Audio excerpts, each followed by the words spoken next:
हि वक्रोऽपि चन्द्रः सर्वत्र वन्दते।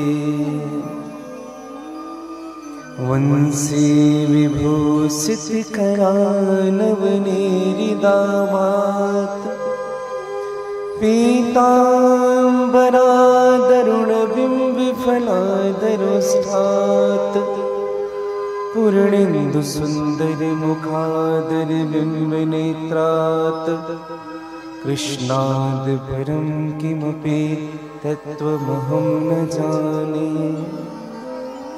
ध्येयं सदा परिभवग्नभीष्टदोहम् तीर्थास्पदं शिविविरञ्चिनूतं शरण्यम् भृत्यातिहं प्रणतपालभवाब्धिपोतं वन्दे महापुरुषते चरणारविन्दम्।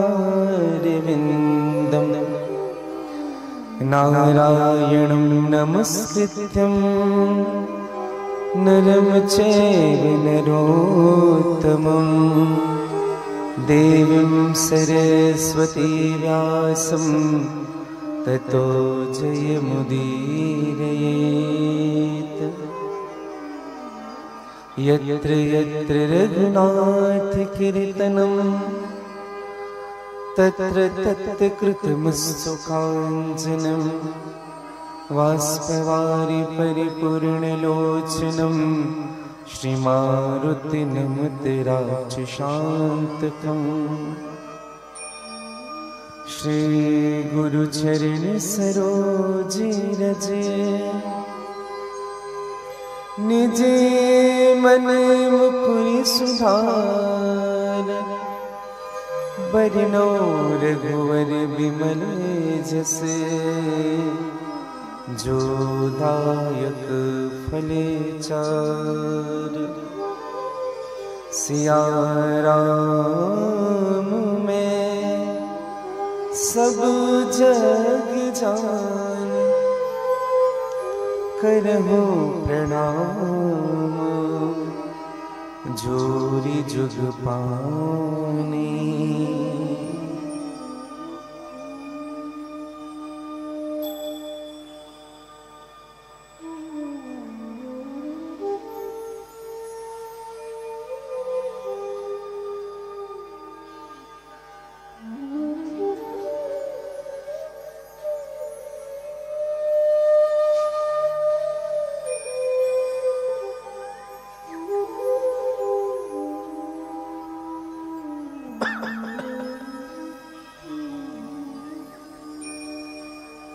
दोनों हाथ जोड़ लीजिएगा।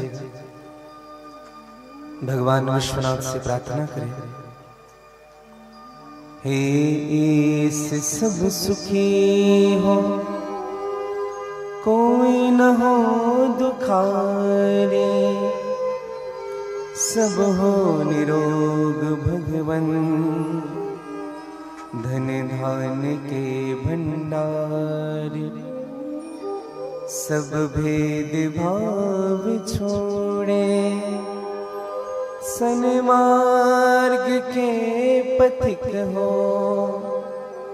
दुखिया न कोई होवे सृष्टि में प्राण धारी।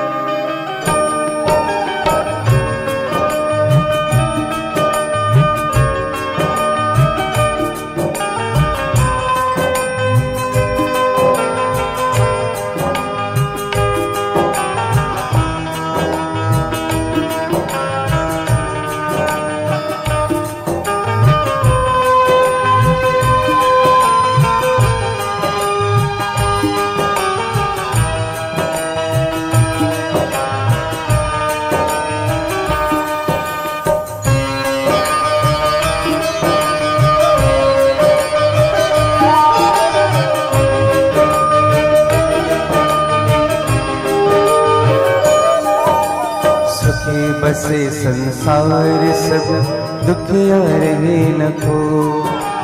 यह अभिलाषा हम सबकी भगवन पूरी हो। विद्या बुद्धि तेज बल सबके भीतर हो। दूध पूत धन दान से वंचित रहे न कोई। श्री शिवाय नमस्तुभ्यं, श्री शिवाय नमस्तुभ्यं, श्री शिवाय नमस्तुभ्यं, श्री शिवाय नमस्तुभ्यं।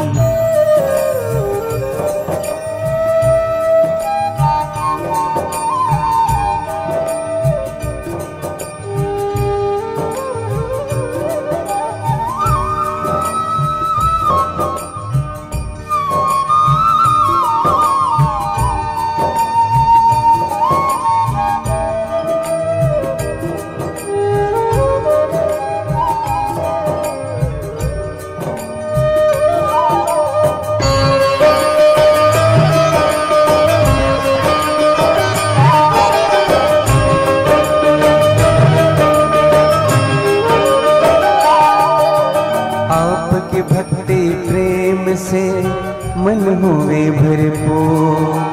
राग द्वेष से चित्त मेरा हो सौभाग्य दूर। मिले भरोसा आपका हमें सदा जगदीश।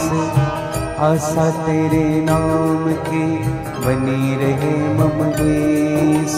श्री शिवाय नमस्तुभ्यं, श्री शिवाय नमस्तुभ्यं, श्री शिवाय नमस्तुभ्यं, श्री शिवाय नमस्तुभ्यं।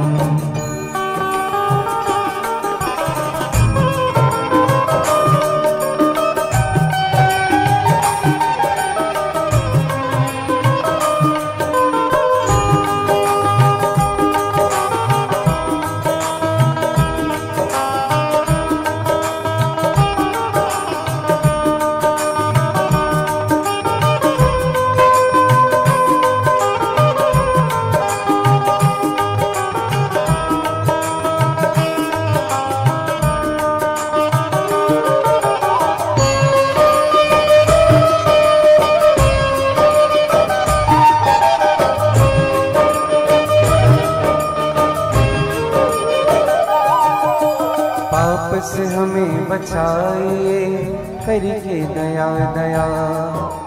अपना भक्त बनाइए सबको करो निहार।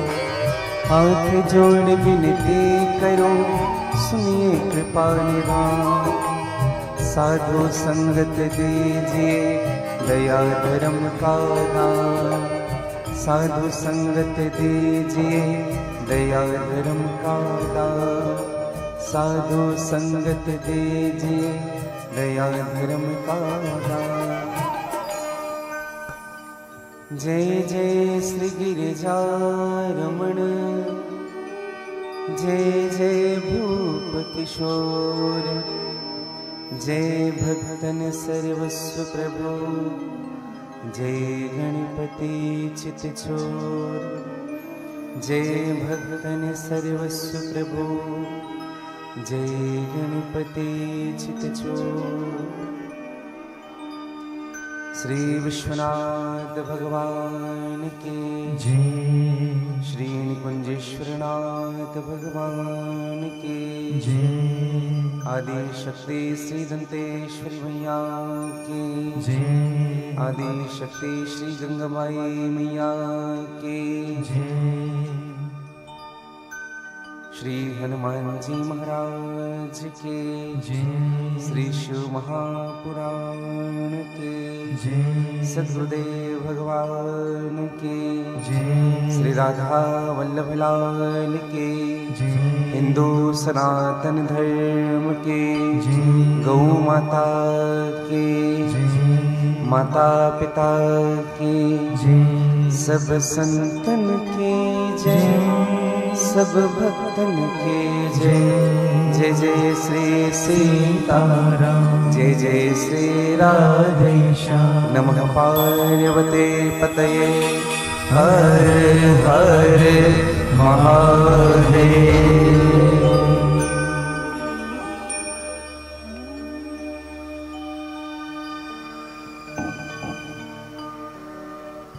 अकारण करुणा और रुणालय, भक्त कल्पवान से तरु फल प्रदान करने वाले, दैहिक दैविक भौतिक त्रितापहरण करने वाले, अर्थ धर्म काम मोक्ष चतुर्थ पुरुषार्थ प्रदान करने वाले मेरे परम आराध्य श्री राधा वल्लभ सरकार श्री निकुंजेश्वर नाथ जी की असीम कृपा, माँ चंद्रघंटा शैलपुत्री कात्यायनी, माँ दुर्गा कुसमांडा ब्रह्मचारिणी, महागौरी स्कंद माता कालरात्रि, आदि शक्ति माँ दंतेश्वरी, माँ गंगादाई की सहज कृपा, श्री हनुमान जी महाराज, श्री बस्तरेश्वर महादेव, श्री सद्गुरुदेव भगवान के विशेष कृपा के फलस्वरूप छत्तीसगढ़ के पवित्र भूमि बस्तर जिला का प्राण स्थलीय छत्तीसगढ़ की पहचान, जिनकी संस्कृति छत्तीसगढ़ को सुगंधित करती है, ऐसे पवित्र स्थल बस्तर में परिहार परिवार के द्वारा हो रहे शिशु महापुराण के इस उत्सव में पधारे हुए आप सभी श्रोताओं का मेरे व्यासपीठ स्वागत करती है। इस कार्यक्रम के आयोजक, जिनका समर्पण अपने साथ पूरे नगर का कल्याण, पूरे क्षेत्र का कल्याण करने का भाव, जीव को शिव से जोड़ने का पवित्र संकल्प हमारे आत्मीय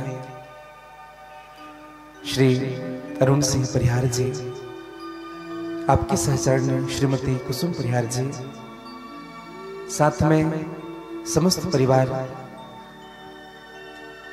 उपस्थित आसपास क्षेत्र से पधारे हुए अतिथिगण, जगदलपुर से आए हुए हमारे सभी आत्मा शिष्य परिवार, धनोरा से पधारे हुए श्री श्रवण दीपक जी, आपके सभी परिकर,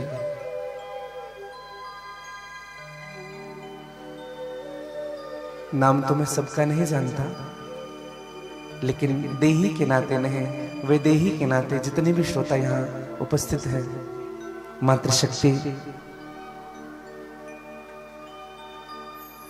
विद्वान आचार्यगण, विद्वान संगीतज्ञगण और निकुंज पद चैनल के माध्यम से जितने भी श्रोता श्री शिव महापुराण में अपने जीवन का यथार्थ लाभ लेने के लिए उपस्थित हैं, आप सबों को मैं व्यासपीठ से साधुवाद ज्ञापित करता हूँ और आप सबके हृदय में जो मेरे महादेव के चरणों के प्रति प्रेम है, उनको मैं वंदन करता हूँ, प्रणाम करता हूँ। आइए मन वाणी कर्म की शुद्धता के लिए भगवान के चरणों में भजनों की पुष्पांजलि अर्पित करें। पश्चात जैसे मेरे गोविंद की इच्छा होगी, श्री हनुमान जी महाराज की इच्छा होगी, माँ गंगादाई की कृपा होगी, भगवान श्री बस्तरेश्वर महादेव जी की अनुकंपा होगी, आज की कथा में हम प्रवेश करेंगे। एक बार सभी कह लीजिएगा हर हर, थोड़ा जोर से कह लीजिए, थोड़ा और जोर से कह लीजिएगा, बड़ी भाव के साथ।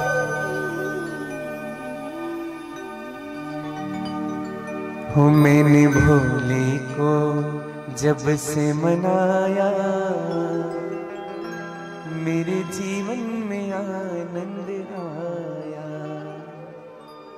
किस किस के जीवन में आया है आनंद? तो थोड़ी आनंद के साथ गा भी लीजिए, थोड़ी मस्ती के साथ झूमते हुए गा लीजिएगा, बड़ी भाव के साथ। बोले बसरेश्वर महादेव की जय।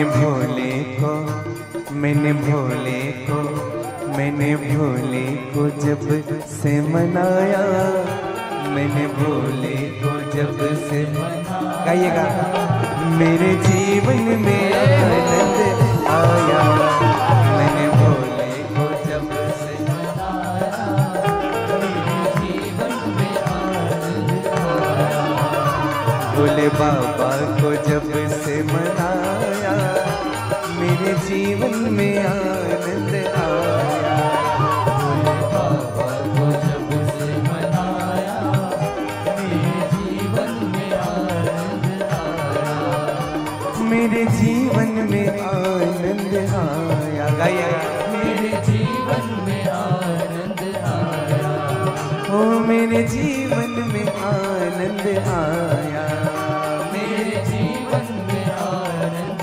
आया, भोले बाबा को भोले बाबा को भोले बाबा को जब से मनाया, मेरे बाबा को जब से मनाया, मेरे जीवन में आनंद आया, भोले बाबा को जब से मनाया, मेरे जीवन में आनंद आया, मेरे बाबा को जब से मनाया, मेरे जीवन में आनंद आया, मेरे बाबा को जब से मनाया, मेरे जीवन में आनंद। काली जगह थोड़ी आनंद मस्ती से झूमते हो गए। जय हो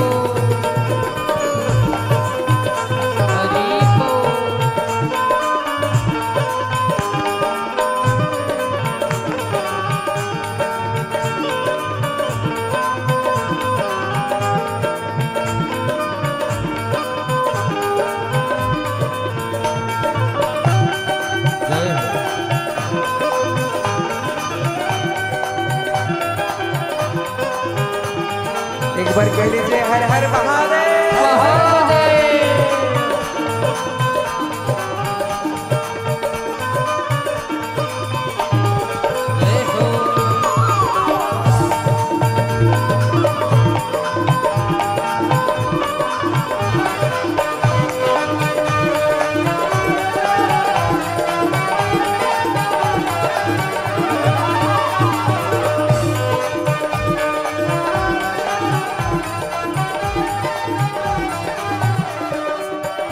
मैं तो बंद कली थी बगिया के, मैं तो बंद कली थी बगिया के, मैं तो बंद कली थी बगिया के, मैं तो बंद कली थी बगिया के, ओ मैं तो बंद कली थी बगिया के, मैं तो बंद कली थी बगिया के, मैं तो बंद कली थी बगिया के, मैं तो बंद कली थी बगिया की, भोले बाबा ने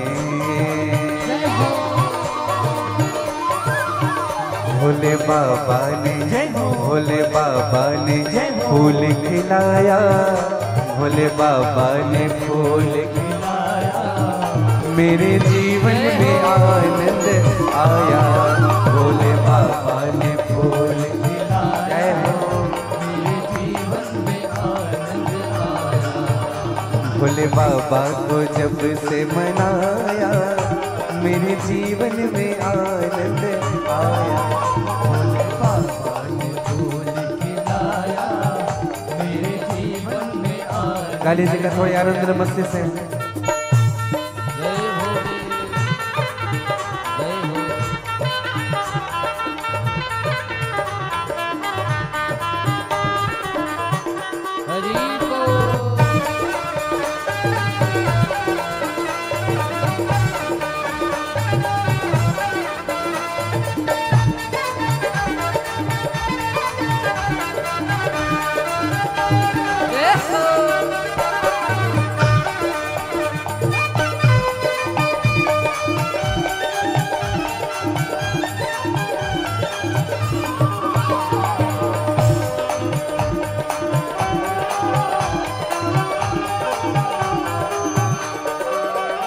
मैं तो अंधकार में भटक रही, मैं तो अंधकार में भटक तो अंधकार में भटक रही, तो अंधकार में भटक रही, ओ मैं तो अंधकार में भटक रही, मैं तो अंधकार में भटक रही, ओ मैं तो अंधकार में भटक रही, मैं तो अंधकार में भटक रही।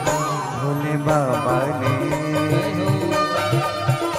भोले बाबा ने, भोले बाबा ने, भोले बाबा ने दीप जलाया, भोले बाबा ने दीप जलाया, मेरे जीवन में आनंद आया, भोले बाबा ने दीप जलाया, मेरे जीवन में आनंद छाया। मैंने बाबा को जब से मनाया, मेरे जीवन में आनंद आया। गाइएगा। भोले बाबा को जब से मनाया, मेरे जीवन में आनंद आया। भोले बाबा को जब से मनाया, मेरे जीवन में आनंद आया। बाबा को जब से मनाया, मेरे जीवन में गाली जगह थोड़ी आनंद से मस्ती से झूमते हैं, उधर हाथ पसार करके।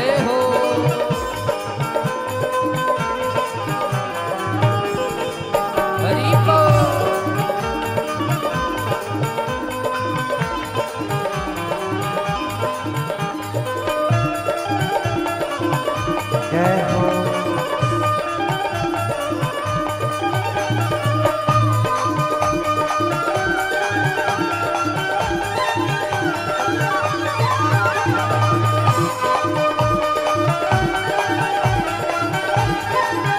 गाली जगह। मुझे दुनिया ताने मार रही, दुनिया ताने मार रही, मुझे दुनिया ताने मार रही, मुझे दुनिया ताने मार रही, मुझे दुनिया ताने मार रही, मुझे दुनिया ताने मार रही, वो मुझे दुनिया ताने मार रही। दुनिया ताने मार रही। भोले बाबा ने,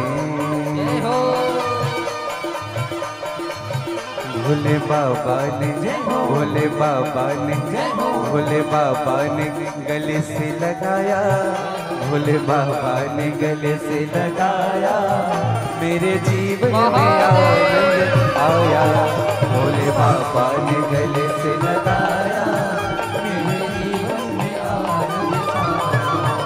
मैंने बाबा को जब से मनाया, मेरे जीवन में आनंद आया। मेरे बाबा को जब से मनाया, मेरे जीवन में आनंद आया। ओ मेरे जीवन में आनंद आया। गाइएगा। मेरे जीवन में आनंद आया। कुछ लोग कैसे कर रहे बता, मेरे जीवन में आनंद आया।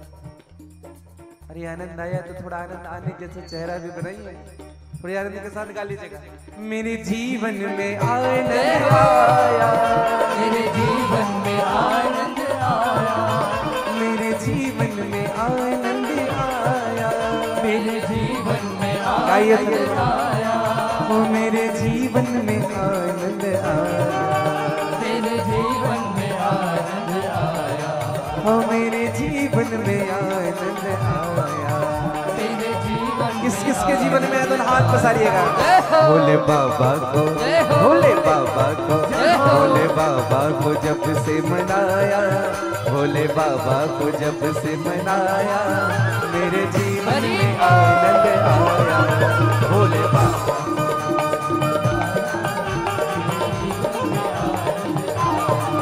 भोले बाबा को जब से मनाया, मेरे जीवन में आनंद आया।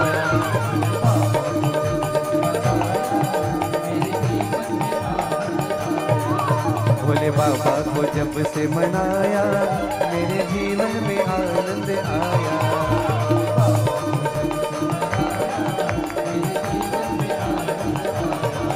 ओम नमः शिवाय, ओम नमः शिवाय, ओम नमः शिवाय, ओम नमः शिवाय, ओम नमः शिवाय, ओम नमः शिवाय, ओम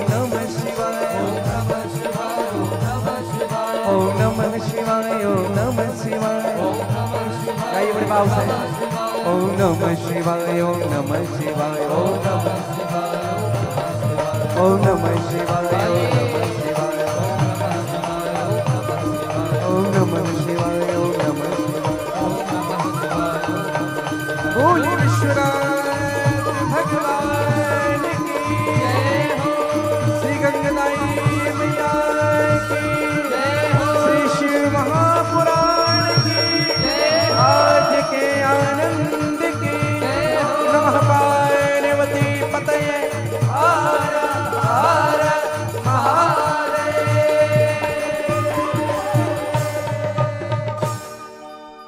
भोले बाबा को बोलिए भोले बाबा को जब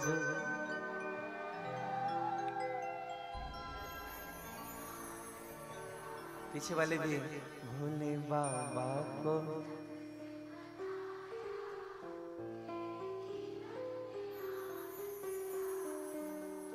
मैं तो बंदी कली थी बगिया की गाइए मैं तो बंदी कली थी बगिया की मैं तो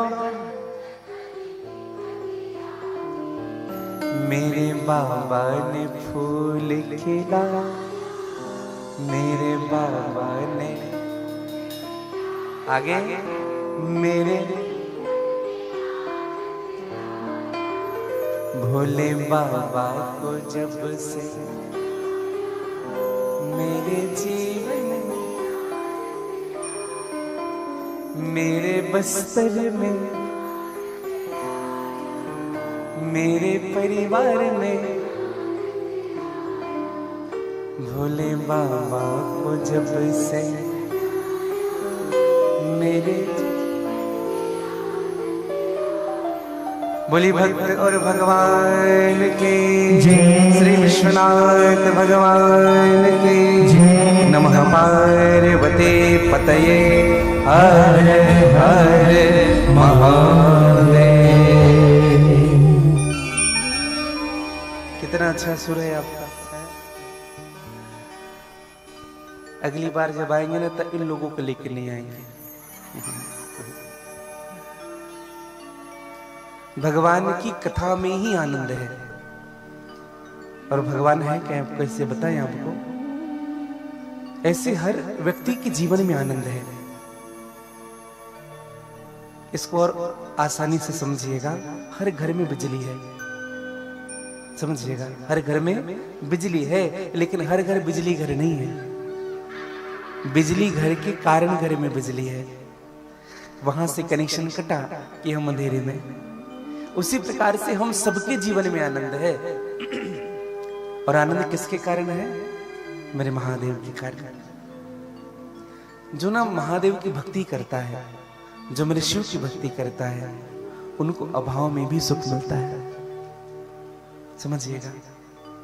और जो उनकी भक्ति नहीं करता ना भैया, उनके पास लाखों करोड़ों रखे हैं फिर भी रोता रहेगा वो। आनंद का स्वभाव बताएं। देखो, संसार के हर शब्द के पर्यायवाची शब्द मिलेंगे आपको। सुख का उल्टा, दुख लाभ का उल्टा, है नहीं? सब शब्द के विलोम मिलेंगे, समझिएगा। ऐसा कोई शब्द बना ही नहीं जिनका विलोम ना हो। लेकिन हम आपसे पूछें, आनंद का क्या उल्टा होता होगा? आनंद का कोई उल्टा है? नहीं।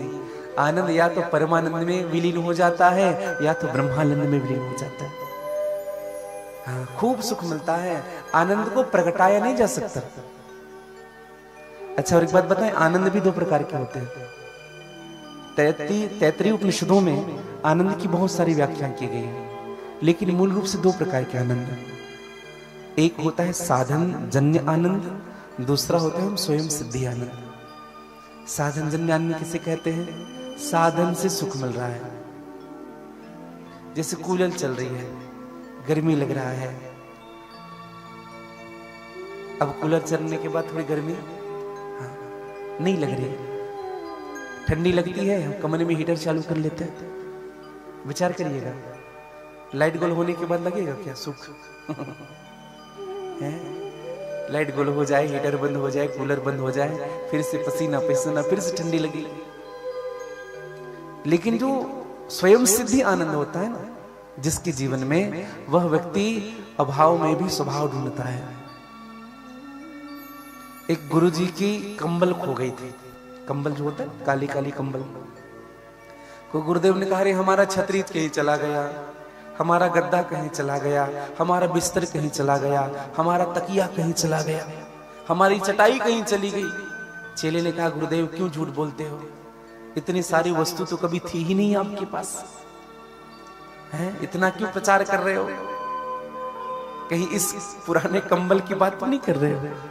गुरुदेव ने कहा, हाँ हाँ हाँ मिल गया, सब मिल गया, बिछा के सो जाओ तो गद्दे हैं, ओढ़ लो तो रजाई है, बिछा के बैठ जाओ तो चटाई है, सिर पे डाल ले तो छतरी है।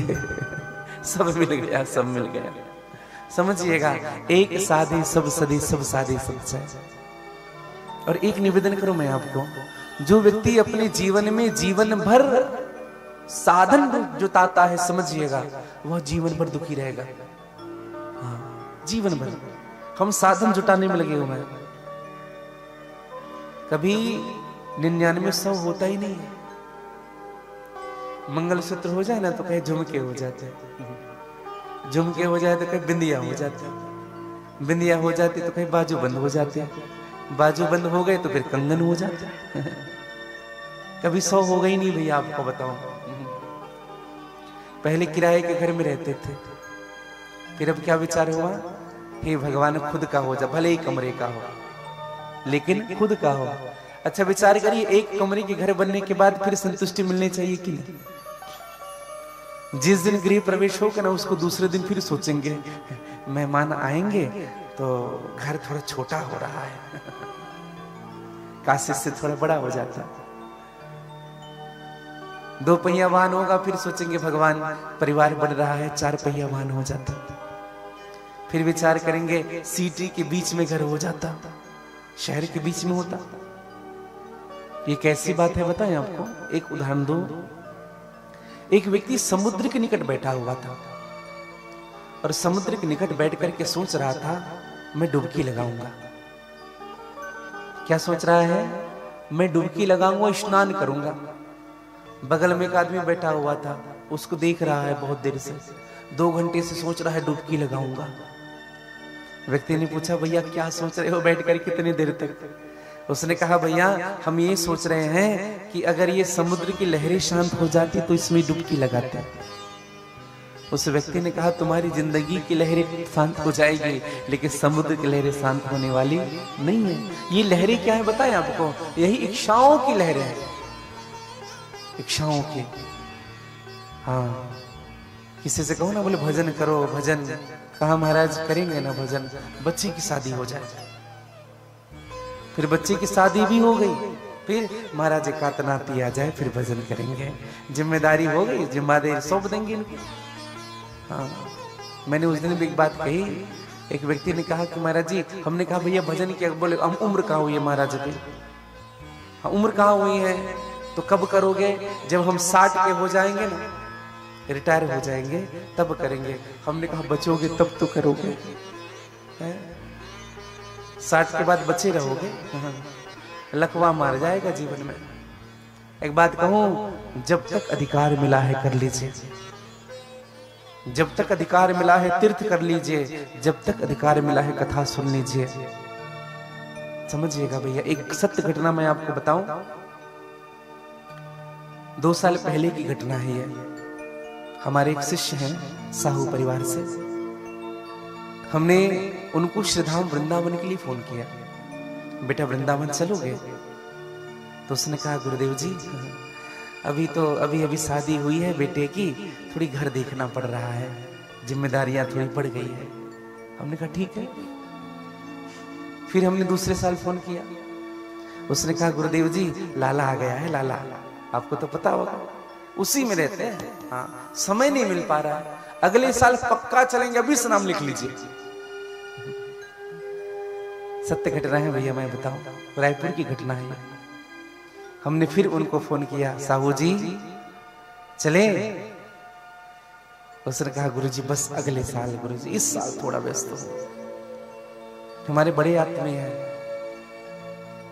और जब हमने चौथे साल फोन किया ना परिहार जी, तो उनकी बहू ने फोन उठाया। बहू ने फोन उठाया, हाँ गुरुदेव जी प्रणाम। हमने कहा साहू जी से बात करा। हाँ कराते हैं गुरुदेव जी। फोन दिए और जैसे हमने कहा राधे राधे बेटा, वो रोने लगा और फपक फपक करके रोता था, जोर जोर से रोने लगा। हमने कहा क्या हुआ साहू जी, क्या हुआ, क्या हो गया, क्यों रो रहे हो, कारण तो बताओ रोने का। बता ही नहीं रहा था। हमने कहा अरे हुआ क्या ये तो बताओ। थोड़ी देर के बाद कहते हैं गुरुदेव जी, पहले आप कहते थे ना चलने के लिए, मैं नहीं जा पाता था। अब आप कहेंगे भी ना चलो करके, तो भी मैं जाने के लायक नहीं हूं। अभी 6 महीने पहले लकवा मार गया मुझे, मैं तो बेड से भी नहीं उठ पा रहा हूं गुरुदेव जी। कहने का मतलब कहें आप सबको, जब तक अधिकार मिला है खूब भजन कर लीजिए। आंखों को अधिकार मिला है खूब दर्शन करिए, पैर को अधिकार मिला है खूब तीर्थ करिए, हाथों को अधिकार मिला है खूब सेवा करिए, कानों को अधिकार मिला है खूब कथा सुनिए। ना जाने कब हमें लकवा मार जाए, समझिएगा भैया। जीवन जब गुजरता है ना, चली जा रही है उम्र धीरे धीरे, हाँ? चली जा रही है उम्र धीरे धीरे, चली जा रही है उम्र धीरे धीरे। बचपन भी जाए जवानी भी जाए, बचपन भी जाए जवानी भी जाए, बुढ़ापे का होगा असर धीरे धीरे। तेरे हाथ पैरों में दम ना रहेगा, तेरे हाथ पैरों में दम ना रहेगा, झुकेगी तुम्हारी कमर धीरे धीरे। बचपना आती है जवानी लाने के लिए, जवानी आती है बुढ़ापा लाने के लिए, और बुढ़ापा आता है तो केवल मौत लाने के लिए। समझिएगा, भगवान शिव जीवन के भी देव हैं और मेरे महादेव मृत्यु के भी देवता हैं। जीवन के देवता कैसे? मैंने कल भी निवेदन किया, भगवान शिव को रुद्राक्ष अति प्रिय है। रुद्राक्ष जीवन का देवता है, बीज है रुद्राक्ष, और भस्म मृत्यु की देवता है। भगवान जो भस्म धारण करते हैं मृत्यु सूचक होता है। कल कथा विश्राम कहां हुई थी?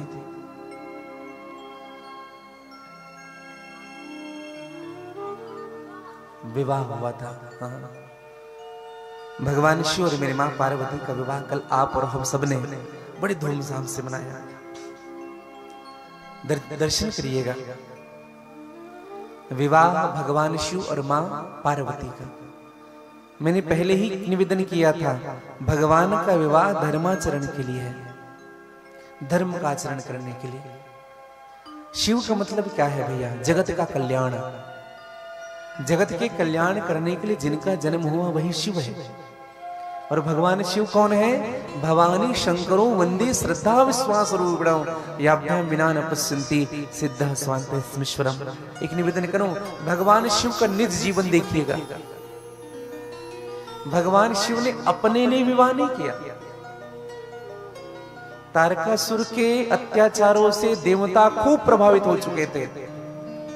भगवान शिव से, ब्रह्मा जी से वरदान मांगा था तारकासुर ने, भगवान शिव के पुत्र से ही मेरी मृत्यु हो। और पुत्र कब होगा? जब विवाह होगा। दर्शन करिएगा। तो भगवान शिव ने अपने लिए विवाह नहीं किया, संसार के लिए किया। भगवान शिव का स्वभाव बताएं आपको, आप सबको विदित होगा। जब हलाहल विष निकला है समुद्र मंथन से, तो सब देवता आ गए थे, इनसे जो जो निकलेगा हम रखेंगे, हम रखेंगे। होड़ मची थी। लेकिन जब विष निकला ना, सब पीछे हट गए। कौन रखेगा भैया विष को? लेकिन मेरे महादेव ने कहा, जिनको कोई नहीं रखेगा ना उनको मैं रखूंगा। और मेरे प्रभु ने विष का पान किया। समझिए, सब्सक्राइब जरूर विष करें। का पान करने का आशय क्या है? लोगों की खरी खोटी बातें। आप जब समाज के कल्याण करने के लिए आगे बढ़ोगे ना, तो 10 प्रकार से लोग आपसे बात करेंगे। 100 प्रकार की बातें आपको सुनने के लिए मिलेगी। अरे समाज तो छोड़ो, परिवार वाले भी आपको नहीं छोड़ेंगे। जब आप संसार का कल्याण करने के लिए आगे बढ़ोगे, लोग आप में खूब कमियां निकालेंगे, खूब सुनाएंगे। लेकिन ध्यान रखना मेरे भाई बहन, जीवन में ना जो सबके लिए बहुत करता है ना भैया, परिवार के लिए करता है, समाज के लिए करता है, एक दिन उसी व्यक्ति को हम गलत साबित कर देते हैं। वो व्यक्ति गलत हो जाता है। और एक बात पक्की समझिएगा, लोगों को खरी खोटी बातें क्या है, यही विषय है। और एक संत ने तो बड़ी सुंदर बात कही थी, मुस्कुरा के गम को पीना जिस किसी को आ गया, मुस्कुरा के गम को पीना जिस किसी को आ गया, समझो इस दुनिया में जीना बस उसी को आ गया।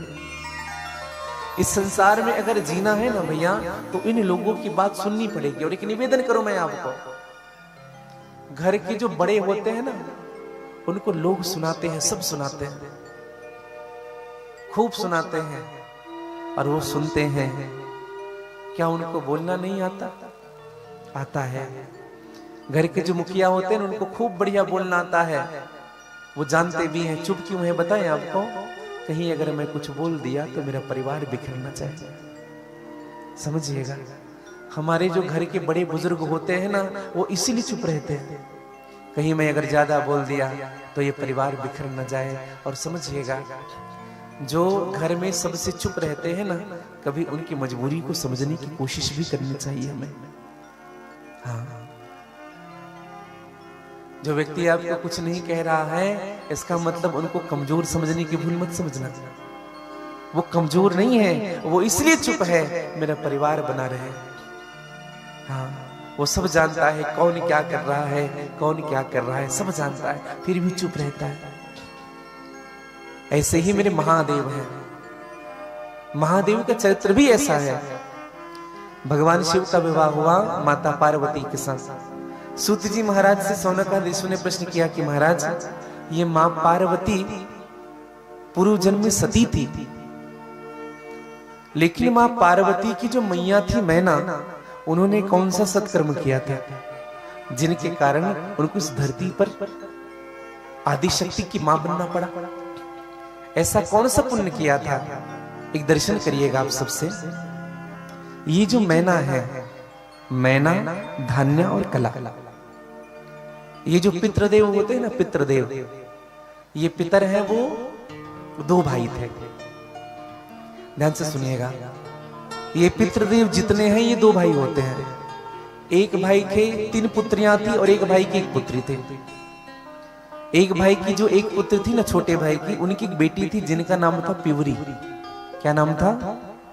पिवरी। और इसी पिवरी का विवाह श्री सुखदेव जी महाराज के साथ किया गया। श्री सुखदेव जी महाराज कौन?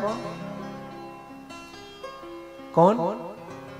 भागवत जी के कथावाचक। और सुखदेव जी महाराज और कोई नहीं है, भगवान शिव ही हैं जो सुखदेव बनकर आए हैं। परम वैष्णव भगवान शिव ही सुखदेव बनकर के कथा सुनाए। तत्रा भवत भगवान व्यास पुत्र। समझिएगा, आलिक्ष लिंगो निजलाभ तो अवधूत कौन? मेरे महादेव ही अवधूत है। परम वैष्णव है सुखदेव जी महाराज, जिन्होंने कथा सुनाई। और भागवत जी के 12 स्कंद में स्पष्ट लिखा है, वैष्णवों में मैं शंकर हूं। समझिएगा, श्री सुखदेव जी महाराज। और इसी सुखदेव जी महाराज का विवाह हुआ था जनक जी के साथ। जनक जी की शादी कैसे हुई थी बताएं आपको? सुखदेव जी महाराज का विवाह। अच्छा, किस किस को पता था कि सुखदेव जी की शादी हुई थी?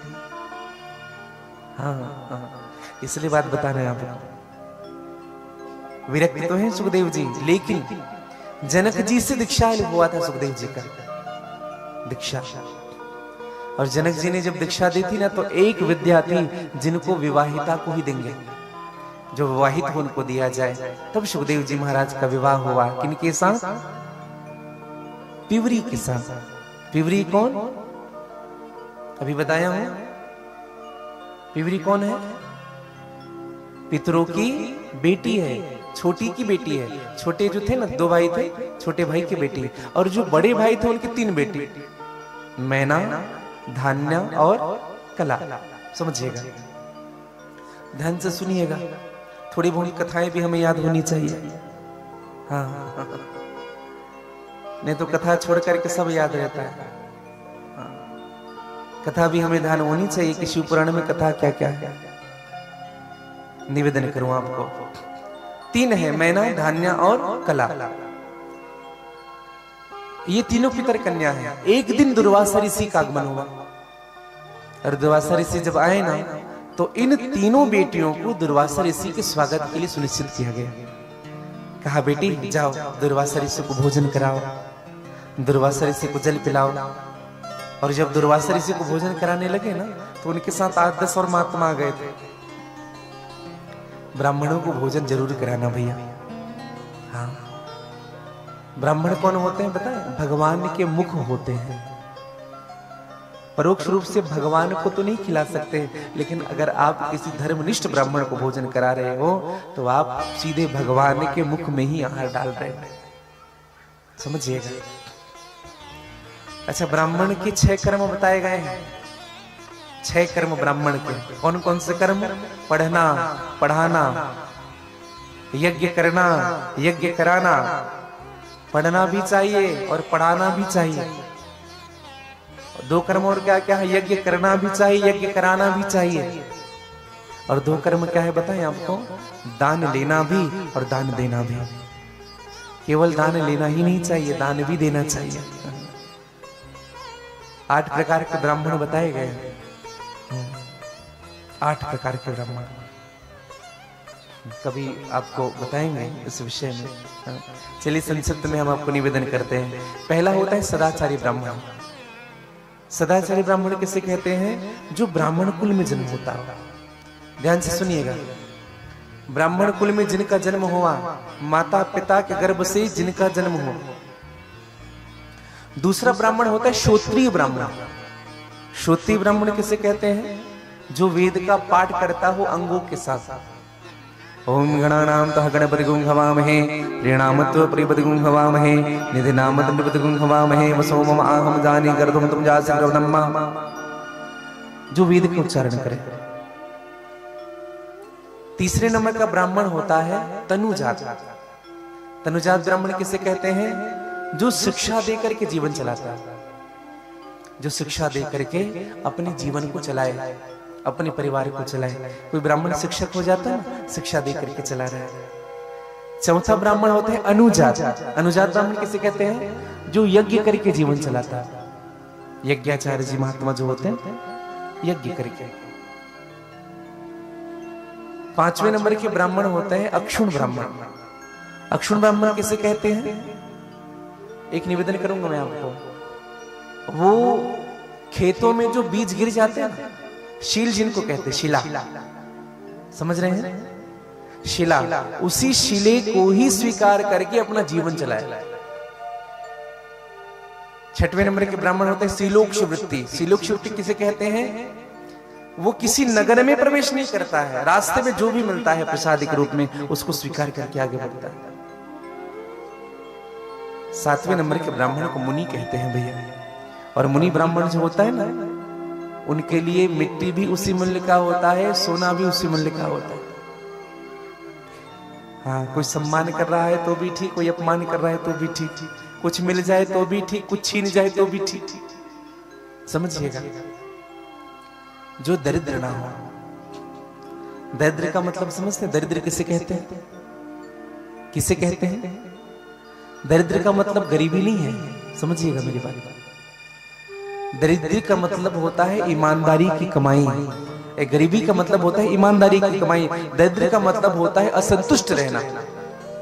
दरिद्रो यस्य असंतुष्ट। मैं एक बात कहूं आपको, कभी किसी गरीब आदमी के घर जाके देखना,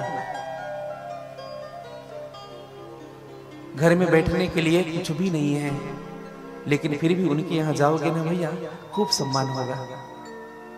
बिठाएंगे आपको, चटाई में बिठाएंगे, जल देंगे, सब करेंगे।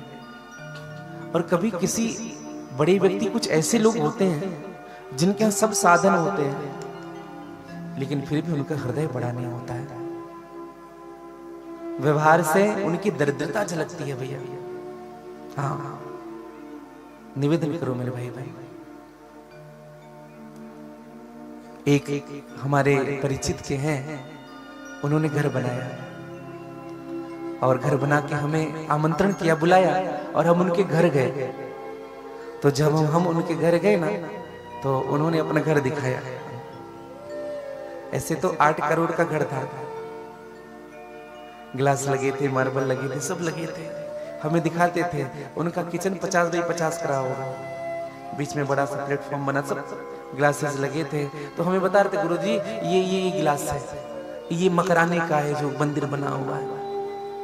हाँ, बाहर का ये डिजाइन ये है, ये डिजाइन ये है, ये इतने का है, ये इतने का है। हमने उनसे पूछा, क्या दिखा रहे हो हमें और क्या दिखाना चाहते हो, ये बताओ, और क्या बताना चाहते हो। समझिएगा मेरे भाई बहन, बड़ा वो नहीं होता भैया। लेकिन एक बात हमें बड़ा दुख लगा, एक बात देख करके, सब बना था घर में, लेकिन भगवान का जगह नहीं था उनके घर में। ठाकुर जी का स्थान नहीं था। हम लोग जब घर बनाते हैं ना, तो पूरा घर बना लेते हैं, उसके बाद निर्णय लेते हैं यहाँ पे भगवान को बिठा सकते हैं क्या गुरुजी यहाँ पे लकड़ी की मंदिर बना दे, एक कोने में, ऊपर रखे कि नीचे। अच्छा, अलमारी में काम चल जाएगा, आप रहो ना अलमारी में। हाँ, लोग ऐसी बात करते हैं, सोच करके अटपटा लगता है।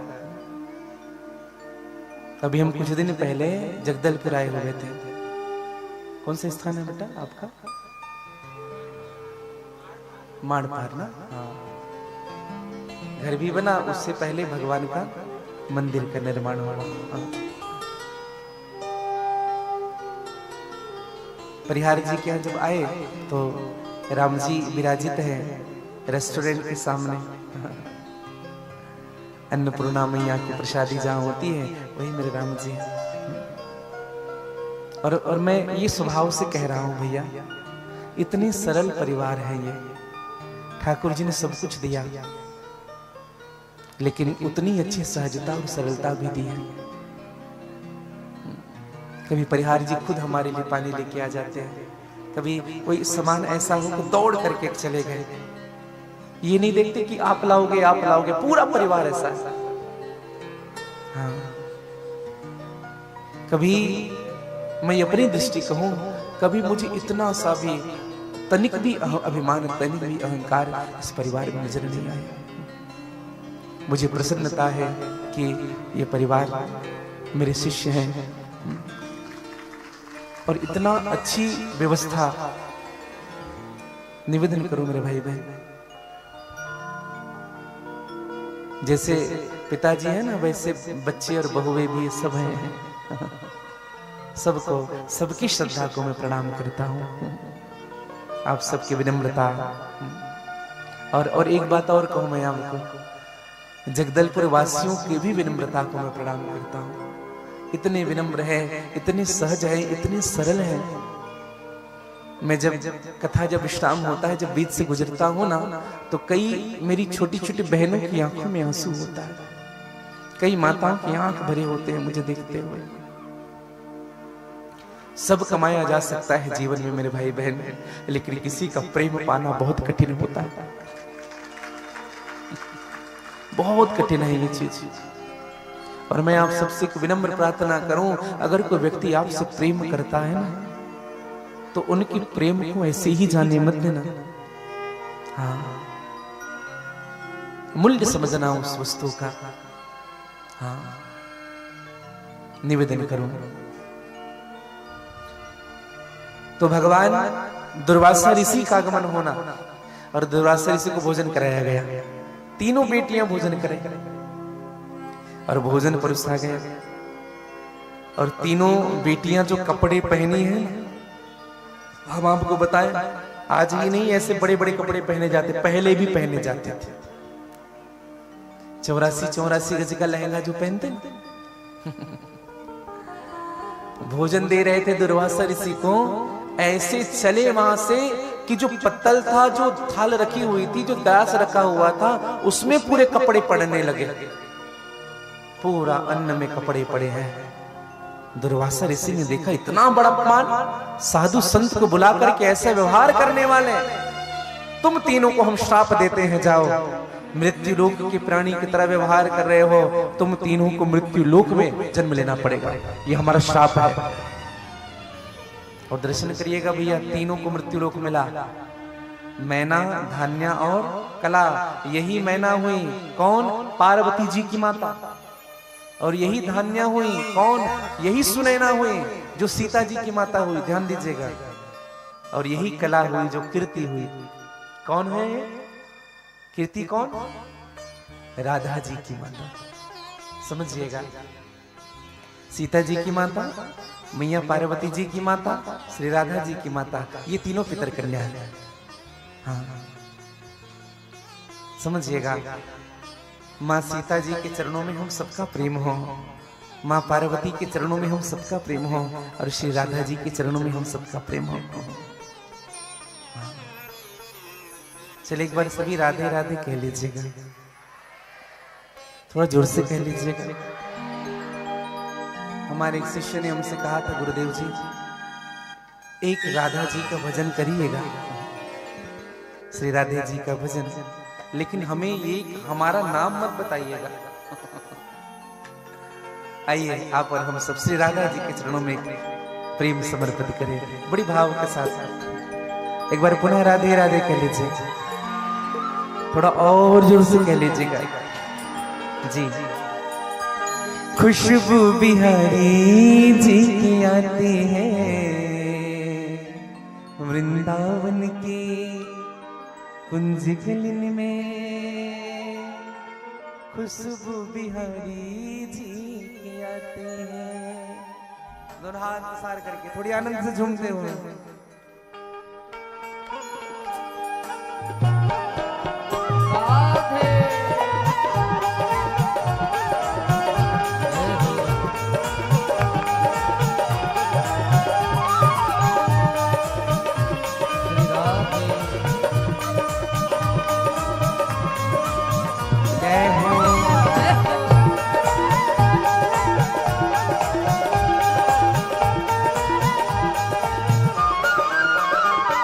वृंदावन के कुंज गलिन में, वृंदावन के कुंज गलिन में, वृंदावन के कुंज गलिन में, वृंदावन के।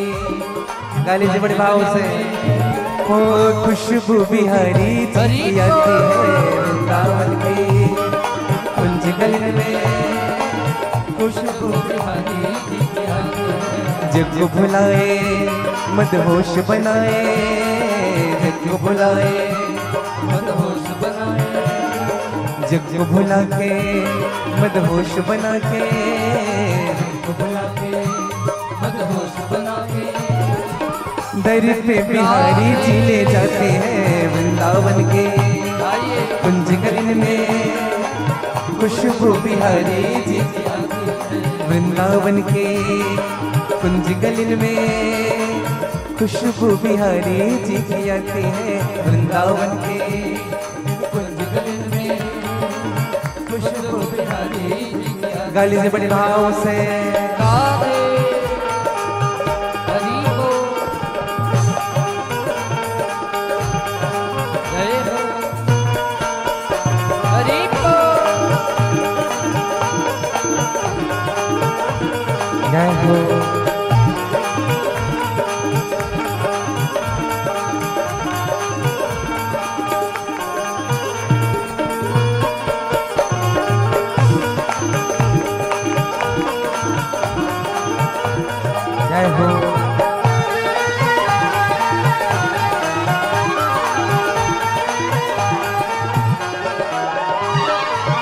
ऐसी सुगंध छाई है चहोरी, ऐसी सुगंध बनाए हैं चौकोरे। रसिकों को बांध लेते हैं प्रेम डोरे।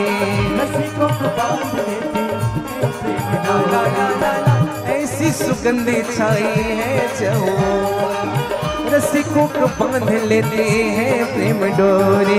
जग को भुलाए ये दिल में समाए, जग को भुलाए ये दिल में समाए, जग को भुलाए ये दिल में समाए, जग को भुलाए ये दिल में समाए। प्रेमियों के मन को ये बातें हैं वृंदावन के कुंज गलिन में खुशबू बिहारी। वृंदावन के कुंज गलिन में खुशबू बिहारी जी की आती है। वृंदावन की खुशबू बिहारी जी की आती है। ऐसे ने दोनों हाथ पसारिए सब और थोड़ी आनंद के साथ झूमते हुए गा लीजिएगा। राधे राधे राधे राधे राधे राधे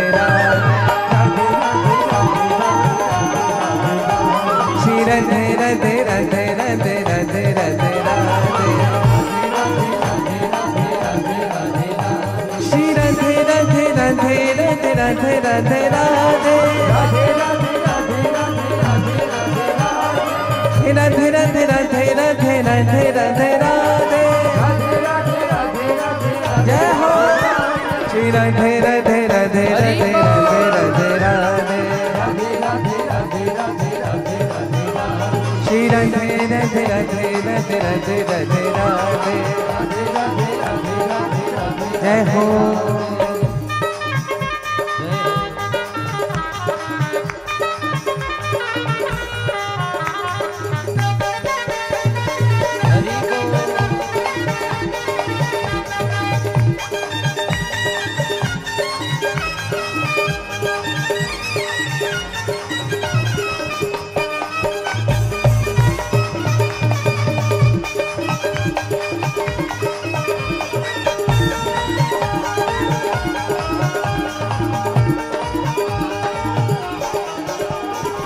धन्य वृंदावन जहाँ बहे पुरवैया, धन्य वृंदावन जहाँ बहे पुरवैया।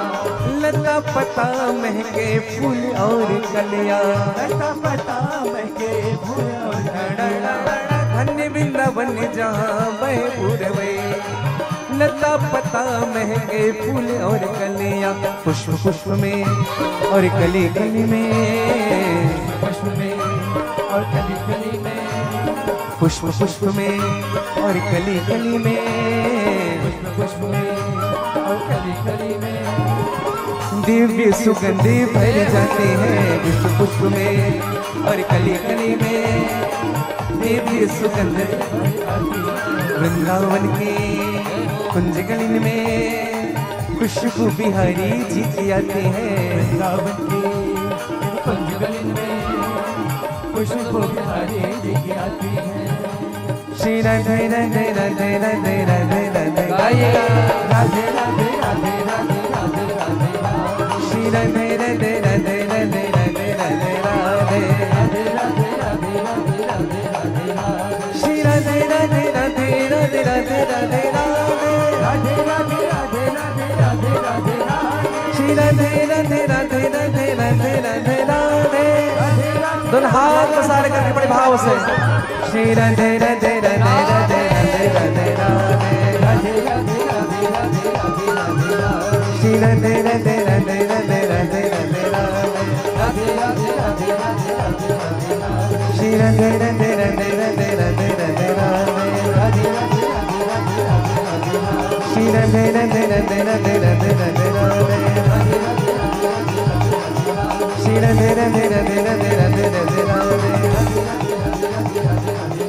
श्री वृंदावन धाम की जय जय श्री राम, जय जय श्री राम, जय जय श्री राम। बोले विश्वनाथ भगवान की जय हो। वृंदावन की इस कुंज गलिन में खुशबू बिहारी जी की आती है। वृंदावन कभी आप जाएंगे ना भैया, खूब दर्शन करना प्रभु का। और भगवान शिव जी को सबसे प्यारा क्या नाम है बताएं आपको? क्या नाम है? भगवान शिव जी के सामने आप क्या कहोगे तो भगवान शिव जी गदगद हो जाते हैं। बोलिए।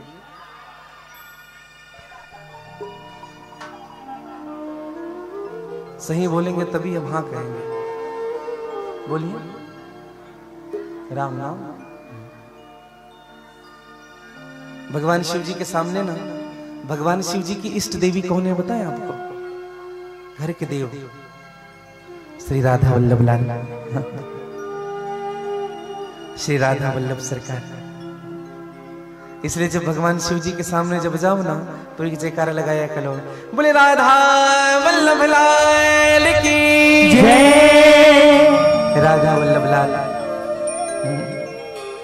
आप कभी आश्रम आएंगे ना तो निकुंजेश्वर नाथ जी का दर्शन आप किए होंगे, उनके पीछे राधा नाम लिखा है, श्री राधा। कई लोग पूछते हैं गुरुदेव जी ये नाम श्री राधा नाम क्यों लिखा है? हमने कहा सबसे प्रिय है भगवान को, क्योंकि उनके देव हैं, इष्ट देव हैं श्री राधे जी।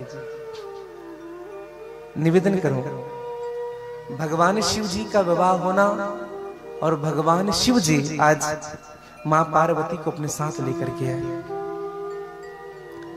मां पार्वती को अपने वाम भाग में बिठाया। समझिएगा, भगवान शिव ने मां पार्वती का सम्मान किया।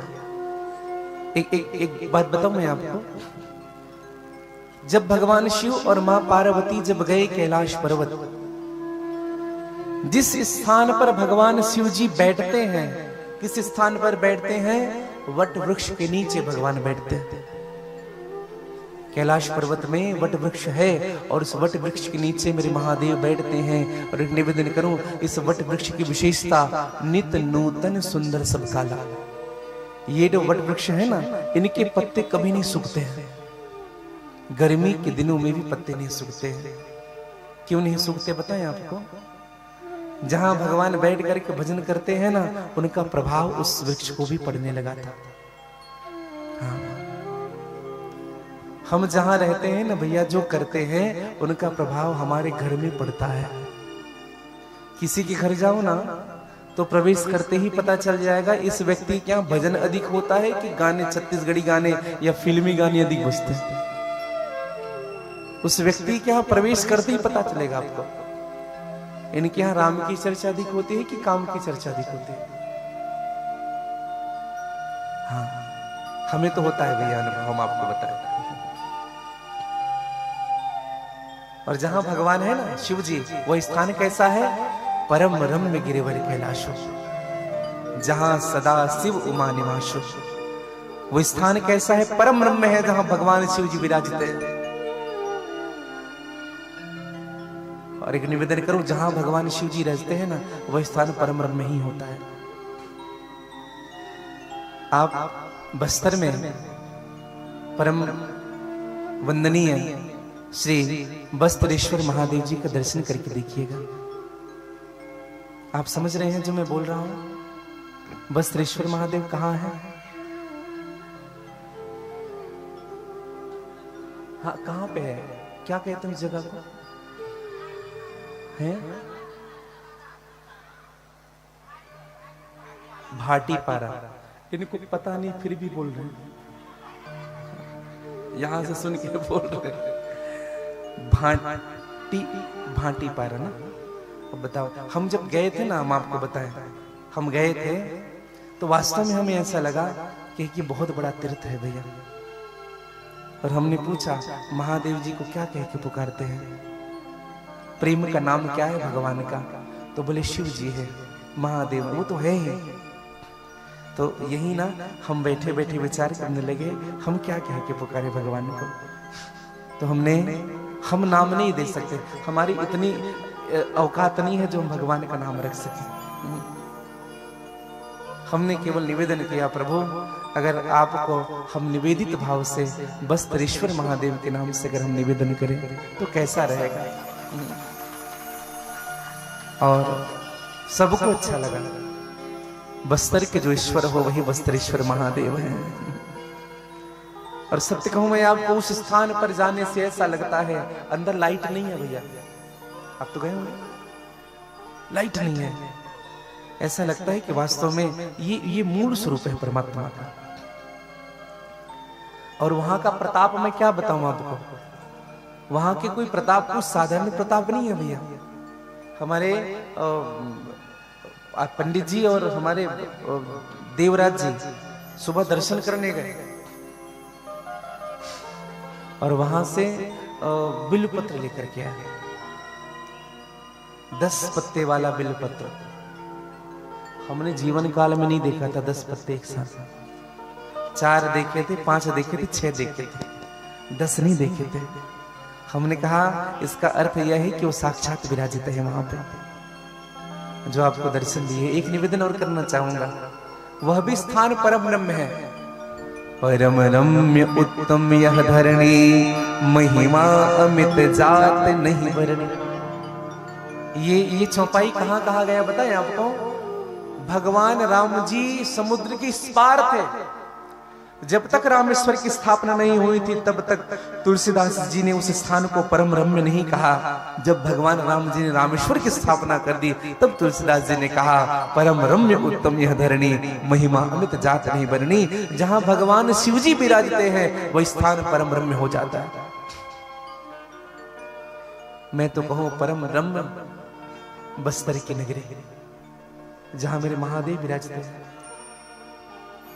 जहां मेरे बूढ़ादेव विराजते हैं, जहां मेरी गंगदाई विराजती है, गंगमाई विराजती है। समझिएगा भैया, भगवान शिव जी विराजते हैं और स्वयं विराजे और पार्वती को बुलाया, पार्वती को अपने पास बुलाया और बुला करके जानी प्रिया आदर अति कीन। क्या किया? खूब आदर किया। और बाम भाग आसन हर दिन्नी, अपने बाएं में बिठाया मैया पार्वती को। पहले जब सती आई थी ना तो सामने आसन दिया था, सामने बैठो। और आज जब पार्वती आई तो बगल में बिठाया। क्यों बिठाया बताएं आपको? क्योंकि मां पार्वती भगवान शिव से अत्यंत प्रेम करती है और केवल शिव से नहीं, भगवान शिव के स्वामी से भी अत्यंत प्रेम करते हैं। मां पार्वती ने पूछा भगवान शिव से, प्रभु आज आपसे एक बात पूछनी है। इस पूरे संसार में आपको वस्तुओं में सबसे प्यारी वस्तु क्या है? वस्तुओं में सबसे प्यारी वस्तु क्या है? क्या है भगवान को सबसे प्यारा? भगवान शिव जी को सबसे प्यारा क्या लगता है वस्तु में? बोलिए, क्या लगता है? नहीं, आप लोग अपनी बात कहें ना, फिर हम अपनी बात कहेंगे। आप क्या लगता है? बिल्व पत्र। अच्छा, एक बिल्व पत्र बोल रहे हैं। और जी जल, भगवान को जल प्यारा है। दीदी जल बोल रही है। और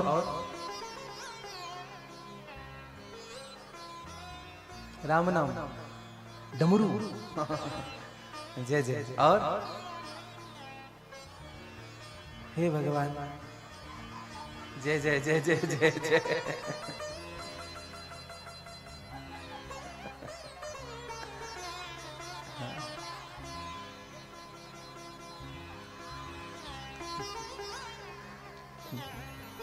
सबसे प्यारा बताएं आपको क्या है? रुद्राक्ष की माला। भगवान शिव के प्राण बसते हैं रुद्राक्ष में। निवेदन करूं मैं आपको, इस रुद्राक्ष की उत्पत्ति कैसे हुई मैं निवेदन करना चाहूंगा। शिव महापुराण की विश्वेश्वर संहिता के 25 अध्याय का दूसरा श्लोक ध्यान से सुनेंगे। शिव प्रियतमो गेयो रुद्राक्ष परः पावनः, दर्शनात् स्पर्शनात् जाप्यात् सर्व पाप हरः स्मृतः। शिव महापुराण कहता है रुद्राक्ष को परम पावन मानना चाहिए। केवल दर्शन मात्र से ही हमारे पाप समाप्त हो जाते हैं, स्पर्श मात्र से ही पाप समाप्त हो जाते हैं। रुद्राक्ष की उत्पत्ति के विषय में बताया गया है कि भगवान शिव जी हजारों वर्षों तक आंख बंद करके संसार का चिंतन कर रहे थे कि संसार का कल्याण कैसे हो। लेकिन भगवान शिव जी चिंतन करते करते भगवान शिव को चिंतन हो गया, चिंता हो गई कि मैं इस संसार की रक्षा कैसे करूं। और जो चिंता हुई ना भैया, चिंता किस बात की हुई? लोग अधर्मी हो रहे हैं, कलयुग ऐसा बढ़ रहा है, दृष्टि की पवित्रता चली गई है, भोजन की सात्विकता चली गई है, संबंध में निर्लिप्तता चली गई है, चलन में उदारता चली गई है, शयन में निश्चिंतता चली गई है। मां नहीं मात पिता नहीं देवा, साधु न कन सन करवावहि सेवा।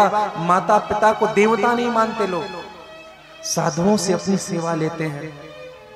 दुष्टों का बोलबाला हो गया है। हाँ, जो आदमी जितना झूठ बोलता है ना उतना श्रेष्ठ हो जाता है। जो जितना धन को हरने वाला व्यक्ति है वही बुद्धिमान हो जाता है। जटाजूट रखने वाला महात्मा कहला रहा है, पूरे शरीर में कंठे लटका करके रखे वही श्रेष्ठ संत कहला रहा है। जिसके पास जितना अधिक वैभव है वही बड़े पंडित जी कहला रहे हैं। शिष्य और गुरु का धर्म क्या है? शिष्य गुरु शिष्य का धर्म नहीं, उनका धन हरने वाला हो गया है। सारी बातों को सोचते हुए भगवान शिव के अश्रु, आंख से अश्रु निकलने लगे। और जब अश्रु बाहर आए ना भैया, वह अश्रु की बिंदु नीचे पृथ्वी पर गिरी है। और जिस स्थान पर भगवान शिव की अश्रु गिरी है उसी स्थान से वृक्ष का प्राकट्य हुआ।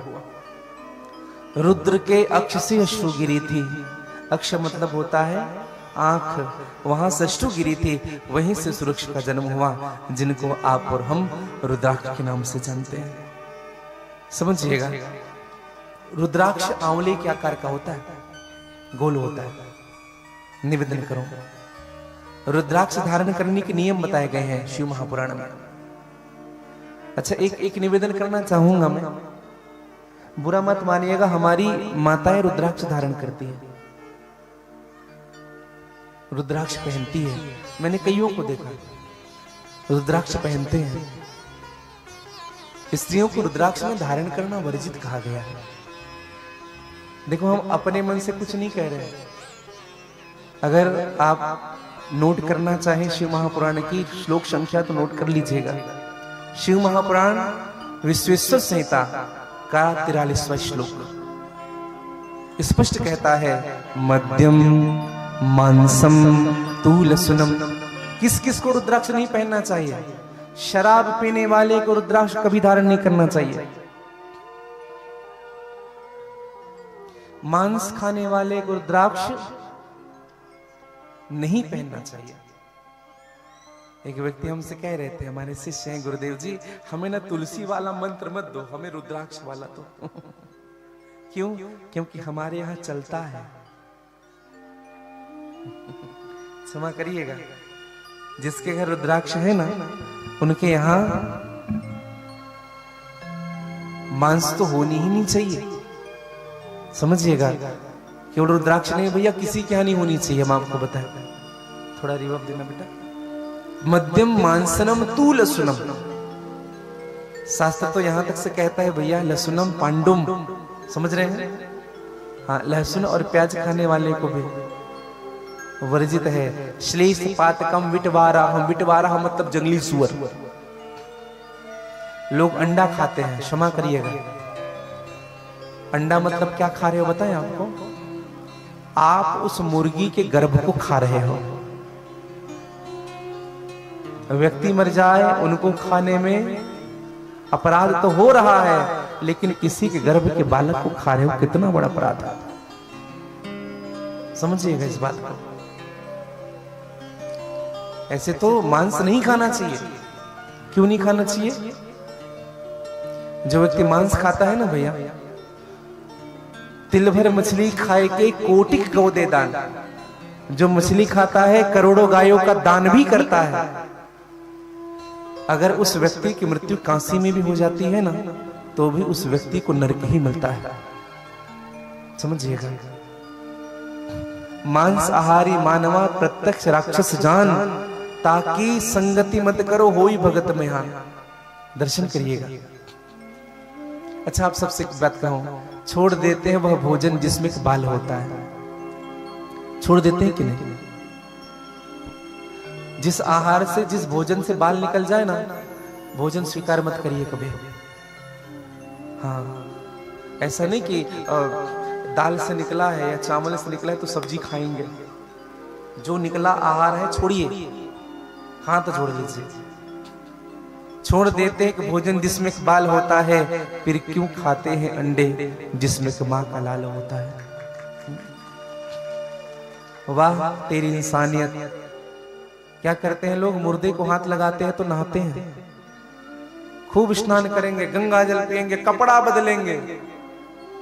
बताइए, मुर्दे को हाथ लगाते हैं तो नहाते हैं और उसी मुर्दे को भोजन बना के खाते हैं। कितना अपवित्र है शरीर, बताइए हमारा। मुझे तो लगता है ये पेट ना शमशान घाट से कम नहीं है। हाँ, शमशान घाट अपवित्र होता है, वैसे यह पेट भी है भैया। हाँ, एक व्यक्ति हमसे कह रहे थे, महाराज जी हम मछली खाते हैं। हमने कहा क्यों खाते हो? उसने कहा महाराज जी मछली इसलिए खाते हैं, तालाब में अगर मछली को हम छोड़ देंगे तो मछली बड़ा हो जाएगा और हम स्नान करने जाएंगे वो हमें खा जाएगा। हमने कहा ऐसे ऐसे लॉजिक देते हो। अच्छा, मछली आपके खाने का है? बोले हाँ हमारे खाने का है। हमने कहा ठीक है, एक आध शेर को छोड़ देते हैं बस्तर में, हम भी तो शेर के खाने के हैं, खाने दो सबको। समझिएगा भैया। अच्छा, एक निवेदन मैं करना चाहूंगा। ये जो बलि प्रथा है ना हमारे जीवन में, क्षमा करिएगा, कहीं शास्त्र में नहीं लिखा कि बलि प्रथा होनी चाहिए। अगर कहीं शास्त्र में लिखा हो तो हमें भी बताइए, हम भी इनको उपदेश करेंगे आपको। हाँ, लोग बकरा काटते हैं। एक बात बताइए, माँ को बकरे को अगर खाना होता, माँ अगर बकरे खाती तो कितने घूमते रहते हैं जंगल में, खा लेती वहीं से। विचार करिए, हम काटते हैं, क्यों काटते हैं? एक व्यक्ति से हम कह रहे थे बकरा, बोले हाँ महाराज, हाँ हमारी परंपरा में है, जिनके घर लड़का नहीं हो रहा होता ना वो बकरा काटता है। और जैसे हम काट रहे हैं ना महाराज, हो गया। हमने कहा वाह, मतलब माँ बकरा खाती है। एक बात बताइए, बकरा भी किसी का पुत्र होगा कि नहीं? किसी का बेटा होगा? तो किसी के बेटा को काट करके अपने बेटा चाह रहे हो? किसी के संतान को, किसी के माँ बाप को दुखी करके आप कैसे खुश रह सकते हो? एक बात कहूं मैं आपको, हमारी जो दांत की बनावट है ना, हमारी दांत की बनावट ना गायों की दांत की तरह है। और आप देखेंगे जो मांसाहारी जो जीव होते हैं ना, उनके दांत की बनावट अलग होती है, कटीले कटीले होते हैं। गाय कितना भी भूखा हो मांस नहीं खाता है। शेर कितना भी भूखा हो, 10 दिन का भूखा शेर कभी घास नहीं खाएगा। 5 दिन की भूखी गाय कभी मांस नहीं खाएगी। लेकिन वारे मानव, जो खिला ले, जो खिला ले, और ज्यादा समझाने लगो तो तुम्हारी खोपड़ी खा जाए। समझिएगा। छोड़िए मांस। बकरे और घोड़े को बलि देने का मतलब बताएं मैं आपको। बकरे को बलि देने का मतलब बकरा मैं करता है। यज्ञ में बकरे की आहुति मतलब आज के बाद मैं अभिमान नहीं करूंगा, मैं मोह नहीं करूंगा, ये मेरा है, ये मेरा है, आज के बाद नहीं करूंगा। ये बलि का मतलब। घोड़े को बलि देने का मतलब क्या? आज के बाद मैं लोभ नहीं करूंगा। समझिएगा। एक पंडित जी हमसे कह रहे थे, महाराज जी स्पष्ट लिखा है वेद में, क्या लिखा है? पशुना अलभेद। क्या लिखा है? पशुना अलभेद। और अलभेद का अर्थ मतलब, उसने कहा अलभेद का अर्थ होता है मारना। हमने कहा पंडित जी बैठिए थोड़ा सा। अलभेद करते क्या होता है? मारना। अच्छा, इसका मतलब शादी में एक मंत्र पढ़ा जाता है। क्या मंत्र पढ़ते हैं? पंडित जी मंत्र पढ़ते हैं। वर महोदय को कहा जाता है कि कन्या के हृदय के भाग को स्पर्श करो, ततः वरः कन्याया हृदयम अलभेत, ततः वरः कन्याया हृदयम अलभेत। वर से कहता कहते हैं कि कन्या के हृदय के भाग को स्पर्श करो, ये नियम है। हमने कहा अगर अलभेद कर्त मारने से होता तो पंडित जी कहते मार दो इसको। फिर शादी किससे करते? वेद परोक्षवादी है भैया। हाँ, वेद की भाषा हमको समझ में नहीं आती। एक व्यक्ति को माड़ पीने की आदत थी, समझिएगा। माड़ का मतलब समझ रहे? माड़, माड़ का मतलब चावल का जो पसिया, माड़ का जो हो ना, उसको पीने, अच्छा उनको पीना चाहिए। आजकल तो नहीं पीते, सभ्य समाज में पीने लग जाए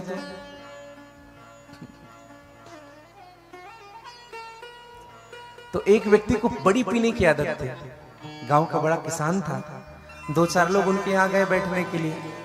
अब उनकी जो माँ थी, लकड़ी की कठौती हो जाती है ना, उसमें माड़ निकाले और अपने बच्चे से कहा कि बेटा जा पिताजी को बुला करके लाना, माड़ निकल गया है। और वो लेकर के आए और दर्शन करिएगा। अब उनके बेटा गए, बेटे ने अब थोड़ी ना सबके सामने कह दे पिताजी चलो माड़ पी लो। सभ्य समाज है, कोई ना कोई तो क्या सोचेंगे, इतना बड़ा किसान माड़ पीता है। तो उस लड़के ने जाकर कहा पिताजी धानपुर से मांडू आया हुआ है। समझ रहे हैं? धान से मांड निकला है। धानपुर से मांडू आया हुआ है, कठौतिया घाट पर बैठा हुआ है, जल्दी चलकर मिल लीजिए, नहीं तो शीतलपुर चला जाएगा। किसी को समझ नहीं आया, आप सब समझ गए होंगे। किसी को समझ नहीं आया, लेकिन उनको समझ तुरंत खड़े होकर के चला गया। बस ऐसे ही वेद की भाषा है। वेद की भाषा परोक्षवादी है, हमको जल्दी समझ में नहीं आती। मैं तो कहूं अगर बलि देना हो ना भैया, तो 108 नींबू काट करके माँ के चरणों में चढ़ाओ। हाँ, काट करके चढ़ाइए उनके। नारियल 108 नारियल तोड़िए माँ के चरणों में, यह भी बलि है। आप कहेंगे महाराज अगर हमारे परिवार को कुछ हो गया तो हम क्या करेंगे? अगर उनको कुछ हो गया, मैं व्यासपीठ से कहता हूं आपके परिवार को कुछ नहीं होगा, भगवान मुझे कर दे। कोई देवी बलि नहीं ले सकती भैया, कभी नहीं। समझिएगा इस बात को। पूरी दुनिया बुराई है इस कारण। तो जीवन में बात याद रखिएगा, रुद्राक्ष धारण करने वाले को मांस नहीं खाना चाहिए, शराब नहीं पीना चाहिए। हाँ, रुद्राक्ष धारण करना चाहिए। अच्छा, एक और निवेदन करूं, रुद्राक्ष सब पहन सकते हैं। अगर आप शुद्धता से हैं तो पहन सकते हैं। शिव की उपासना कर रहे हैं तो पहन लीजिए, फिर उतार के रख दीजिए। यहां तक कि रुद्राक्ष पहन करके लघु शंका और दीर्घ शंका भी नहीं जानी चाहिए। निवेदन करो, यह भगवान शिव का ही स्वरूप है रुद्राक्ष। कई बार तुम लोग फैशन के लिए पहन लेते हैं। एक बार जाएंगे महाकाल, वहां से पूरा रुद्राक्ष लटका के रखेंगे। कई लोग ऐसे हैं मेरे भाई बहन। निवेदन करो, मैं एक व्यक्ति हमसे कह रहे थे कि विष्णु के उपासक को रुद्राक्ष धारण नहीं करना चाहिए। एक हमारे शिष्य ने रुद्राक्ष पहना था, तो किसी ने उनसे कहा आप विष्णु के उपासक हो, आप राधा वल्लभ संप्रदाय से हो, कृष्ण के उपासक हो, आपको रुद्राक्ष धारण नहीं करना चाहिए। केवल शिव के उपासक ही रुद्राक्ष पहन सकते हैं। तो वह शिष्य हमारे पास आया, गुरुदेव जी एक पंडित जी ऐसा ऐसा कह रहे थे। हमने कहा बेटा आप रुद्राक्ष पहनना छोड़ो मत, पवित्रता का ध्यान रखो बस। और एक निवेदन करूं, जिनके मन में ये प्रश्न भी उठते हैं ना कि भगवान शिव के उपासक ही रुद्राक्ष पहन सकते हैं, कृष्ण के उपासक नहीं पहन सकते, वे जरूर इस भाव को समझे। शिव महापुराण की विश्वेश्वर संहिता की 25 अध्याय का 62वां श्लोक स्पष्ट कहता है रुद्राक्ष कौन कौन पहन सकता है। विष्णु आदि देव भक्ताश्च धारयेण युणनः संशयः रुद्र भक्तो विशेषेण रुद्राक्ष धारयेण तथा। विष्णु आदि, समझिएगा, विष्णु के उपासक, विष्णु अर्थात राम और कृष्ण, मां दुर्गा के उपासक, भगवान गणेश के उपासक, हनुमान जी के उपासक, शक्ति के उपासक, ये सब के सब रुद्राक्ष धारण कर सकते हैं, लेकिन रुद्र भक्तो विशेषेण रुद्राक्ष धारयेण तथा। रुद्र को भक्त जो होते हैं ना भगवान शिव के, उनको विशेष रूप से धारण करना चाहिए।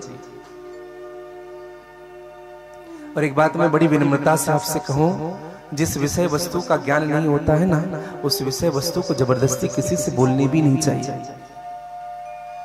निवेदन करो, मनमुखी बात मत करिएगा भैया।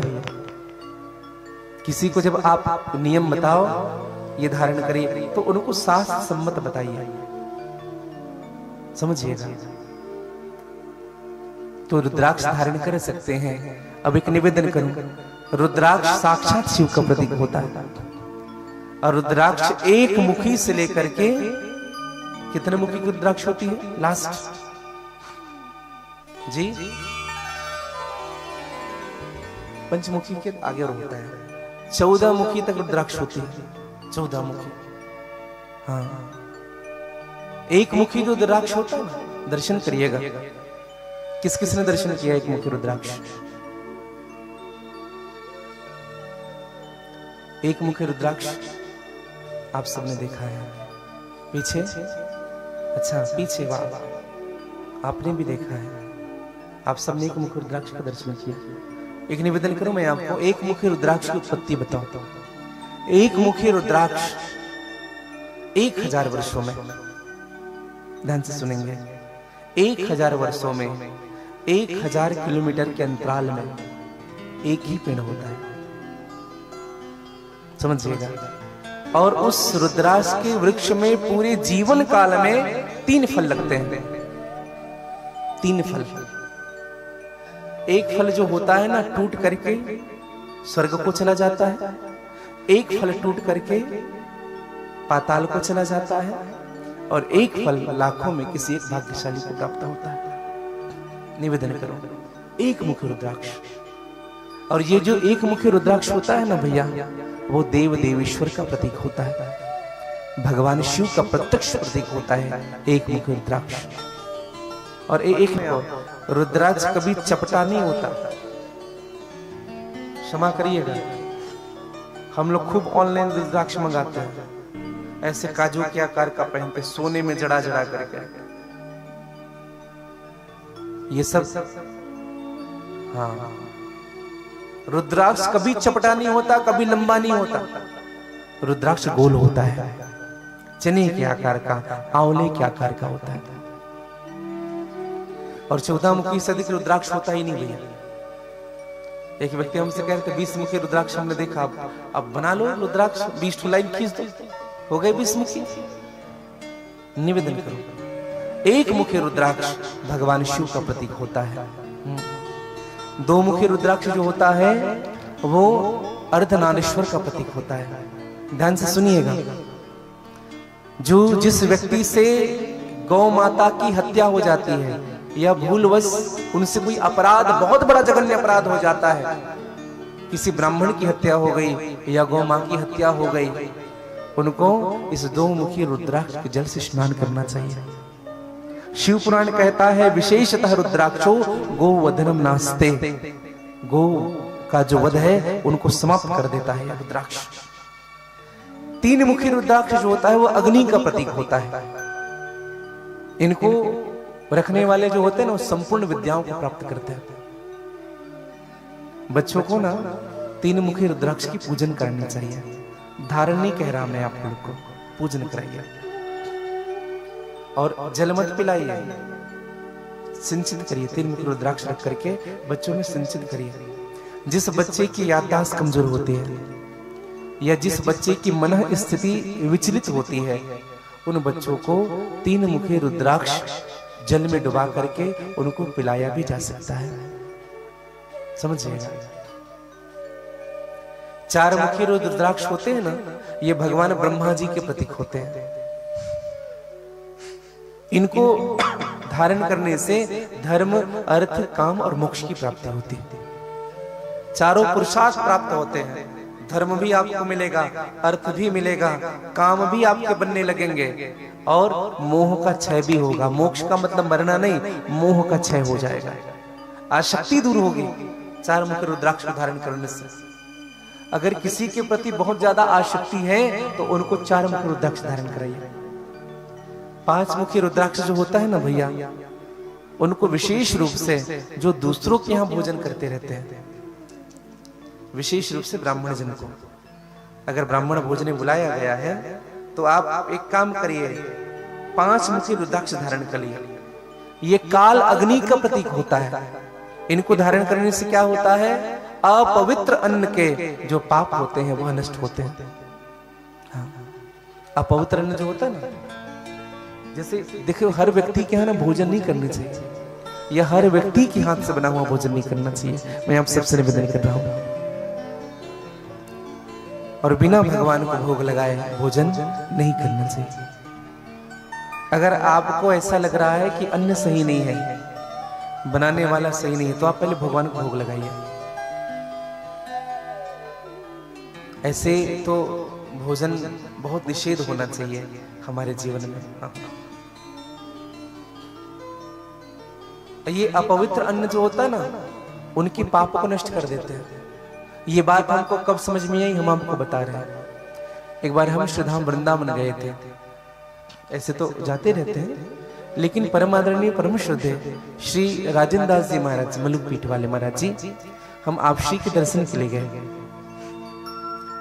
क्योंकि जब जब वृंदावन जाना होता है, हाँ, मलुक पीठ की प्रसादी बड़ी अच्छी लगती है, तो वहां भंडारण जाकर के भोजन करना बड़ा अच्छा लगता है। तो हम जब गए थे तो उस समय महाराज जी बाहर जा रहे थे, हमने वंदन किया। तो महाराज जी थोड़ी दूर गए, फिर अपने शिष्य से कहा, बेटा एक वस्तु लेकर के आना, एक भूल गया हूं। और जब उनसे वो वस्तु मंगाई गई तो हम परम आदरणीय श्रद्धेय श्री रामदास जी महाराज जी से कुछ वार्ता कर रहे थे। तो महाराज जी ने एक रुद्राक्ष मंगाई थी। तो हमने परम आदरणीय श्री महाराज जी से पूछा, रामदास जी महाराज से, कि महाराज जी ऐसी कौन सी वस्तु भूल गए थे जिनको मंगा रहे हैं?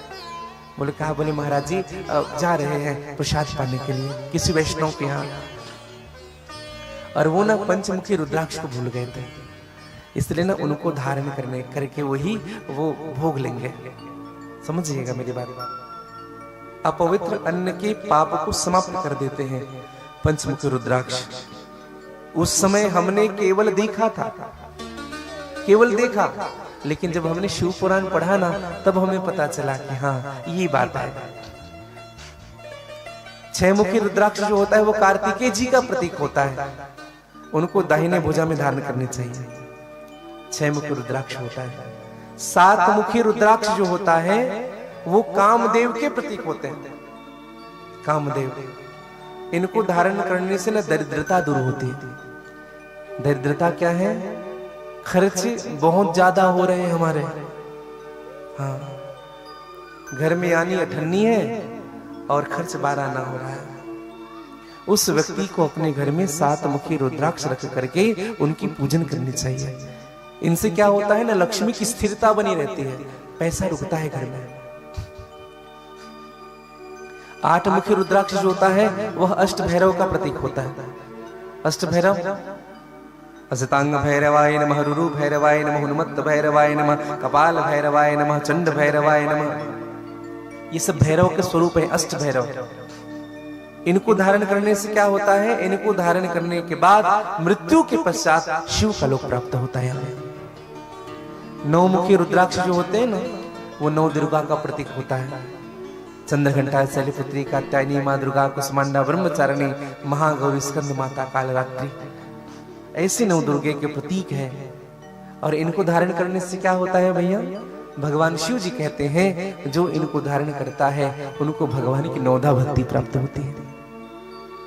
10 मुखी रुद्राक्ष जो होता है साक्षात नारायण के प्रतीक होते हैं, भगवान नारायण के। इनको धारण करने से हमारी कामनाएं पूर्ण होती है, जो इच्छा है मन में। 11 मुखी रुद्राक्ष जो होता है ना, विजय का प्रतीक होता है, विजय। अगर आप हार रहे हो बार बार अपने निज जीवन में, तो आपको 11 मुखी रुद्राक्ष धारण करना चाहिए। जो बच्चे पढ़ाई खूब कर रहे हैं, पीएससी, यूपीएससी या अन्य कॉम्पिटिटिव एग्जाम की तैयारी कर रहे हैं, उन बच्चों को विशेष रूप से 11 मुखी रुद्राक्ष की पूजन करनी चाहिए। इनको करने से क्या होता है, सफलता मिलती है। लेकिन केवल पूजा से नहीं मिलेगा भैया, ध्यान रखिएगा, पढ़ना भी पड़ेगा। हाँ, पढ़ाई करेंगे तब मिलेगा। हाँ, भगवान तो सपोर्ट करेंगे ही आप।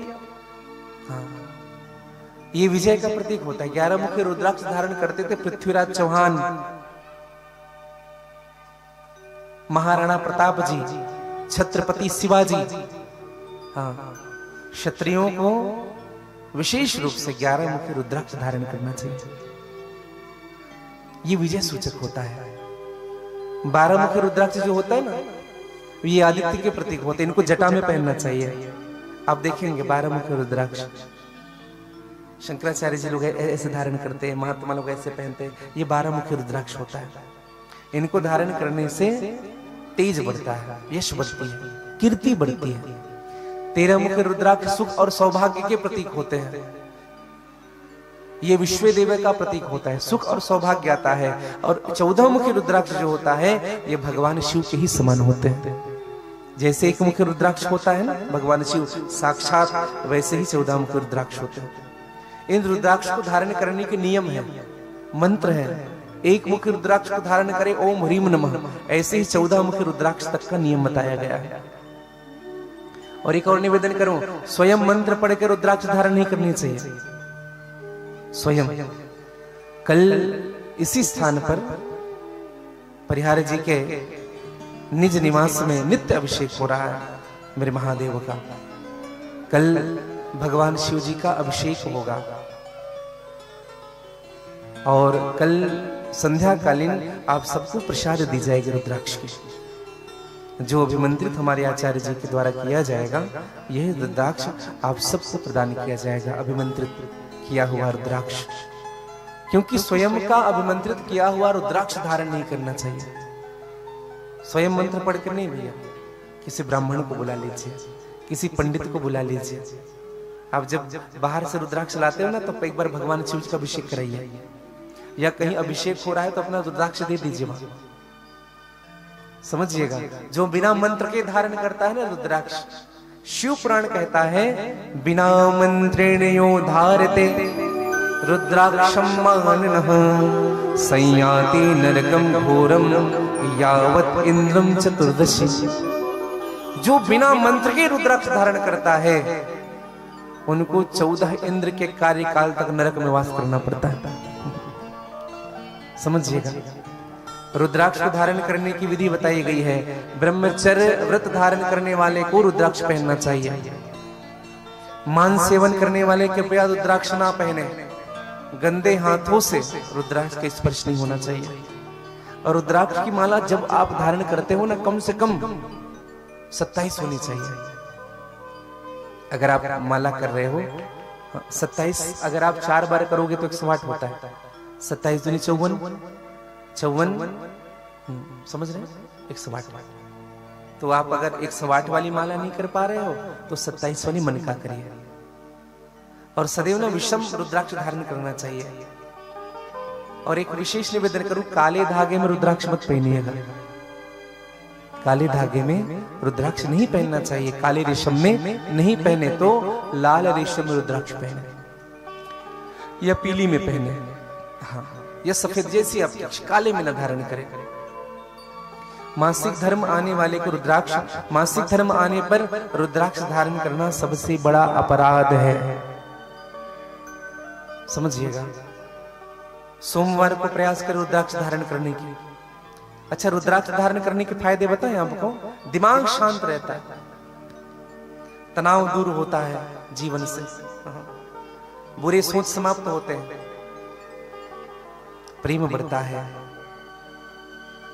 2-4 बातों का ध्यान रखेंगे। स्वयं का पहना हुआ रुद्राक्ष किसी और को नहीं देना चाहिए। यदि किसी ने माला बनवाया है तो संख्या विषम होनी चाहिए। जो रुद्राक्ष धारण करते हैं ना, उनको जादू टोना नहीं लगता है। समझिएगा। और कितने बताएं आपको रुद्राक्ष के विषय में। निवेदन करूं। ये भगवान शिव की ही शक्ति है। रुद्राक्ष भगवान शिव ही हैं जो आज रुद्राक्ष के स्वरूप में हमें दर्शन दे रहे हैं। समझिएगा भैया। बोले शंकर भगवान की जय। और भगवान शिव की कृपा हम सबके जीवन में बनी है। हाँ, और बड़े भाव के साथ संतों ने गाया भी है। रुद्राक्ष की माला धारण करने वाले हम भगवान शिव को ही आमंत्रण करें, प्रभु आप हमारे जीवन में आइए। डमरू वाले बाबा तुमको आना होगा और डम डम डमरू बजाना होगा। माँ गौरा संग गणपति जी को लाना होगा। कौन कौन चाह रहे हैं भगवान आ जाए?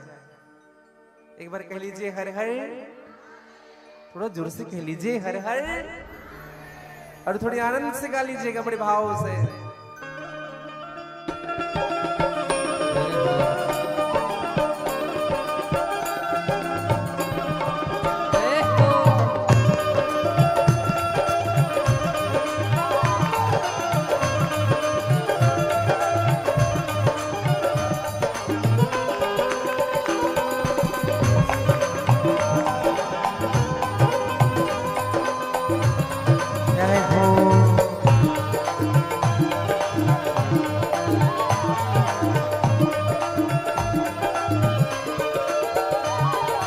डमरू वाले बाबा तुमको आना होगा। डमरू वाले बाबा तुमको आना होगा। डमरू वाले बाबा तुमको आना होगा। डमरू वाले बाबा तुमको गाली से बड़े भाव से डम डम डमरू बजाना। डम डम डमरू बजाना। डम डम डमरू बजाना।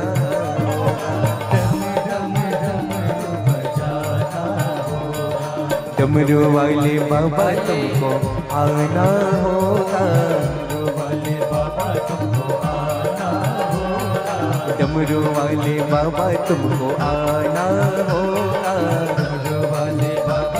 गाली से दोनों हाथ पसार करके डम डम डमरू बजाना।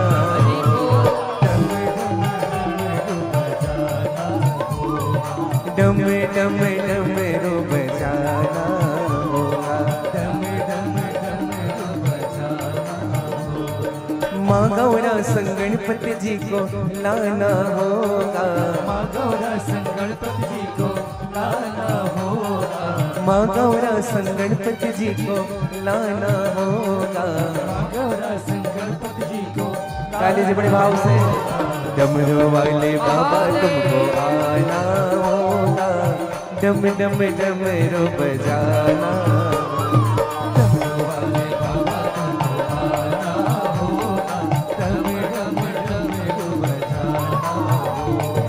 डम डम डमरू बजाना होगा। काली जी का थोड़ी आनंद मस्ती से झूमते हुए हरि बोल।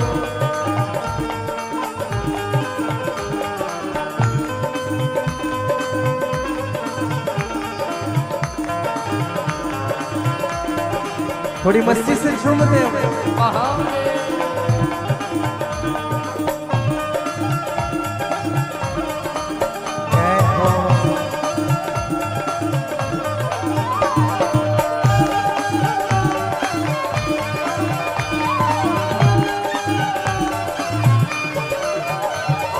सावन के महीने में हम कांवड़ लेकर आएंगे। सावन के महीने में हम कांवड़ लेके आएंगे। सावन के महीने में हम कांवड़ लेकर आएंगे। सावन के महीने में हम कांवड़ लेके आएंगे। कलशों में गंगा जी का जल भरने। कलशों में गंगा जी का जल भरने। कलशों में गंगा जी का जल भरने। गाइएगा। ओ चले चले रे कांवरिए कांधे कांवर डर ले। चले चले कांवरिए कांधे कांवर। सावन के महीने में हम कांवर लेकर आएंगे, सावन के महीने में हम कांवर लेकर आएंगे, पावन गंगा जल से बाबा आपको नहलाएंगे, पावन गंगा जल से बाबा आपको नहलाएंगे। कांवड़ियों को पार लगाना होगा, कांवड़ियों को पार लगाना होगा, कांवड़ियों को पार लगाना होगा, कांवड़ियों को पार लगाना। गाली से बड़े भाव से डम डम डमरू बजाना, डम डम डम डम डम डम डमरू बजाना होगा, डमरू वाले बाबा तुमको आना होगा, डम डम डमरू बजाना होगा, हो डम डम डमरू बजाना होगा। काली जी का थोड़ी आनंद से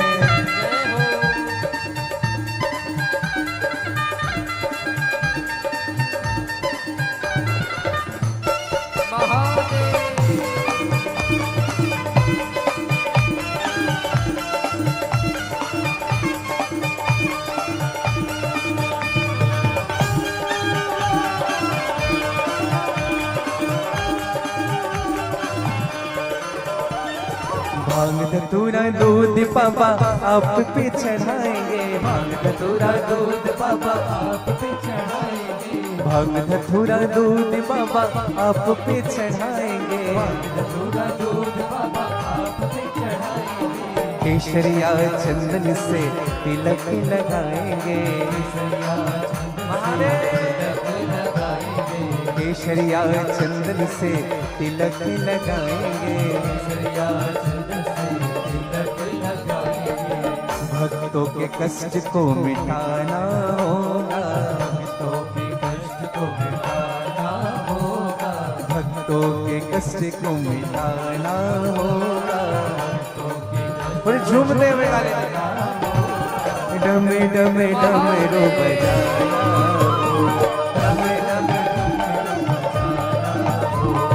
डम डम डम डम डमरू बजाना,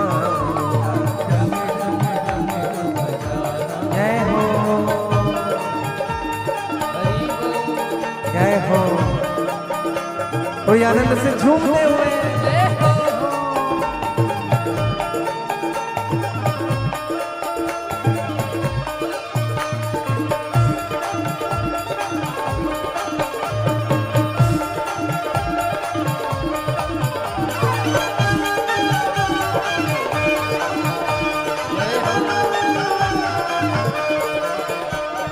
तू तो भोले दानी बाबा जग से निराला है, तू तो भोले दानी बाबा जग से निराला है, तू तो भोले दानी बाबा जग से निराला है, तो भोले दानी बाबा जग से निराला है, हाथों में त्रिशूल गले सरखों की माला है, हाथों में त्रिशूल गले हाथों में त्रिशूल गले सरखों की माला है, हाथों में त्रिशूल गले सरखों की माला है, नंदी पे चढ़कर बाबा आना होगा, नंदी पे चढ़कर बाबा आना होगा, काली जी दोनों हाथ पसार करके डम डम डमरू बजाना, डम डम डमरू डम डम डम डम डमरू बजाना, डम डम डमरू बजाना होगा, डमरू वाले बाबा तुमको आना होगा, डमरू वाले बाबा तुमको आना होगा। थोड़ी आनंद से झूमते हुए डम डम डम डम डमरू बजाना होगा, डम डम डम डम डमरू डम डम डम डम डमरू बजाना, डम डम डम डम डमरू बजाना डम डम डम डम डमरू बजाना होगा डम डम डम डम डमरू बजाना होगा डम डम डमरू बजाना होगा। श्री विश्वनाथ भगवान की श्री बसवेश्वर महादेव की जय। नमः पार्वती पतये हर हर महादेव। डमरू वाले बाबा तुमको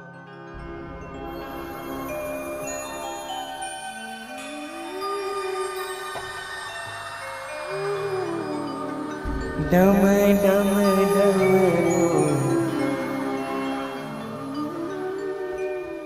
बोली भक्तर भगवान की जय। भगवान आते कब है बताए हमें, जब हृदय से बुलाया जाए। तो भगवान शिव को वस्तु प्यारी है रुद्राक्ष। दूसरी दृष्टि, अच्छा भगवान शिव को व्यक्ति कौन प्यारा है? कौन सबसे प्यारा है जी? वस्तु तो रुद्राक्ष है, लेकिन व्यक्ति कौन है प्यारा?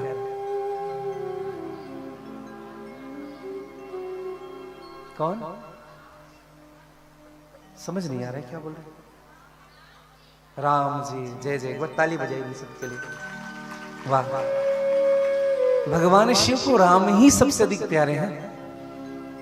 माँ पार्वती ने कहा प्रभु बताइए ना, आपको भगवान राम प्यारे हैं? बोले बहुत प्यारे हैं, क्या कहूं मैं। हाँ, राम जी का नाम ही तो भगवान शिव लेते हैं।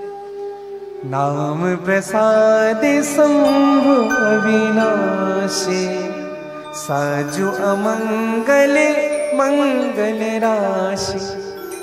भगवान का नाम ही प्यारा है शिव जी को। नित्य भगवान शिव जी राम का ही नाम लेते हैं, आंख बंद करके राम राम राम तुम पुण्य राम राम दिन रात केवल राम का नाम लेते रहते हैं। माँ पार्वती ने कहा प्रभु आपके स्वामी है ना राम जी? बोले हाँ राम जी स्वामी हैं। तो मुझे थोड़ा चरित्र बताइए ना उनका, हम राम जी के चरित्र सुनना चाहते हैं। बहुत संक्षिप्त है श्री महापुराण में राम कथा। हाँ, संक्षिप्त में मैं आप सबको राम कथा सुनाऊं।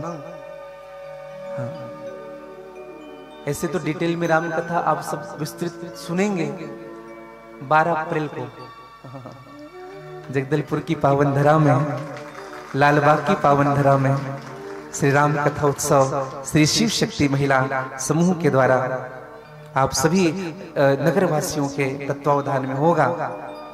तो उस समय राम कथा भगवान शिव जी की कृपा से आप हम सब श्रवण करेंगे। आज बहुत संक्षिप्त में राम कथा कहूं। राम कथा, राम कथा क्या है बताएं आपको। 4 घाट में राम कथा हुई है, ध्यान से सुनिएगा। 4 घाट। सबसे पहला घाट भरद्वाज मुनि ने याज्ञवल्क्य जी से कथा, याज्ञवल्क्य जी ने भरद्वाज जी से कथा सुनाई। एक निवेदन करूं मैं आपको, ये घाट है प्रयागराज का। और ये घाट कौन सा है बताएं आपको? ज्ञान का, भक्ति का घाट। निवेदन करो। एक घाट में बैठ करके कथा सुना रहे हैं पक्षीराज गरुड़ सुन रहे हैं, और कथा कौन कह रहे हैं? कागभुसुंडी कौआ कथा कह रहे हैं, गरुड़ सुन रहा है। कौन से घाट में? भक्ति के घाट में। समझिएगा। एक कथा अभी चल रहा है, कैलाश पर्वत में कथा हो रही है, भगवान शिव जी कथा कह रहे हैं, और श्रोता कौन है? मेरी माँ उमा, माँ पार्वती कथा सुन रही है। ये कौन सा घाट है? ज्ञान का घाट। जिन जिन स्थानों में रामचरितमानस में ज्ञान की चर्चा हुई है, वहां मेरे महादेव ने बात कहा है। और एक घाट है बनारस, 80 घाट। 80 घाट में कथा कहने वाले तुलसीदास जी महाराज, और कथा सुन कौन रहे हैं? मेरी माँ गंगा। सभी ऋषि मुनि महात्मा तुलसीदास जी कहते हैं एक और श्रोता है सुनने वाला कौन, मेरा मन। मैं खुद कथा कह रहा हूं और मैं खुद कथा सुन रहा हूं, समझिएगा। तो कथा सुन कौन रहे हैं, तुलसीदास जी का मन। और पांचवा घाट हम बताइए, लिखा नहीं है, पांचवी घाट बस्तर। बस्तर किस पवित्र नगरी में, कुसुम पैलेस के सामने इस पवित्र स्थली में कथा हो रही है। और ये कौन सा घाट है बताएं भैया, प्रेम का घाट है। इस घाट में कथा कह रहे हैं हमारे ठाकुर जी, कहलवा रहे हैं, यह दास कथा कह रहा है और आप सब बैठ करके कथा सुन रहे हैं। ये प्रेम का घाट है। और ये भगवान की कथा कैसी है बताएं आपको। इसे श्रवण कर मिट जाती है, कथा श्रवण कर मिट जाती है, सब जन्म जन्म की व्यथा, जय जय राम कथा, जय श्री राम कथा, जय जय राम कथा, जय श्री राम कथा। इसे श्रवण कर मिट जाती है, इसे श्रवण कर मिट जाती है, कथा श्रवण कर मिट जाती है, कथा श्रवण कर मिट जाती है, सब जन्म जन्म की व्यथा, जय जय राम कथा, जय श्री राम कथा, ओ जय जय राम कथा, जय श्री राम कथा, ओ जय जय राम कथा, जय श्री राम, जय जय राम कथा, जय श्री राम कथा। ओ रामचरित मानस एहि नामा, ओ सुनत श्रवण पावहि में श्यामा। राम सिया राम सिया राम, जय जय राम, राम सिया राम, जय जय राम। ओ पुनि पुनि कितने सुने सुनाए, ओ की प्यास बुझते न बुझाए। राम सिया राम, जय जय राम, राम सिया राम, जय जय राम। तेरा परमारथ बन जाए, तेरा परमारथ बन जाए, हम सबका परमारथ बन जाए, का परमारथ बन जाए। श्री तुलसी सी जथा, जय जय राम कथा, जय श्री राम कथा, जय जय राम कथा, जय श्री राम कथा, ओ जय जय राम कथा, जय श्री राम कथा, जय जय राम कथा, जय श्री गाली देना थोड़ी आनंद के साथ। राम सिया राम, जय जय राम, राम सिया राम, जय जय राम, राम सिया राम, जय जय राम, राम सिया राम, जय जय राम, राम सिया राम, जय जय राम, राम सिया राम, जय जय राम, राम सिया राम, जय जय राम, राम सिया राम, जय जय राम। सियावर रामचंद्र भगवान की जय। रामचरितमानस, ये राम कथा क्या है बताएं आपको।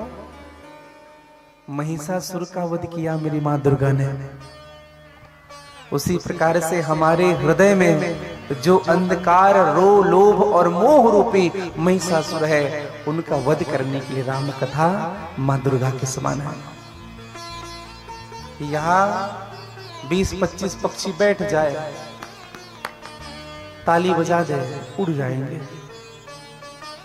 समझिएगा। मोह रूपी पक्षी को उड़ाने के लिए राम कथा ताली के समान है। राम नाम सुंदर कर ताली, संशय बिहग उड़ावन हारी। समझिएगा। तो भगवान की कथा क्या है?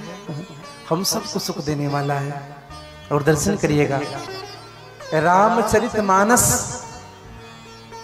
का प्राकट्य हुआ नौमी भौम। कब हुआ? बार मधुमासा अवधिपुरी यह चरित प्रकाश। नौमी भौम, नौमी की तिथि थी, मंगलवार का दिन था। मधुमास किसे कहते हैं? मधुमास नया वर्ष मनाते हैं। कब मनाते हैं? चैत्र के मास को मधुमास कहते हैं। नौमी भौम माघ मधुमासा अवधपुरी यह चरित। एक निवेदन करूं, संवत 1631 को रामचरितमानस का पब्लिकेशन हुआ, इनका विमोचन हुआ, प्रतिपादित किया गया। अपितु रामचरितमानस अभी से नहीं है भैया। किसने लिखा है रामचरितमानस को? रचि महेश निज मानस राका। और समय देख करके पाई सुसमय शिवासन भाखा। आज कथा सुना रहे हैं मेरे महादेव। किनको? मेरे मां पार्वती को। दर्शन करिएगा। राजा दशरथ हुए, दशरथ की संतान नहीं है। दशरथ जी के एक भी संतान नहीं थे। गुरुदेव भगवान के पास गए। गुरु गृह गयो तुरंत महिपाला, चरण लागी करे विनय विशाला। और गुरुदेव जी से अपनी पूरी बात बताती, निज दुख सुख सब गुरु ही सुनाओ। राजा दशरथ ने कहा, गुरुदेव मेरा दुख ऐसा है, मेरा सुख ऐसा है। मैं एक बात कहूं आप सबसे, गुरुदेव के सामने जब हम जाते हैं ना, या किसी संत के सामने जाते हैं, तो केवल दुख लेकर के मत जाना भैया। दुख नहीं सुनाना, केवल दुख ही नहीं। गुरुदेव ऐसा हो गया, ये तबीयत खराब चल रही थी, बोलिए ऐसा हो गया, ऐसा हो गया। अरे ऐसा भी कहिए, गुरुदेव बहुत बढ़िया जीवन चल रहा है, खूब कृपा है ठाकुर की, खूब कृपा है आपकी। केवल दुख ही नहीं, सुख भी सुनाना। हाँ, निज दुख सुख सब। वशिष्ठ जी ने कहा, चिंता मत करो, क्या दुख है? सबसे बड़ा दुख है संतान नहीं है। कृपा करिए गुरुदेव। गुरुदेव ने कहा कि बेटा चिंता मत करो, धरहु धीर हुई है सुतचारी। एक नहीं होगा, 4 होंगे, और वो साधारण नहीं होंगे। कैसे होंगे? त्रिभुवन विदित भगत भयारी। पूरी तीनों लोक में जिनकी पताका फैलेगी, वह तुम्हारे पुत्र के रूप में आएंगे। राजा दशरथ ने कहा, वाह गुरुदेव कैसे आएंगे? कहा, बेटा यज्ञ करना पड़ेगा। और राजा दशरथ यज्ञ करते हैं। और यज्ञ के उस समय यज्ञ किसके अधीन था? जैसे सबके अलग अलग विभाग थे ना, तो उस समय यज्ञ का विभाग था श्रृंगी ऋषि के पास। श्रृंगी ऋषि, और इसी श्रृंगी ऋषि को यज्ञ करने के लिए बुलाया गया। और दर्शन करिएगा, श्रृंगी ऋषि ने एक शर्त में यज्ञ किया था। क्या शर्त में? कि राजा दशरथ तुम्हारी बेटी के साथ मुझे शादी करना है। अगर तुम्हारे पुत्र हो जाएंगे ना, तो तुम्हारी बेटी के साथ मुझे शादी करा देना। राजा दशरथ की एक बेटी थी जिनका नाम था शांता। क्या नाम था? शांता। और इस शांता का जन्म किससे हुआ था? सुमित्रा से। राजा दशरथ के आंगन में ना सुमित्रा 3 साल की थी, खेल रही थी। एक बेटी थी राजा दशरथ की, सुमित्रा से आई हुई थी। और राजा दशरथ का एक मित्र था जिनका नाम था रोमपात। एक दिन अपने मित्र के यहाँ घूमने के लिए आया, उस बेटी को देखते थे। रोमपात के एक भी संतान नहीं थे। एक दिन उस बेटी को देख करके रो रहे थे। राजा दशरथ ने कहा कि मित्र क्या हुआ? मित्र का मतलब क्या होता है भैया? जेन मित्र संग हो ही दुखारी, तीन ही बिलोकत पातक भारी। मित्र किसे कहते हैं? जो एक मित्र दूसरे मित्र को देख करके दुखी हो जाए, उनके दुख में दुखी हो जाए, अपने दुख को रज के समान समझे और मित्र के दुख को पर्वत के समान समझे, वही मित्र होता है। समझिएगा। हमारे पूजनीय चाचा जी कहते हैं कि बेटा जीवन में मित्र एक ही होता है, एक। दो किसी भाग्यशाली को मिलता है, तीन आज तक किसी का नहीं होगा। सब स्वार्थ से जुड़े हैं आपसे। मित्रता बहुत बड़ी चीज होती है भैया। सत्य कहूं, अगर आपका कोई सच्चा मित्र है ना, दुनिया में किसी की जरूरत नहीं है आपको। हाँ। लेकिन हाँ, वो सच्चा होना चाहिए। हाँ। राजा दशरथ ने कहा कि मित्र क्यों रो रहे हो? कहा मेरा कोई संतान नहीं है, तुम्हारी बेटी को देख करके। कहा मित्र ऐसी बात है तो जाओ ना, ले जाओ ना मेरी बेटी को, जाओ, आज से तुम्हारी पुत्री हो गई। और रोमपात को दे दिया गया था, लेकिन जब विवाह करने की बारी आई ना, तो फिर से मंगाया। कहा कि मित्र हमारा संतान होगा और ये ऋषि हमसे ये हमारी बेटी को मांग रहे हैं। तो शांतों श्रृंगी ऋषि के साथ शांता का विवाह किया गया था। और ये स्थान कहाँ है बताएं आपको, ध्यान से सुनिएगा। जिन माताओं के बच्चे नहीं आ रहे हैं, जिन बहनों का कोख सुना है, आज भी ऐसा प्रमाण है। हमारे इस छत्तीसगढ़ की भूमि में आप धमतरी क्षेत्र कभी जाएंगे तो धमतरी से लगभग 65-70 की दूरी, 80 किलोमीटर की दूरी में सिहावा नगरी है, नगरी सिहावा। और वहां श्रृंगी ऋषि पर्वत है और लगभग बहुत ऊंचा है पर्वत। ऊपर में ही ना एक गुफा बना हुआ है जहां आज भी पुत्रेष्टि यज्ञ होता है। आप लोग गए होंगे। और जिनके बिल्कुल वहां करने से होते हैं। मैंने ये अनुभव, मैंने ये कई लोगों को प्रैक्टिकल देखा। जरूर जाइए भैया। इस छत्तीसगढ़ की भूमि बड़ी महान है, जहां श्रृंगी ऋषि पर्वत है, जहां मेरी मां शांता विराजती है। पुत्रेष्टि यज्ञ वो वहां से लगभग 25 मीटर की दूरी में, जहां महानदी का उद्गम हुआ है, छोटा सा स्थान है वो। महानदी का जहां से उद्गम हुआ है उसी स्थान पर यज्ञ होता है। हाँ। महानदी जो है ना, छत्तीसगढ़ की महानदी, उनको गंगा की उपमा दी गई है। महानदी का क्या नाम है? चंद्रोत्पल्ला, चित्रोत्पल्ला, शास्त्रों की बात है। महानदी। हाँ, निवेदन करो।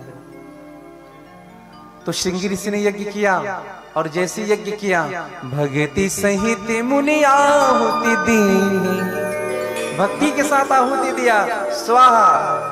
और जैसे स्वाहा किया भैया, 4 बार स्वाहा किए थे, भगवान यज्ञ नारायण प्रकट हो गए। बोलिए यज्ञ नारायण भगवान की जय।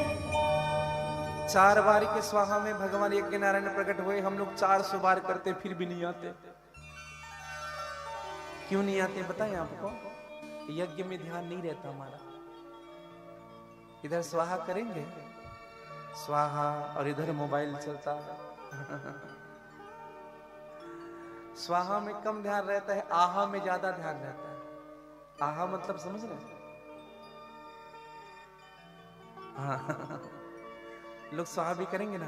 हाँ, इधर मोबाइल। हाँ, पंडित जी, इंद्राय स्वाहा, भौमाय स्वाहा, अग्नि स्वाहा, यमाय स्वाहा, जमदाग्नि स्वाहा। हाँ, तुम्हारी मौसी जी, बिठा बिठा बिठा। हाँ, कहाँ पहुंचे वहां पंडित जी? आपको कहाँ? अच्छा, केश काल पार हो गए। हाँ, ठीक है ठीक है ठीक है, आप आओ आप आओ। रास्ते में भेज रहे हैं लड़के को, दूसरा फोन उठाएंगे। इधर पंडित जी आप पढ़ो स्वाहा। मैं एक बात निवेदन करूं आप सबसे, जिस दिन मेहमानों को बुलाते हो ना, उस दिन भगवान का पूजा मत किया करो।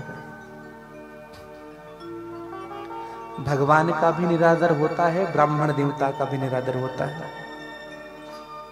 हाँ, जिस दिन सत्यनारायण की कथा होती है ना, उस दिन किसी को मत बुलाओ। खूब बढ़िया भगवान का अभिषेक करो, खूब सेवा करो, खूब पूजा करो। या 3 बजे के बाद मेहमान बुलाओ, खूब पूजा पाठ करके संपन्न हो जाए। हाँ, अब मेहमान। अतिथि भी देवता के समान होते हैं भैया, आप उनका भी निरादर नहीं कर सकते, समझिएगा। और फिर भगवान तो भगवान ही है। करिएगा ये बात, निवेदन करो। ये भाव हमारे जीवन में होनी चाहिए। और जैसे स्वाहा किया, भगवान यज्ञ नारायण प्रकट हुए, खीर लेकर के राजा दशरथ को बुलाया। ये खीर दे दो तीनों रानियों को, यह हवि बांट दे हो तुम जाई, जथा जोग जही भाग बनाई। और देखो खीर बांटा कैसे, सुनिएगा कैसे बांटा। उस खीर को पहले आधा किया, खीर था उनका आधा किया, और आधा खीर को कौशल्या को दी। तीनों रानियां खड़ी हुई है, कौशल्या को पहले खीर दी। माँ कैकेयी सोच रही थी मुझे पहले मिलेगा, लेकिन कौशल्या को मिला। माँ कैकेयी का मन छोटा हो गया। राजा दशरथ भले ही कहते हैं हमसे बहुत प्रेम करते हैं, लेकिन देने की बारी है इनको पहले। फिर खीर आधा किया, अब कैकेयी को लगा अब मुझे मिलेगा, फिर कौशल्या को। अब दिमाग खराब। हमारे साथ भी होता है कई बार, दो चार शिष्य सामने खड़े हो, किसी के हाथ में माला अगर चली जाए तो सब उसी को देखेंगे, गुरुजी की क्लोज है। हाँ। कई प्रकार के लोग मिलेंगे भैया दुनिया में। तो पहले खीर दिया कौशल्या को, आधा करके फिर से दूसरी बार दिया। अब जब कैकेयी को दोनों से खीर दिए ना, मेरे माँ कैकेयी ने खीर नहीं खाया, उस खीर को ले जाकर के आंगन पे रख दी, और आंगन पर रख दिया तो एक चील उड़ता हुआ आया और उसी खीर को मुख में दबा करके उड़ गया। माँ अंजना पर्वत में तपस्या कर रही थी, आंजनेय पर्वत में, वह चील ने जाकर के उस खीर को माँ अंजना के हाथों में रखा। माँ अंजना ने देखा, भगवान का प्रसाद समझ करके उस खीर को स्वीकार कर लिया, और खीर को स्वीकार करने के कारण श्री हनुमान जी महाराज का जन्म होता है। बोले हनुमान जी महाराज की जय। अब ये कथा रामचरितमानस की नहीं भाई, आप लोग पन्ना मत पलटाइएगा। ये कथा कहाँ की बताएं आपको? ये कथा आनंद रामायण की कथा है। कहाँ की है? आनंद रामायण के सार कांड में आपको इनकी चर्चा मिलेगी। ये जो चील थी ना, ये सुअर्चला नाम की अप्सरा थी, ब्रह्मा की सभा में नाच रही थी, ब्रह्मा जी की सभा में। तो ताल भंग हो गया, ब्रह्मा जी बड़े क्रोधित हुए, कहा ताल भंग हो गया फिर भी नाच रही है, जा तो चील हो जा। बड़ी विस्तृत कथा है इनकी। तो मैं निवेदन करूं, सभी रानियों ने खीर स्वीकार किया और सभी रानियां गर्भवती हुई है मेरे भाई बहन, और आज गर्भ ठहरा है, सभी रानियां गर्भवती हुई है सबने, और आज सुंदर सा समय आया है। योग लग्न गर्भारत थी सकल भय अनुकूल, चर और अचर हर्ष जुत राम जन्म सुख। सभी देवताओं ने निर्णय लिया भगवान का जन्म होने वाला है। कहां से आएंगे भगवान? इंद्र है, वरुण है, कुबेर है, ब्रह्मा है, मेरे महादेव भी उस सभा में बैठे हुए हैं। मीटिंग हो रहा है। क्या मीटिंग? भगवान किधर से आएंगे? जैसे आया था ना जगदलपुर से कोई आने वाला हो तो गेट लगा करके उनका स्वागत करे, कोई इधर केशकाल से है तो गेट लगा करके उनका स्वागत करे। तो सबने विचार किया साकेत की ओर से आएंगे तो साकेत में गेट लगाएंगे। भगवान गोलोक धाम, सब अपनी अपनी बात कहने लगे। कोई कहता है भगवान गोलोक धाम में रहते हैं, कोई कहता नहीं नहीं भगवान और साकेत में रहते हैं, कोई कहता है नहीं नहीं भगवान वैकुंठ में रहते हैं। सबने अपनी अपनी बात कही, लेकिन मेरे महादेव चुप रहे। महादेव जी कुछ नहीं बोल रहे हैं। सबने पूछा भगवान शिव से, प्रभु आप भी कुछ बोलिए ना, आपसे अच्छा एड्रेस कौन, किसको पता होगा भगवान राम का? भगवान शिव ने कहा उनका सबसे बड़ा एड्रेस क्या है बताएं आपको? हरि व्यापक सर्वत्र समाना। भगवान सभी जगह है, लेकिन प्रेम ते प्रगट हो ही मैं जाना। जहां प्रेम है वहीं भगवान है। और ये भगवान कहाँ है बताएं आपको? प्रेम का अर्थ क्या है बताएं? जैसे रगड़िए हाथ को, गरम निकल रहा है कि नहीं? अग्नि है इसमें, दिख रहा है अग्नि, लेकिन आग निकल गया कि नहीं? समझिएगा हर जगह परमात्मा है। घर्षण करना पड़ेगा। कैसा घर्षण? प्रेम का घर्षण करना पड़ेगा। एक बात बताइए, क्या खंभे में भगवान रहे होंगे? प्रहलाद ने खंभे से प्रकट कर दिया, क्या खंभे में भगवान थे? नहीं, प्रहलाद के प्रेम में भगवान थे।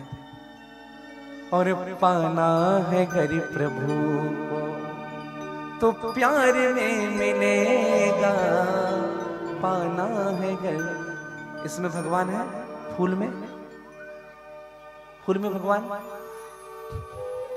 किसको दिख रहा है? अच्छा, कौन कौन समझ रहे फूल में भगवान है? बोलिए, कहां है? हमें तो नहीं दिख रहा। कहां है? सुगंध में है। समझिएगा मेरी बात को। फूलों के बीच खुशबू बनकर महक रहा है।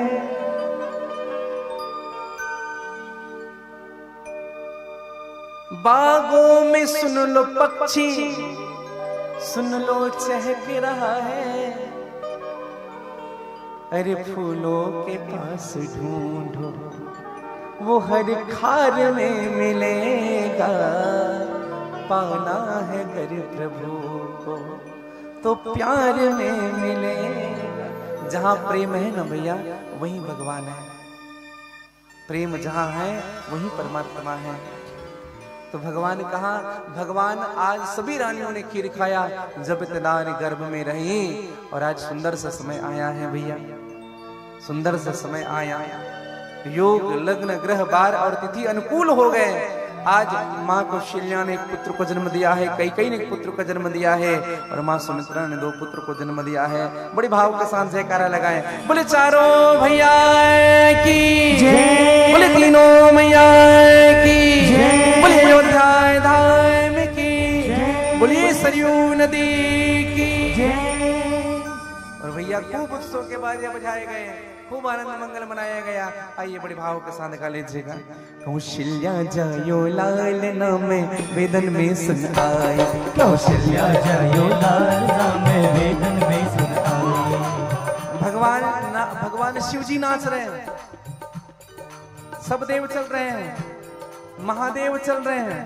सब देव चले महादेव चले, सब देव चले महादेव चले, सब देव चले महादेव चले, सब देव चले महादेव चले। ले ले फूलन की हार रे, आओ राघव सांवरिया।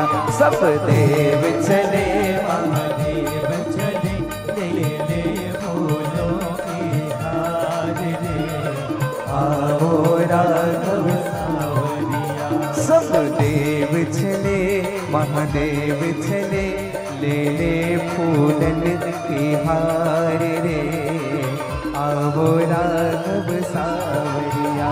सब देव चले महादेव चले, ले ले फूलन की हार रे, आओ राघव सांवरिया। गा लीजिए थोड़ी आनंद के साथ, हाथ पसार करके।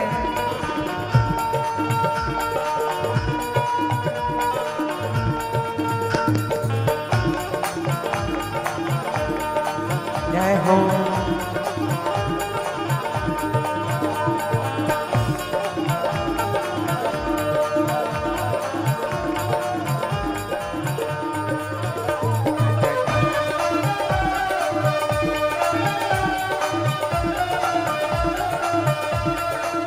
जय हो।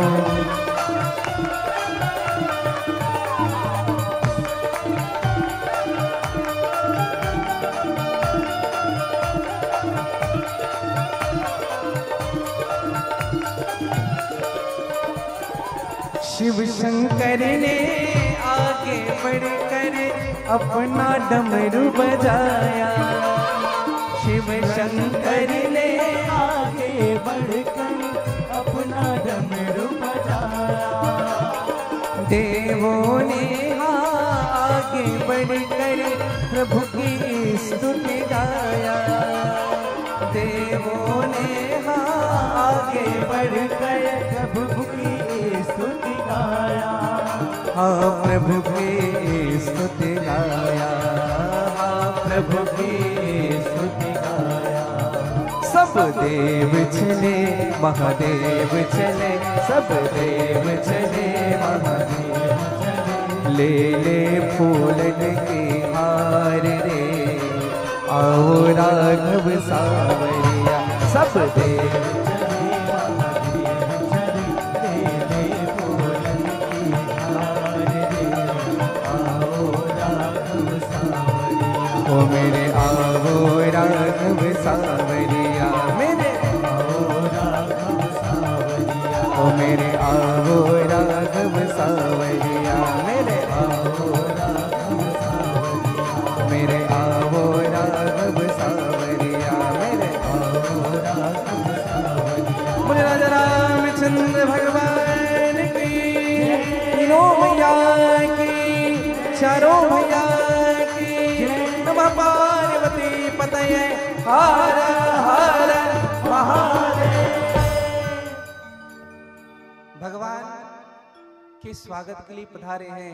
भगवान का प्राकट्य हुआ राम लक्ष्मण भरत शत्रुघ्न के रूप में आज मेरे प्रभु परिलक्षित हुए हैं।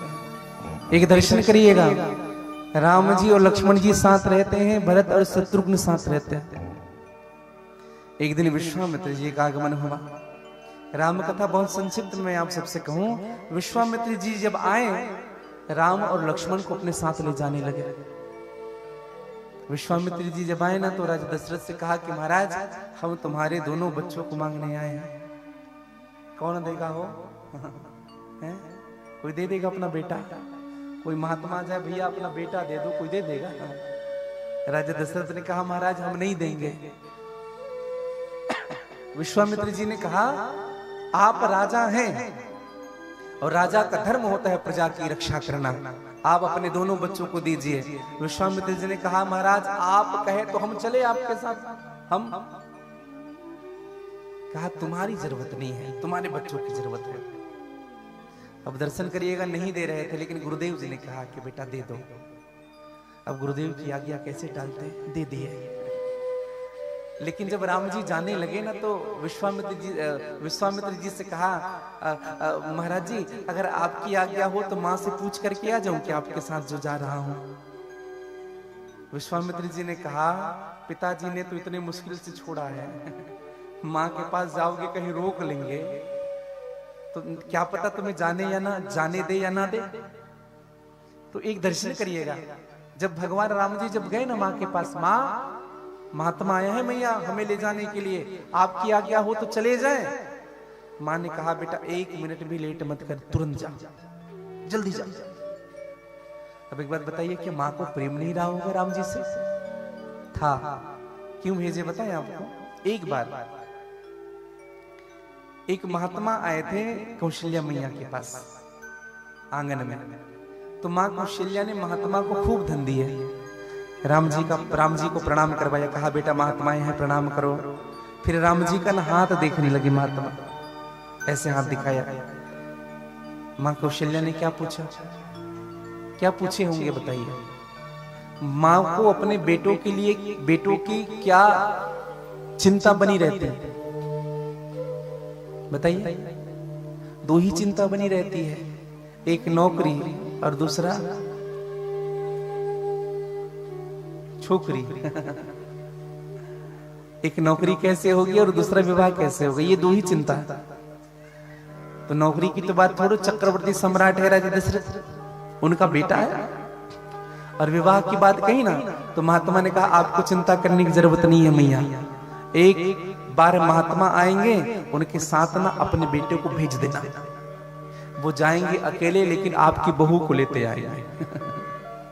माँ कौशल्या बड़ी गदगद हो गई, आज वही महात्मा आए हुए हैं, हमारे बेटी की शादी कराएंगे।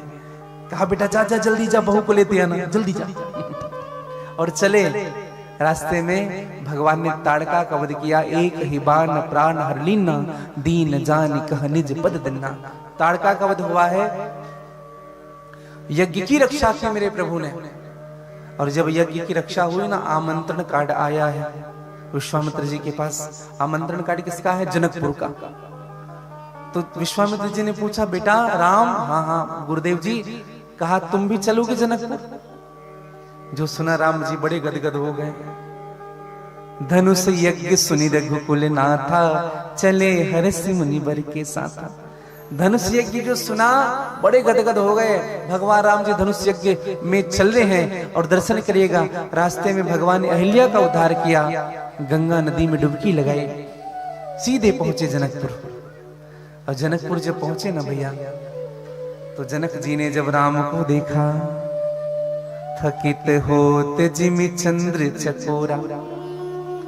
ऐसा लगता है जैसे चकोर पक्षी चंद्रमा को देख करके थक जाता है, लेकिन देखने की लालसा नहीं जाती। उसी प्रकार से राम जी के चेहरे को देख करके जनक जी इतने चकित हो गए और इतने आकर्षित हो गए, ऐसा लगने लगा जनक जी को।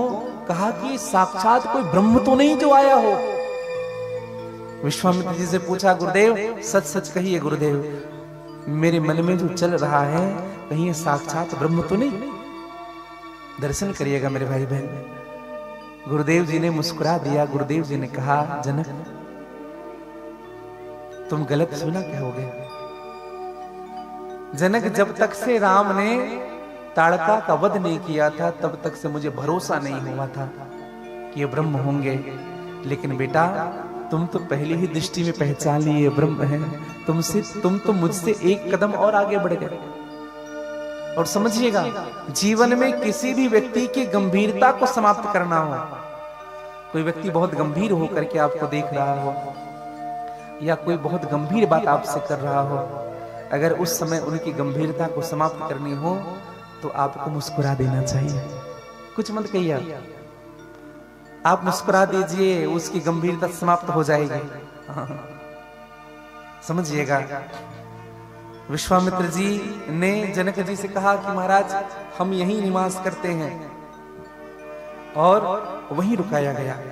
दर्शन करिएगा। जनक जी ने आमंत्रण किया। आज भगवान राम जी पुष्प लेने के लिए गए, पुष्प वाटिका। दर्शन करिएगा। रामचरितमानस में 2 वाटिका, एक पुष्प वाटिका, दूसरा शोक वाटिका। पुष्प वाटिका मिलन की वाटिका है, अशोक वाटिका विछोह की वाटिका है। और जब पुष्प लेने के लिए गए ना राम जी, तो माली राम जी को अंदर जाने नहीं दे रहे हैं। क्या कह रहे हैं? बगिया बीच जाने न दई है, राम जी विनती सुनो। लक्ष्मण जी ने कहा, हम तो पुष्प लेने आए हैं, दल और फूल लेने आए हैं। माली कहने लगे, दल फूल तोड़ हम लई हैं, राम जी विनती सुनो। माली ने कहा, जाने क्यों नहीं? माली से कहा, जाने क्यों नहीं दे रहे हो? माली ने कहा, एक बार बताओ, अभी तुम्हारे भाई तुम्हारे साथ आ रहे थे, कोई घटना घटी थी क्या? कुछ घटना घटी थी रास्ते में? क्या घटना घटी थी? भगवान ने पत्थर में पैर रखा, पत्थर नारी बन गई, उड़ गई। माली ने कहा, कहीं यही गड़बड़ हमारे साथ ना हो जाए। पद पर सत उड़ गई सिला थी, कहीं तुम्हारे भाई के पैर पड़े पत्थर में और वो नारी बन गई और उड़ गई। कहीं तुम्हारे भाई के हाथ पड़ जाएंगे पूरे पौधों में, कहीं ये नारी बन के उड़ जाए तो हमारा धंधा ही चौपट हो जाएगा भगवान, इसलिए अंदर जाने नहीं दे रहे हैं। दूसरी बात क्या कही माली ने कहा, एक काम और करना। बोले क्या? इसलिए जाने नहीं दे रहे हैं, तुम्हारे भाई का जो स्वरूप है ना, चेहरा है, ये कमल के समान है। पद कंज लोचन कंज मुख कर कंज पद कंजारुण, सर्वांग शरीर भगवान का कमल के समान है। तो कहा, अगर तुम्हारा भाई इस बगीचे के अंदर चला जाएगा ना, तो कहीं तुम्हारे भाई के चेहरे में भौरे आकर के ना बैठ जाए। पूरे भौरे तुम्हारे भाई के चेहरे में आ जाएंगे, क्योंकि उनका चेहरा कमल के समान है। लक्ष्मण जी ने कहा, इनकी चिंता आप मत करो, हम हिट स्प्रे लेकर के आए हैं, एक जन को बैठने नहीं देंगे। अंत में माली ने कहा, प्रभु अब एक और प्रार्थना है। बोले क्या? फिर जरूर आपको जाने देंगे, एक बार कह दो, जब बोलोगे सियाजू की जय। एक बार कहो, किशोरी जी के जयकारा लगाओ, एक बार। लक्ष्मण जी ने कहा, हम क्यों लगाए आपकी राजकुमारी की जय, हम तो अपने भाई की जयकारा लगाए। राम जी ने धीरे से कहा, लक्ष्मण तुम्हारे होने वाली भाभी है, एक बार जयकारा लगा दो ना। दोनों ने मिलकर के जयकारा लगाया। आइए आप और हम दोनों जयकारा लगाए मिल करके, बोले किशोरी मैया की जय। और जैसे जयकारा लगाया, भगवान सिंह अंदर घुसे और अंदर घुस करके भगवान ने फूल नहीं तोड़ा।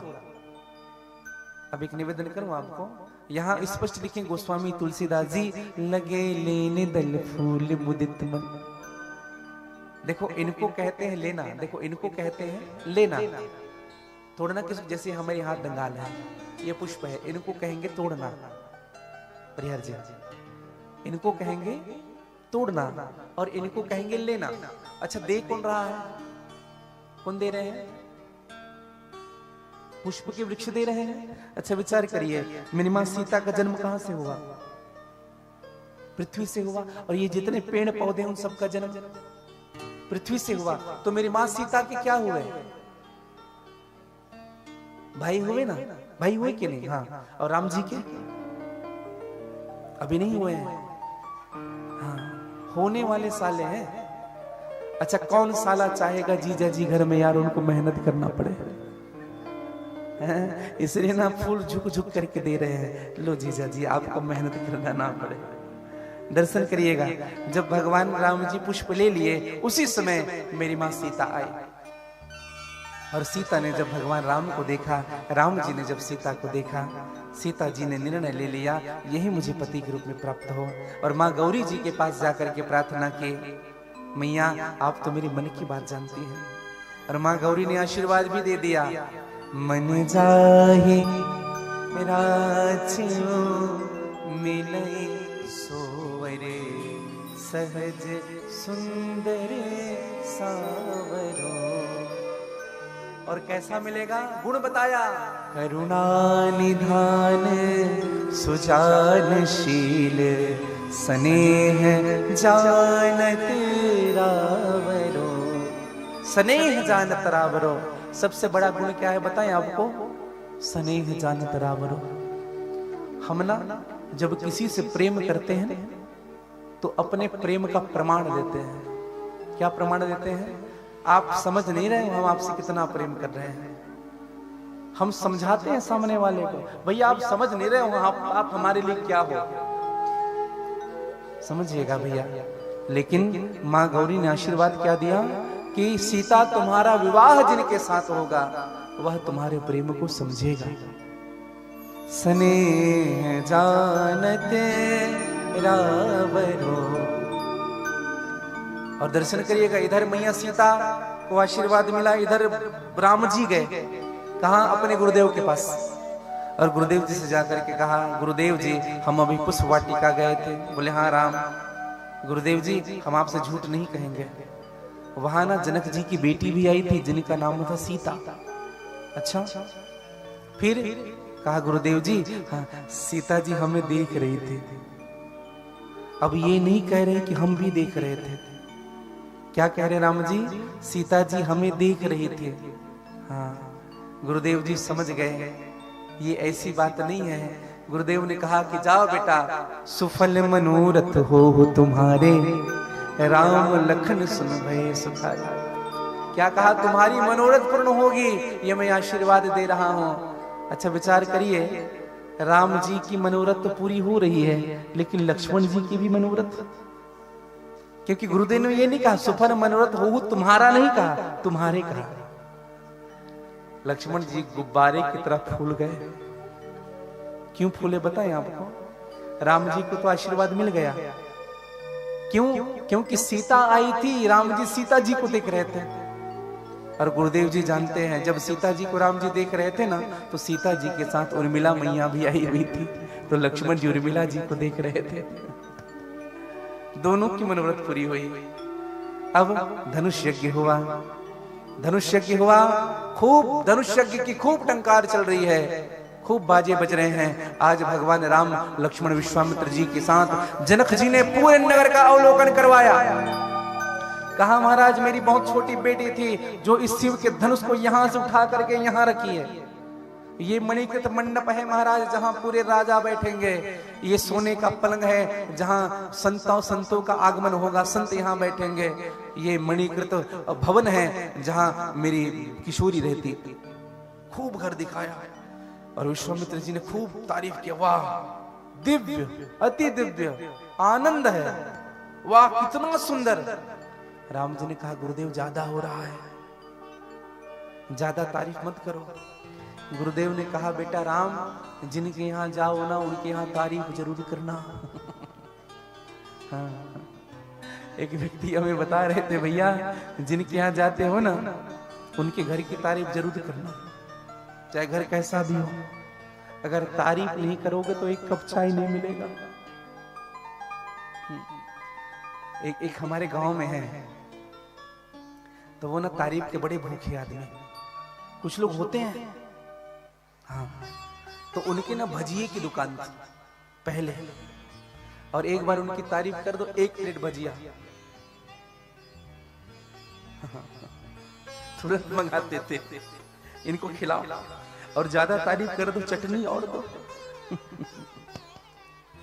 दर्शन करिएगा तारीफ। तो भगवान राम जी ने कहा कि गुरुदेव, कहा बोले बेटा करना चाहिए, और मैं तो सबसे कहता हूं भैया किसी के घर जाते तो खूब तारीफ किया करो, अगर कुछ गड़बड़ हो ना तो वहां मत बोलो, घर में जाकर फोन करो, भैया नल ठीक करवा लेना, भैया ये जगह थोड़ा देख लेता थोड़ा। और ना तारीफ करने का स्वभाव रखिए। हमारे भाइयों से मैं एक प्रार्थना करो, हमारी माताएं जब हमें भोजन कराती है ना तो हम चुपचाप खाते हैं। गाजर का हलवा बनाया, छोले की सब्जी बनाई, पूरी बनाई, चुपचाप खा रहे, अच्छा है भी नहीं कह रहे। कितने मेहनत से बनाई है ये, हमारी माताएं कितने मेहनत से बनाती है, और यही सुनने के लिए बैठती है अच्छा लग रहा है। और अच्छा, कई माताओं का आदत होता है, मैं सबको नहीं कह रहा, किसी किसी की आदत होती है, बनाएंगे उसके बाद बैठेंगे और तारीफ नहीं करोगे, इनमें थोड़ा नमक। इसमें मैं सोची नहीं थी, थोड़ा मैं जल्दी जल्दी में बनाई हूं, ना जाने कैसा बना है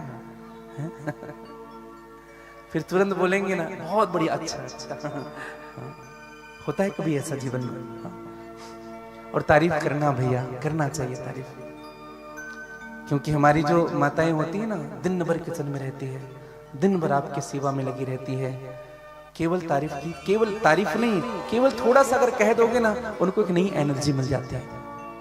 हाँ। आज एक बनाए हैं, कल 2 बना के खिलाएंगे आपको। केवल प्रेम ही तो चाहती है और कुछ नहीं चाहती। हमारी माताएं कुछ भी नहीं चाहती, केवल प्रेम चाहती है। हाँ। और ये प्रेम देने का स्वभाव रखिएगा। भगवान राम जी बैठे और तारीफ का असर क्या पड़ा बताएं आपको। सब मन सनते मन से अधिक, सबसे ऊंचा स्थान दिया गया। अब सबने धनुष तोड़ा है, लेकिन कोई धनुष को हिला नहीं पाया भैया। सबने कोशिश की, कोई धनुष हिला नहीं पाया। क्यों नहीं हिला पाया? इसलिए नहीं हिला पाया, सम्मु सरासन डिगई न कैसे, कामी बचन सती मन जैसे।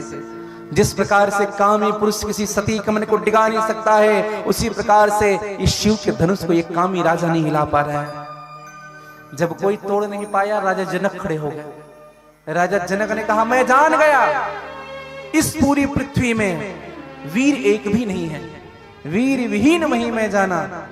जैसे आए हो वैसे चले जाओ। मुझे अगर पता रहता कि एक भी वीर नहीं है, इसी ने भी छत्राणी का दूध नहीं पिया है, तो मैं अपनी हंसी नहीं कराता, मैं अपनी बेटी का। मैं जान गया मेरी बेटी आज विवाह के यश के पात्र कोई भी दूल्हा नहीं है जो यहाँ बैठा। अब दर्शन करिएगा। फिर सबने निर्णय लिया, अब सब एक साथ तोड़ेंगे। अब बताओ, भूप सहस दस एक ही बार। अब एक साथ तोड़ने की बात आने लगी। अच्छा विचार करिएगा, अगर एक साथ तोड़ते तो शादी किनके साथ होती? किनके साथ होती? तो उनसे पूछा गया सबसे, एक साथ तोड़ लोगे तो शादी कैसे करोगे? पहले लड़ेंगे, जो बच जाएगा उन्हीं के साथ शादी होगी। अब बताइए, बाद में लड़ना ही है तो वैसे गठबंधन की सरकार बनाने से क्या मतलब है? बाद में जब लड़ना ही है, हाँ, तो वैसे मिलजुल करके करने से क्या मतलब? समझिएगा मेरी बात। कोई खड़ा नहीं हुआ, लेकिन जब ये बात जनक जी ने कही, अब मैं जान गया कोई वीर नहीं है, तुरंत खड़े हो गए लक्ष्मण जी। लक्ष्मण जी ने कहा कि जनक जिन अनुचित वाणी, जनक जो कह रहे हो ना, अपने वाणी को वापस लो। रघुवंशी जिस सभा में बैठे हो, ऐसी अनुचित वाणी किसी ने नहीं कही थी जो आप कह रहे हो। अरे सड़े गले धनुष की बात करते हो? इस सड़े गले धनुष को उठा करके कमल नाल के समान उठा करके 100 योजन चला जाऊंगा, पूरे पृथ्वी को कच्चे घड़े के समान फोड़ डालूंगा, फाड़ डालूंगा, तोड़ दूंगा, फोड़ दूंगा, ये कर दूंगा, वो कर दूंगा। कैसे करूंगा? भगवान की कृपा से करूंगा। विचार करिएगा, क्रोध में भी विवेक काम कर रहा है। हम लोग क्रोध होते हैं ना, विवेक काम नहीं करता, पटकते हैं मोबाइल, फिर बाद में बनाने देते उसी को। क्रोध में होता है ऐसा। क्रोध में विवेक काम करना चाहिए भैया। और जब खूब क्रोध होने लगे ना तो राम जी डर रहे थे, अब जानते तो वो कहीं जाके तोड़ ही दिए। शादी हमें करनी है। राम जी ने लक्ष्मण से कहा, भैया इधर इधर इधर। लक्ष्मण जी को बगल में बिठाया, बहुत अच्छा कहा भैया, मैं भी नहीं बोल सकता ऐसा जैसा तुमने बोला, लेकिन भैया तुम तो सीधे जनक में उतर गए। आगे शी लगा लेते, पीछे जी लगा लेते। तुम तो सीधे जनक ही जनक बोल रहे हो। हमारे होने वाले ससुर हैं, पहले से संबंध खराब कर रहे हो। अब गुरुदेव भगवान समझ गए, अब विलंब नहीं करना। गुरुदेव ने कहा कि जाओ राम, उठहु राम भंजन भव चापा, उठहु राम भंजन भव चापा, मेटहु तात जनक संतापा, मेटहु तात जनक परितापा, मेटहु तात जनक परितापा, मेटहु तात जनक परितापा। भगवान राम जी उठे, उठ करके धनुष का प्रणाम किया। गुरुदेव भगवान का प्रणाम किया, धनुष की परिक्रमा की। बाएं हाथ भगवान धनुष के मध्य में रखे और ये जीतम के विटामिनी जिमी जब लयो, तनु धनु धनु मंडप सब गयो, लेक चढ़ावत के चढ़ारे, बाहु ललका देख सब ठाड़े, भरते ही क्षण राम मध्य धनु तोड़ा, भरे भुवन धुनि घोर कठोरा, भले भुवन धुनि घोर कठोरा, भले भुवन धुनि घोर कठोरा, भरे भुवन घोर कठोर, तज बज बाज तज मार के चले, करहि दिग्गज डोल, बोल गुरुमन कुल मने, सुर असुर मुनि कर कान दिल्ले, सकल बिचन विचार ही को दंड खंडे राम तुलसी, जयति वचन उचार ही।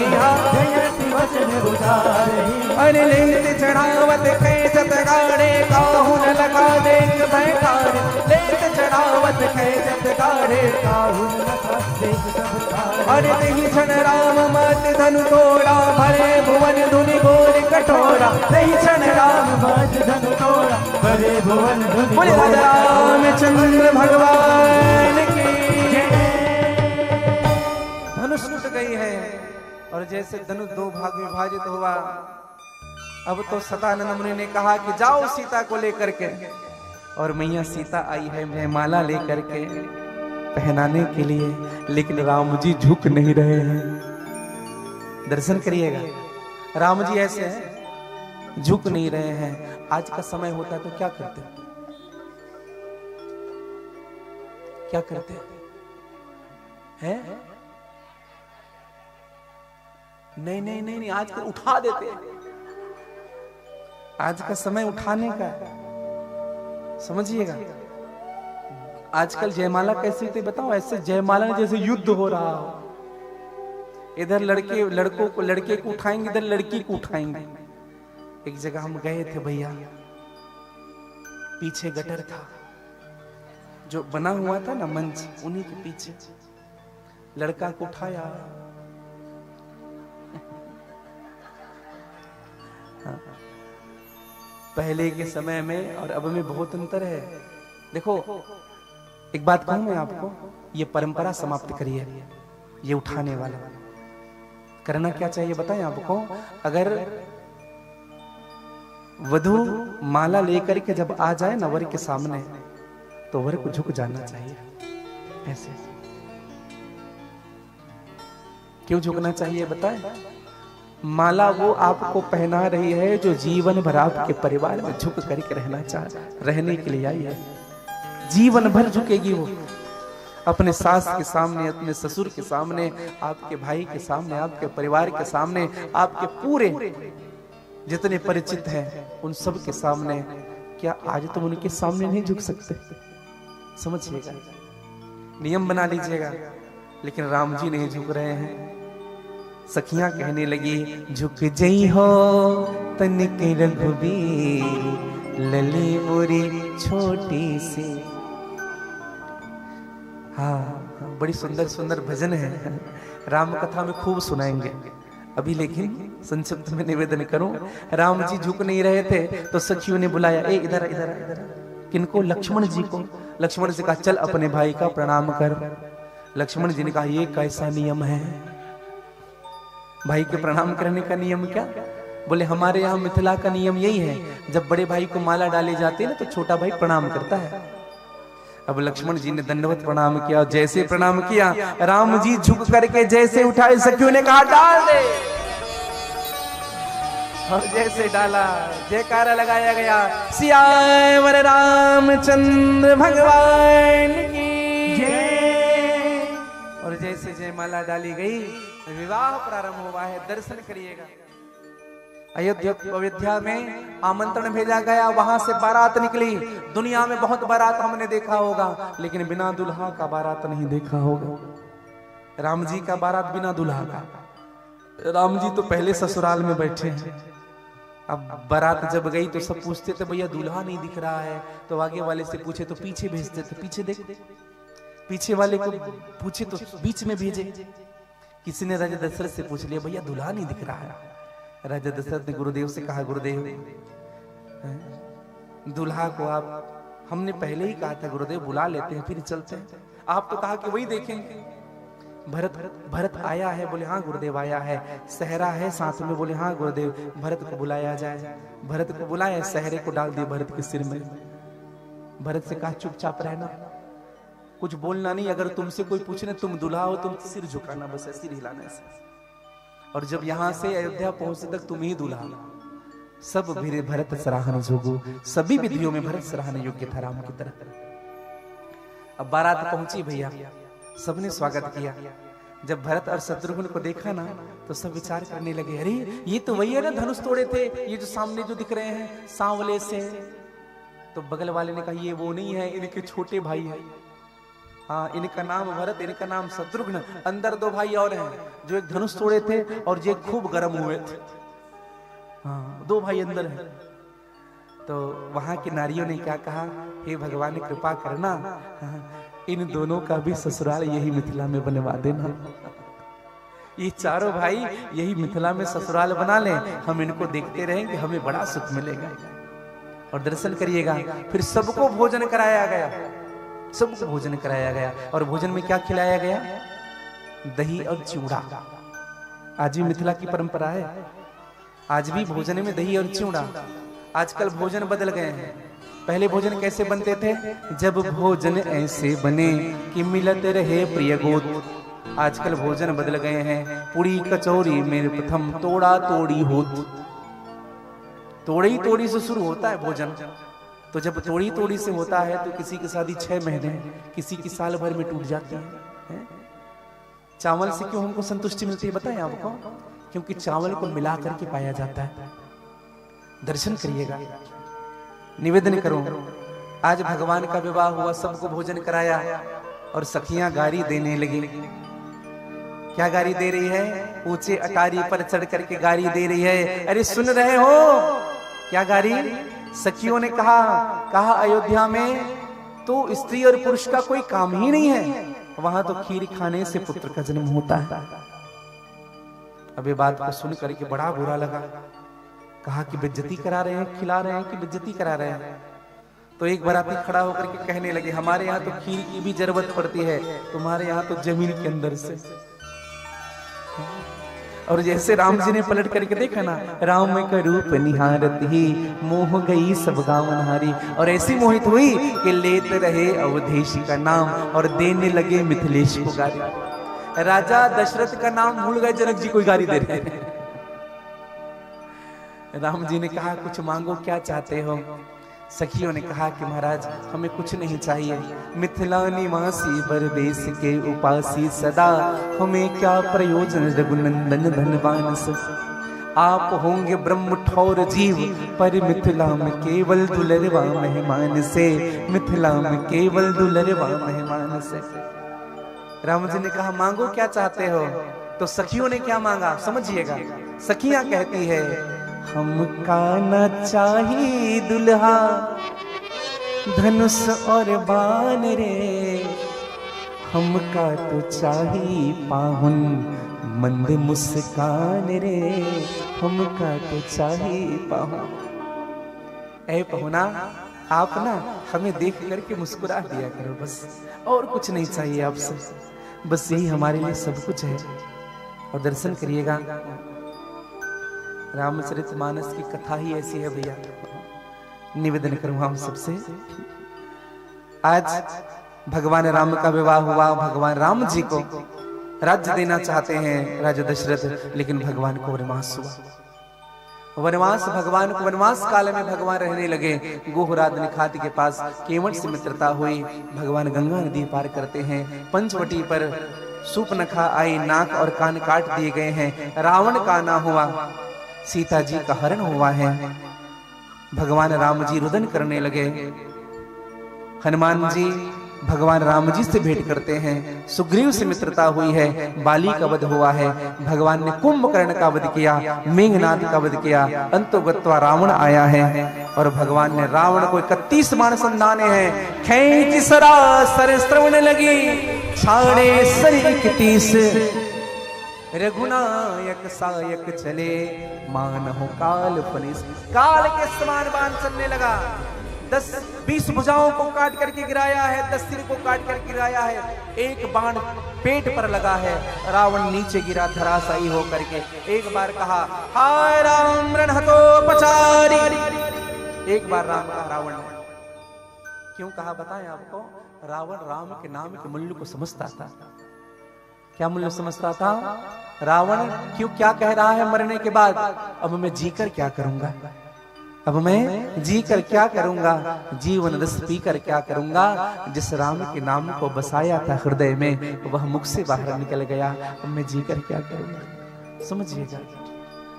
फिर मां सीता को बंधन मुक्त कराया गया और मां सीता की अग्नि परीक्षा हुई। कौन कौन मानता है कि मेरी मां की अग्नि परीक्षा हुई? अच्छा आप मान रहे हैं।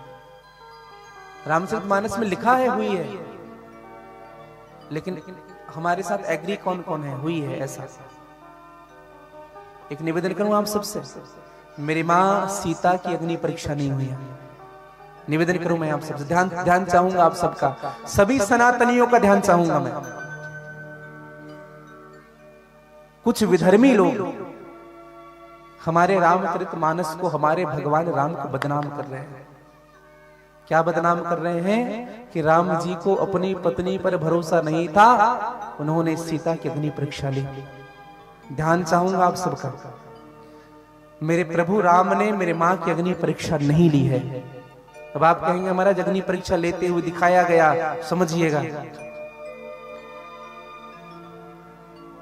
ये जो सीता है जिनका हरण रावण ने किया, ये नकली सीता थी। आप राम कथा जब पढ़ेंगे ना, तो भगवान राम जी और मेरी मां सीता का एक संवाद है राम कथा में। भगवान राम ने मेरी मां सीता से कहा है, क्या कहा कि सीता तुम कुछ दिन पिताजी के पास रहो, मैं इन दुष्टों का संहार करने आया हूं। पिताजी कौन है राम जी के? कौन है? अग्नि देवता। दशरथ जी नहीं, अग्नि देवता ने खीर लाया, जिस खीर को खा करके माताएं गर्भवती हुई, जिनसे राम का जन्म हुआ। विचार करिएगा, अग्नि देवता कौन है? बोले राम जी के पिता है, सूर्यवंशी है भगवान। और मां सीता से कहा, कुछ दिन सीता तुम पिताजी के पास रहो, तुम पावक मह करो निवासा, जो लगी करो निशाचर नाशा। अब मैं निशाचरों को मारने जा रहा हूं, तुम चले जाओ अग्नि में, अग्नि अर्थात पिताजी के पास। कुछ दिन तुम्हारी नकली स्वरूप मेरे पास रहने दो। और दर्शन करिएगा, इसी नकली सीता का हरण किया है किसने? रावण ने। और भगवान ने अग्नि परीक्षा नहीं ली। रावण को मारने के बाद मेरे प्रभु ने नकली सीता को अग्नि में भेज करके पिताजी के पास भेजा है, और उसी अग्नि से अपनी असली सीता को मेरे प्रभु ने अपने पास स्वीकार किया। तो कुछ विधर्मी जन ये बात भी कहते हैं कि अग्नि परीक्षा हुई थी, वो जरूर सुन ले, अग्नि परीक्षा मेरे राघव ने नहीं ली है मेरी मां सीता की। रामचरितमानस हमारे ग्रंथ, हमारे हिंदू की पहचान, सनातन की पहचान ग्रंथ को जलाया गया, लेकिन हम हाथ बांध करके बैठे रहे। हम सबकी कमी क्या है बताएं आपको, हम सब सनातनियों की, हमें क्या करना, वो कर रहा है, मुझे क्या करना है। समझिएगा मेरे भाई बहन, हम बटे हुए हैं, बटे हुए हैं कि नहीं। केले का पेड़ देखा होगा आप लोगों ने, एक बार छिलो फिर से नया छिलका, एक बार छिलो फिर से नया छिलका, फिर छिलो फिर नया छिलका। वैसा ही सनातनी है, वैसा ही हिंदू है। समझिएगा, आप सबको मैं निवेदन करना चाहूंगा। हम लोग से पूछा जाता है कौन है आप, ब्राह्मण है, कौन ब्राह्मण है, सरयू पारी है, कानकुब्ज है, ये है वो है, कौन क्षत्रिय है, कौन क्षत्रिय है, बनिया है, कौन बनिया है। 10 शाखाएं निकल जाती है हमारी। और एक बात कहूं मैं आपको मेरे भाई बहन, ये सब तो ठीक है, लेकिन हमारे सनातन भाई, हम अपने आप से उनको छोटा समझते हैं। हाँ, उनके घर मत जाओ, उनके घर पानी मत पियो, उनको स्वीकार मत करो, वो छोटी जाति के हैं। एक व्यक्ति हमसे कह रहे थे, महाराज जी वो उसके घर पानी मत पीना। क्यों मत पीना? उसके घर जाना मत। क्यों नहीं जाना? हाँ, वो नीचे जाति के हैं। मैं एक प्रार्थना करूं मेरे भाई बहन, बुरा मत मानिएगा, एक बात मैं आप सबसे कहने जा रहा हूं। नीची जाति कोई नहीं होता है, लेकिन हाँ, नीच लोग हर जाति में होते हैं। जो हमारे सनातन को विभाजन करने वाले हैं, जो हमारे हिंदुत्व को विभाजन करने वाले हैं, ऐसे लोग हर जगह मिलेंगे आपको, और अपने ही मिलेंगे, कोई और नहीं मिलेगा आपको। अपने लोग ही हैं जो हमारे सनातन को विभाजित करने के लिए बैठे हैं। अपने ही लोग हैं जो हमारे सनातन को खंड खंड करने बैठे हैं। एक निवेदन करूं मैं आपको, अभी जांजगीर चांपा के पास एक गांव है खैजा, 10 मिनट बैठ जाइएगा अगर संभव हो पाए तो। आप लोग 10 मिनट बैठिए, भगवान की आरती करके हम जाएंगे। जांजगीर चांपा नाम सुना होगा आप लोगों ने। वहां एक गांव है खैजा। वहां कुछ भाइयों को ना पंडाल में आने नहीं दिया करते थे। क्यों? महाराज जी वो ऐसे हैं। हमने कहा किसने कह दिया? सबको बुलाया जाए। सबको बुलाया गया, और अंतिम दिन सबको व्यासपीठ में बुलाया गया। जब वो प्रसाद लेते थे ना भैया, मैं सत्य कहूं, वो रोते थे। उनको प्रेम की जरूरत है। आज ये धर्मांतरण की जो बवाली चल रही है, ये और किसी और के कारण नहीं, हम सब हिंदुओं के कारण चल रही है। हम अपने भाई को गले से नहीं लगा पाते हैं, हम अपने अपनों को अपना बना नहीं पाते हैं। एक बार जरूर ध्यान से सुनिएगा, कंधे से ऊंची छाती नहीं होती, कंधे से ऊंची छाती नहीं होती, धर्म से बड़ी कोई जाति नहीं होती। कंधे से ऊंची छाती नहीं होती, धर्म से बड़ी कोई जाति नहीं होती। अरे दीपक ही नहीं रहेगा तो बाती क्या करोगे? जब सनातन ही नहीं बचेगा तो जाति का क्या करोगे? किस जाति में बटे हैं हम? सनातनी बन करके रहिए मेरे भाई बहन।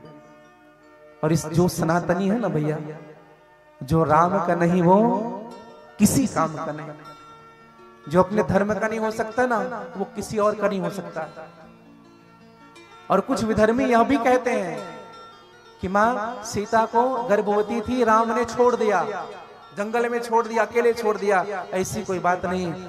अगर वो ऐसा कहते हैं तो ध्यान से सुने, एक धोबी के कहने पर मेरे प्रभु ने मां का त्याग नहीं किया है। ध्यान से सुनिएगा, जब मेरी मां गर्भवती थी, मां सीता, तो मेरी मां सीता गर्भवती थी, तब वशिष्ठ जी के पास जाकर के प्रार्थना की थी, गुरुदेव मैं कुछ दिन वन में रहना चाहती हूँ। और मां सीता के लिए वन नहीं गई भैया, उनके माता पिता जनक जी और मां सुनैना भी साथ गए थे। राम जी भी जाना चाहते थे मां सीता के साथ वन में रहने के लिए, लेकिन मेरी मां कौशल्या ने वचन लिया था, राम अब वन मत जाना कभी। दर्शन करिएगा,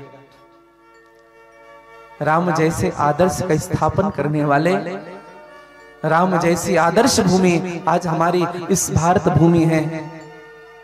हमारे पूर्वजों ने कई वर्षों तक इंतजार किया, अपने प्राण छोड़ दिए। हमारे दादा परदादा ने राम को राजा बनते हुए नहीं देखे, लेकिन हम इस कलयुग में नहीं, राम युग में जी रहे हैं मेरे भाई। राम युग में जी रहे हैं। और मैं किसी पार्टी का प्रचार नहीं कर रहा, लेकिन एक बात कहूं मैं आपको, एक ऐसा साधु राजा आया हमारा, जिन्होंने आज मेरे राघव सरकार को राजा बना दिया। समझिएगा, हम अपने धर्म को ना छोड़े भैया, हम अपने धर्म को ना छोड़े, नहीं तो चंद सिक्कों के लिए हम अपना धर्म छोड़ते हैं। कुछ पैसे मिल रहे हैं, उनके धर्म छोड़ दिए। निवेदन करूं आपको, हमारे पूर्वजों ने सर कटाना स्वीकार किया, लेकिन अपना सनातन धर्म छोड़ना स्वीकार नहीं किया। मत छोड़िएगा, आज संकल्प लीजिएगा कि हम अपना धर्म नहीं छोड़ेंगे। हाँ, और भगवान राम जी आज पहुंचे हैं अयोध्या, और मुझे लगता है कि माँ सीता का जो उस समय राम जी ने माँ सीता से कहा कि सीता तुम कुछ दिन वन में रहो, और मुझे लगता है मेरी माँ सीता आज आई है अभी कलयुग में, और आज आप और हम सब सौभाग्यशाली हैं जो इस युग में जी रहे हैं, जो अपनी आंखों से भगवान राम को राजा बनते हुए देखे। बड़ी भाव के साथ गाइएगा मेरे साथ, और आइए आप और हम सब भगवान राम के राज तिलक का दर्शन इसी स्थान पर बड़े भाव से करेंगे। नगरी हो अयोध्या सी, रघुकुल सा घराना हो,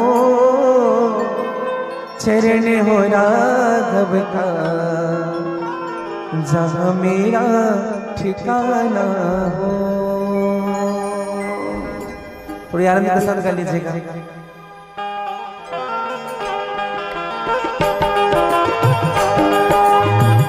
गाली से बड़े भाव से झूमते हो।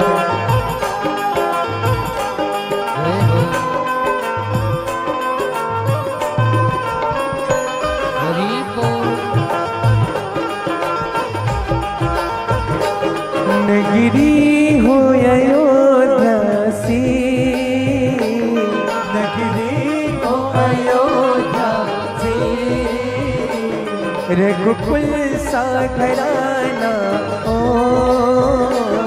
रघुकुल सा घराना हो, और चरण हो राघव का जहाँ मेरा ठिकाना हो, चरण हो राघव का जहाँ मेरा ठिकाना हो, और चरण हो राघव का जहाँ मेरा ठिकाना हो, चरण हो राघव का जहाँ मेरा ठिकाना हो। और एक प्रसन्नता की बात है हमारे सनातन धर्म के लिए, 4 वर्षों से जिन्होंने अन्य धर्म को स्वीकार कर लिया था वो आए हैं, वो आए हैं ठाकुर साहब, उनको सम्मान के साथ बुलवाइएगा। श्री बोटी राम जी, श्रीमती सोनमती, श्री बोटी राम जी श्रीमती सोनमती ग्राम मघोता से हैं। 4 वर्ष से किसी और धर्म को स्वीकार कर लिए थे, और आज पुनः हमारे इस सनातन धर्म में अब उनका आगमन हुआ है। एक बार ताली बजा करके अभिवादन करें। और मैं चाहूंगा भाइयों से उन सबको ससम्मान लेकर के आएंगे व्यासपीठ से, हम पुनः उनके घर वापसी करें, आप और हम सब मिलकर के बड़े भाव के साथ जय जय श्री राम, जय जय श्री राम। सनातन धर्म की ये सफलता है। सनातन धर्म का जो राम के हैं, जो कृष्ण के हैं, जो हमारे सनातनी हैं, मैं सत्य कहूं देर आए दुरुस्त आए, और आज 4 वर्षों के बाद पुनः अपने सनातन में प्रवेश करने जा रहे हैं। श्री बोटी राम जी श्रीमती सोनमती ग्राम मधोता से हैं, यही पास से उनको सत्सम्मान लेते आएंगे। जल्दी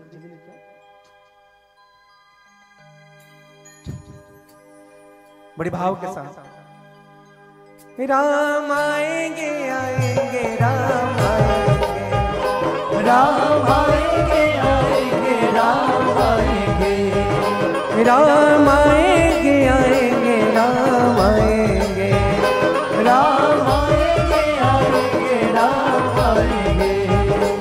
मेरी झोपड़ी के बाग आज खिल जाएंगे राम आएंगे, मेरी झोपड़ी के बाग आज खुल जाएंगे राम आएंगे, मेरी झोपड़ी के बाग आज खुल जाएंगे राम आएंगे, मेरी झोपड़ी के बाग खुल जाएंगे राम आएंगे। काली जी का बड़े भाव से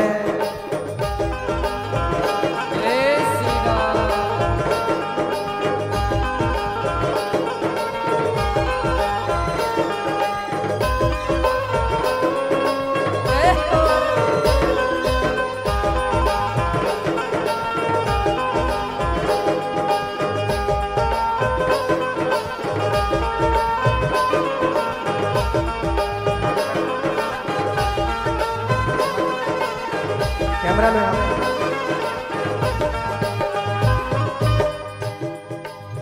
और हम सबके लिए बड़े हर्ष का विषय है। एक बार ताली बजा करके कहिएगा जय जय श्री राम, जय जय श्री राम, थोड़ा जोर से कहिए जय जय श्री राम। जय जय श्री राम। श्री भूतीराम जी श्रीमती सोनमती ग्राम मधोता से हैं। आप रास्ता भटक गए थे 4 साल से और आज 4 साल के बाद पुनः हमारे सनातन धर्म में पुनः घर वापसी हुआ है। एक बार ताली बजा करके अभिवादन करेंगे और इनसे हमको प्रेरणा लेनी है, हमको सीख लेनी है। हमारे पूर्वजों ने, हमारे बाप दादाओं ने 700-800 वर्ष पहले और आज भी कुछ दिन पहले अपना सर कटाना स्वीकार किया, लेकिन दूसरे धर्म को स्वीकार करना संभव ही नहीं उनके जीवन में हुआ। और आज हमें प्रसन्नता है कि आज हमारे दो जो हमारे सनातनी हैं आज पुनः घर वापसी कर रहे हैं। एक बार ताली बजाइएगा।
एक बार कह लीजिए जय जय श्री राम, जय जय श्री राम, थोड़ा जोर से कहिए जय जय श्री राम, जय जय श्री राम, जय जय श्री राम, जय जय श्री राम। और हमारे इन भाइयों से हमें एक प्रेरणा लेनी चाहिए। जो धर्मांतरण की बवाई चल रही है, 4 साल बाद अन्य धर्मों को स्वीकार करने के बाद फिर से सनातन की जागृति हुई है। निवेदन करो ऐसे सनातनियों के लिए एक बार ताली बजाइएगा और इनसे सीख भी हम सबको लेनी चाहिए। जितने भी श्रोता हमें सुन पा रहे हैं या जितने भी लोग हमें देख पा रहे हैं, यह हमारे धर्म की सबसे बड़ी विजय है कि भूल करके हम दूसरे धर्म को स्वीकार कर लिए थे और आज पुनः हमारे धर्म में आए हैं। जय जय श्री राम, बोले सनातन धर्म की। अब थोड़ी झूमते हुए थोड़ी आनंद के साथ गा लीजिएगा। मेरी झोपड़ी के बाग आज खुल जाएंगे राम आएंगे,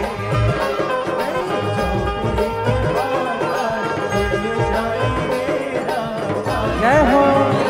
मेरी झोपड़ी के बाग आज खुल जाएंगे राम आएंगे, मेरी झोपड़ी के बाग आज खुल जाएंगे जय हो जय हो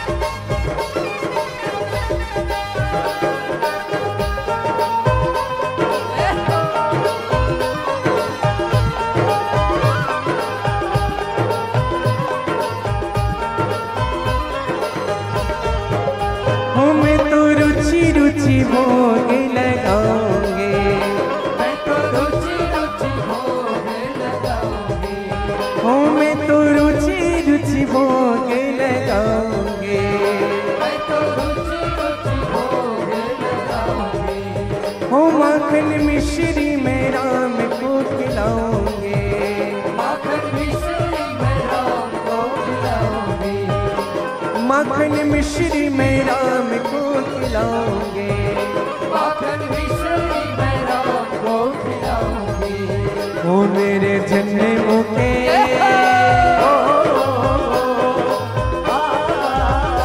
मेरे जन्मों के सारे दुख कट जाएंगे, राम आएंगे, मेरे जन्मों के सारे दुख कट जाएंगे, राम आएंगे, मेरी झोपड़ी के भाग आज खुल जाएंगे, राम आएंगे, मेरी झोपड़ी के बाहर खुल जाएंगे, राम आएंगे। जय हो जय हो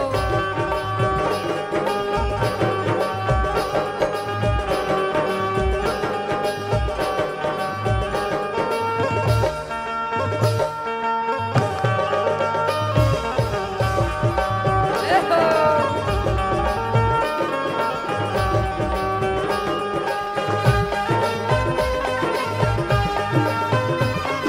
जय जय श्री राम।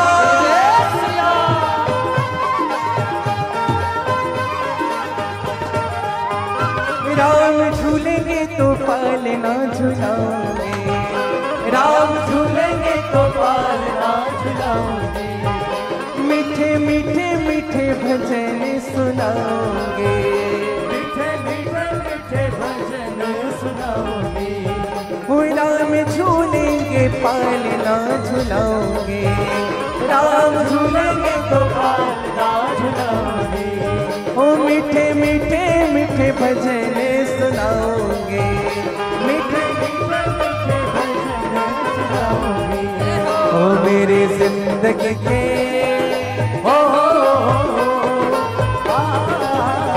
मेरी जिंदगी के सारे दुख कट जाएंगे, राम आएंगे, मेरी जिंदगी के सारे दुख मिट जाएंगे, राम आएंगे, ओ मेरी झोपड़ी के भाग आज खुल जाएंगे, राम आएंगे, मेरी झोपड़ी के बाहर खुल जाएंगे, राम आएंगे। जय हो परिहार जी, आप दो चार बुजुर्गों को अपने साथ लेते आइएगा, अपने साथियों को।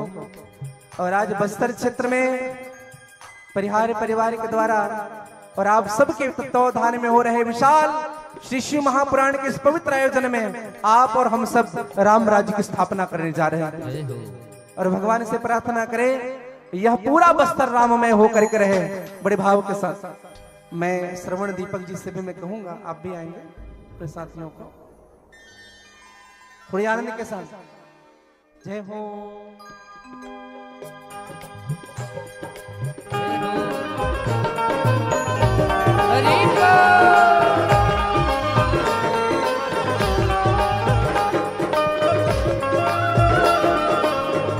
जय जय श्री राम। जय जय श्री राम।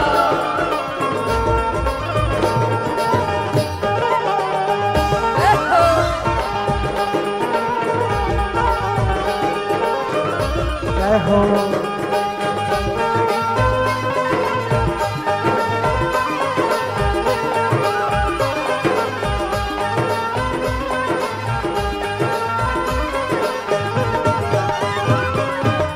आइए आप और हम सब मिलकर के। दीदी आप भी आइए, आप भी आइए, आप आइए। बड़े भाव के साथ, बड़े झूमते हुए, बड़ी मस्ती के साथ। लक्ष्मण सा भाई हो, लक्ष्मण सा भाई हो, कौशल्या माई हो, कौशल्या माई हो। और स्वामी तुम जैसा मेरा रघुराई हो, स्वामी तुम जैसा मेरा रघुराई हो, स्वामी तुम जैसा मेरा रघुराई हो, स्वामी तुम जैसा मेरा। गाली जगह थोड़ी आनंद के साथ तिलक कर लेंगे भगवान का। राज तिलक आप और हम सब दर्शन करेंगे। आज परिहार परिवार के द्वारा, सभी बस्तर वासियों के द्वारा राम राज्य तिलक स्थापना होने जा रही है बस्तर में। आप और हम सब इनके साक्षी बने और ये संकल्प ले कि राम राज्य की स्थापना निरंतर होती रहे हमारे इस क्षेत्र में। बड़े भाव के साथ एक बार कह लीजिएगा जय जय श्री राम। थोड़ा जोर से कह लीजिए जय जय श्री राम, जय जय श्री राम, जय जय श्री राम। और थोड़ी आनंद के साथ। भगवा है चोला जिनका बस राम की बात करे, भगवा है चोला जिनका बस राम की बात करे। कौन कौन हिंदू है? एक बार कह लीजिए जय जय श्री राम। थोड़ा जोर से कह लीजिए, और जोर से कह लीजिए और गाइएगा। हिंदू है हिंदू हम, हिंदू है हिंदू हम, हिंदू है हिंदू हम, हिंदू है हिंदू हम, बस राम की बात करे। हिंदू है हिंदू हम, बस राम की बात करें। हिंदू है हिंदू हम, बस राम की बात करे। हिंदू है हिंदू हम, बस राम की बात करें। भगवा है चोला जिनका बस राम की बात करे, भगवान चोला जिनका बस राम की बात करें। भगवा है चोला जिनका बस राम की बात करे। भगवान चोला जिनका बस राम की बात करें। ढोलक तबला बढ़ा बेटा, ढोलक बढ़ा, ऑक्टोपैड बढ़ा दे थोड़ी आनंद के साथ। हिंदू है हिंदू हम, हिंदू है हिंदू हम, हिंदू है हिंदू हम, हिंदू है हिंदू हम, बस राम की बात करें। हिंदू है हिंदू हम, बस राम की बात करें। जय जय श्री राम।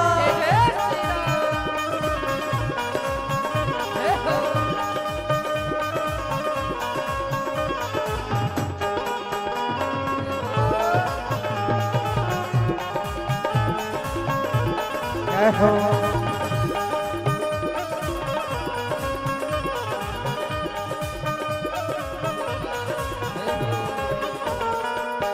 जय हो।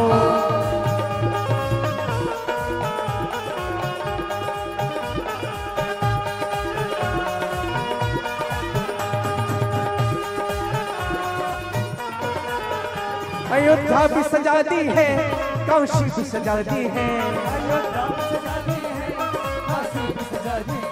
अयोध्या भी सजा दी है, काशी भी सजा दी है।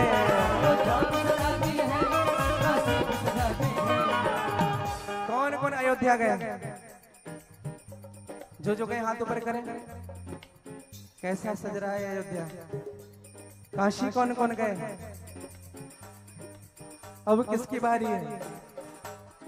कहिएगा। अयोध्या भी सजा दी है, काशी भी सजा दी है। घनश्याम कृपा करना, घनश्याम कृपा करना, घनश्याम कृपा करना, मथुरा भी सजाएंगे, घनश्याम कृपा करना, मथुरा भी सजाएंगे, घनश्याम कृपा करना, मथुरा भी सजाएंगे। दुनिया में फिर से हम भगवा लहराएंगे,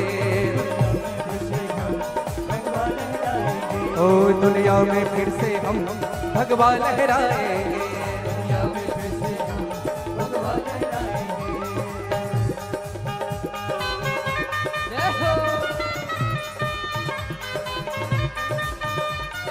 जय जय श्री राम। जय जय श्री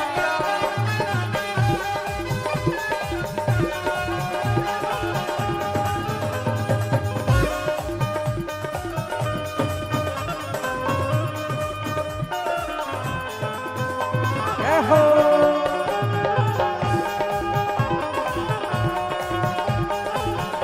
जय हो।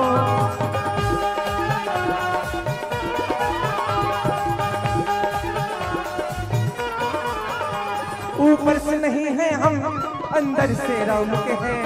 ऊपर से नहीं है हम अंदर से राम के हैं। ऊपर से नहीं है हम अंदर से राम के हैं। ऊपर से नहीं है हम अंदर से राम के हैं। कौन कौन अंदर से हाथ ऊपर करे? अंदर से है राम के तो थोड़ी आनंद ले लीजिए ना, थोड़ी आनंद के साथ झूमते हुए, जोश और होश के साथ, बड़े भाव के साथ। ऊपर से नहीं है हम अंदर से राम के हैं। ऊपर से नहीं है हम अंदर से राम के हैं।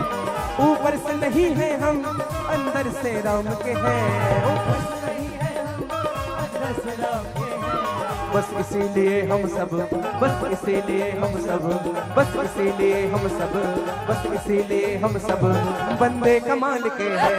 बस इसीलिए हम सब बंदे कमाल के हैं।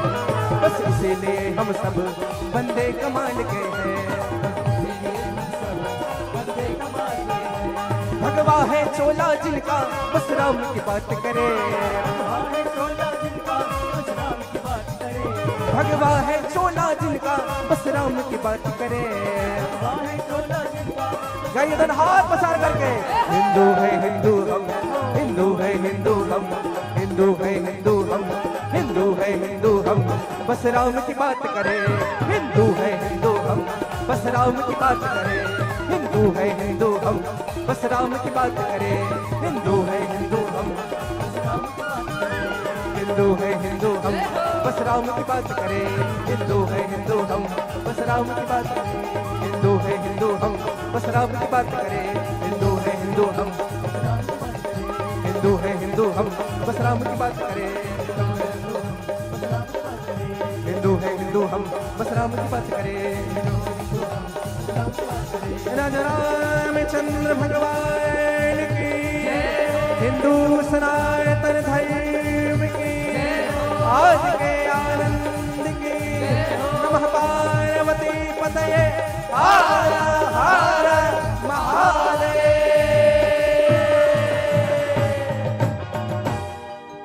भगवा है चोला जिनका बस राम की बात करे। हिंदू है हिंदू हम, हिंदू है हिंदू हम, बस राम की बातें करें। बोले भारत देश की जय हो। और आइए आप और सबको परिहार परिवार का यह पवित्र आयोजन और भगवान राम के हिंदूवादी विचारधारा सनातनी जिस दिन एक हो जाएंगे मेरे भाई बहन, सनातनियों को एक होना पड़ेगा। और ये कथा कीर्तन भगवान राम से जोड़ना है। और मैं एक निवेदन करूं, ये कथा कीर्तन अपने धर्म से जोड़ना है। समझिएगा, अपना धर्म समझिएगा। आज 2 की घर वापसी हुई है, कल 200 की होनी चाहिए। ये संकल्प लेकर के चलना है सबको। और बड़े भाव के साथ एक बार सभी जयकारा लगाएंगे। जय जय श्री राम, जय जय श्री राम, जय जय श्री राम, जय जय श्री राम, जय जय श्री राम। आप सबको राज तिलक उत्सव की बहुत बहुत शुभकामनाएं, बहुत बहुत बधाई मैं प्रेषित करूं। इन्हीं शब्दों के सतवाणी विराम वाक्य को पुष्पांजलि आज की सभी कथाओं को माँ गंग माई के चरणों में, श्री बस्त्रेश्वर महादेव के चरणों में, माँ दंतेश्वरी के चरणों में, श्री हनुमान जी महाराज सदगुरुदेव भगवान के चरणों में समर्पित करूं। जय श्री कृष्णा, जय श्री राधे, जय जय श्री राम, हर हर महादेव।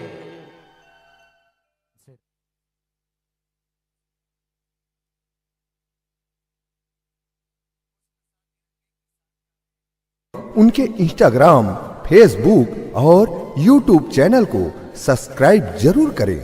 जय जोहार, जय छत्तीसगढ़, जय सनातन, हर हर महादेव। छत्तीसगढ़ की पावन धरा पर छत्तीसगढ़ के माटी पुत्र गौरवशाली विभूति परम पूज्य नारायण दास महाराज जी श्री राधे निकुंज रोहिणी गौधाम, ग्राम जंजगिरी, जिला दुर्ग, जहां पर 3 एकड़ में विशाल राधे निकुंज धाम स्थापित है, जहां बाबा निकुंजेश्वर महादेव विशाल मंदिर में विराजित है।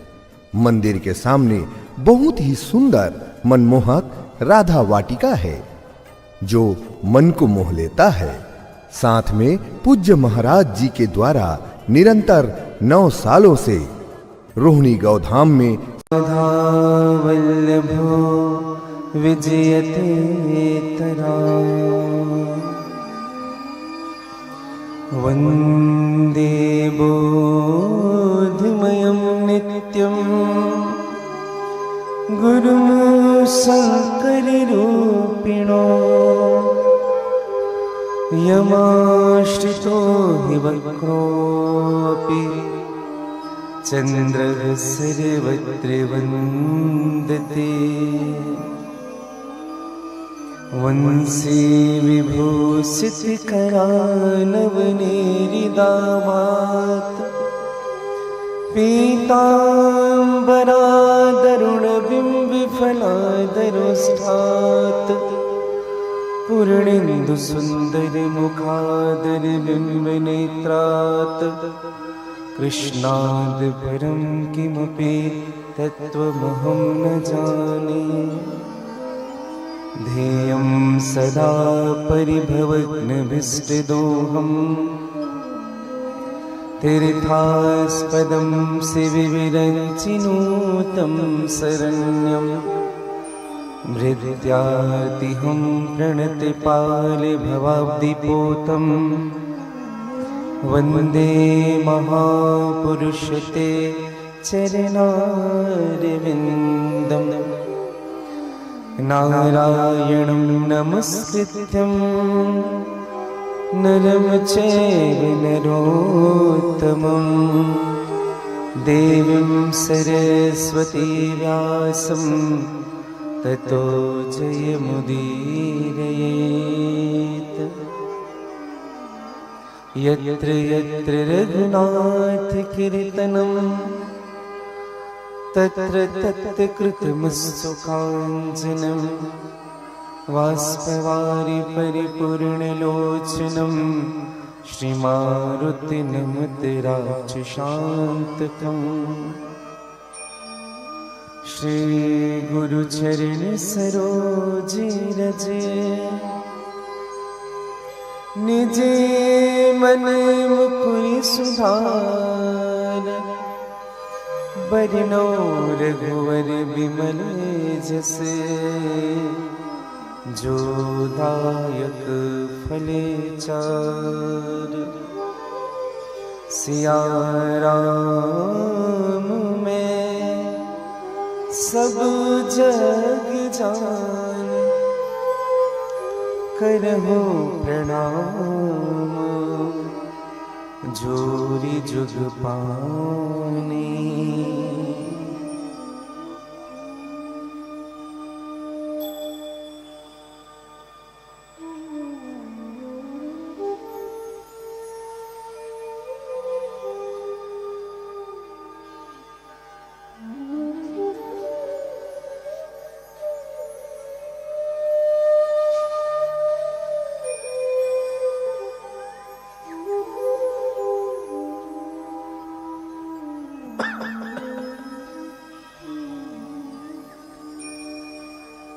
दोनों हाथ जोड़ लीजिएगा। भगवान विश्वनाथ से प्रार्थना करें, हे ईश सब सुखी हो कोई न हो दुखारे, सब हो निरोग भगवन धन धान के भंडार। सब भेद भाव छोड़े सन्मार्ग के पथिक हो, दुखिया न कोई होवे, सृष्टि में प्राण धारी।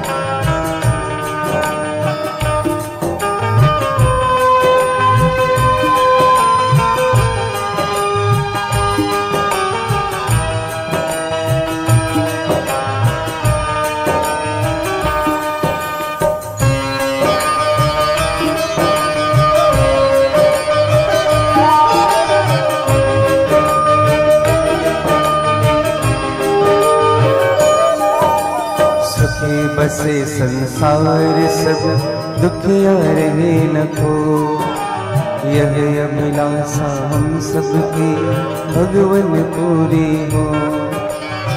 विद्या बुद्धि तेज बल सबके भीतर हो, दूध पूत धन धान से वंचित रहे न को। श्री शिवाय नमस्तुभ्यं, श्री शिवाय नमस्तुभ्यं, श्री शिवाय नमस्तुभ्यं, श्री शिवाय नमस्तुभ्यं।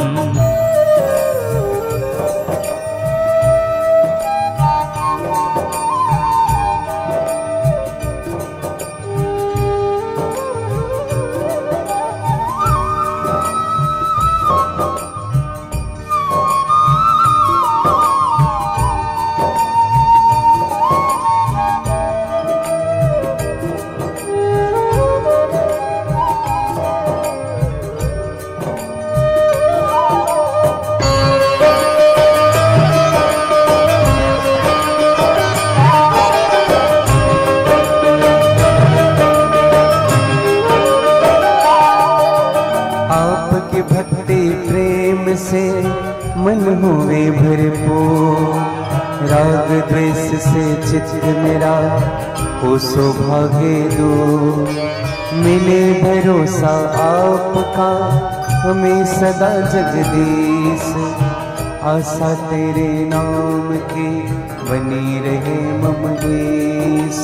श्री शिवाय नमस्तुभ्यं, श्री शिवाय नमस्तुभ्यं, श्री शिवाय नमस्तुभ्यं, श्री शिवाय नमस्तुभ्यं।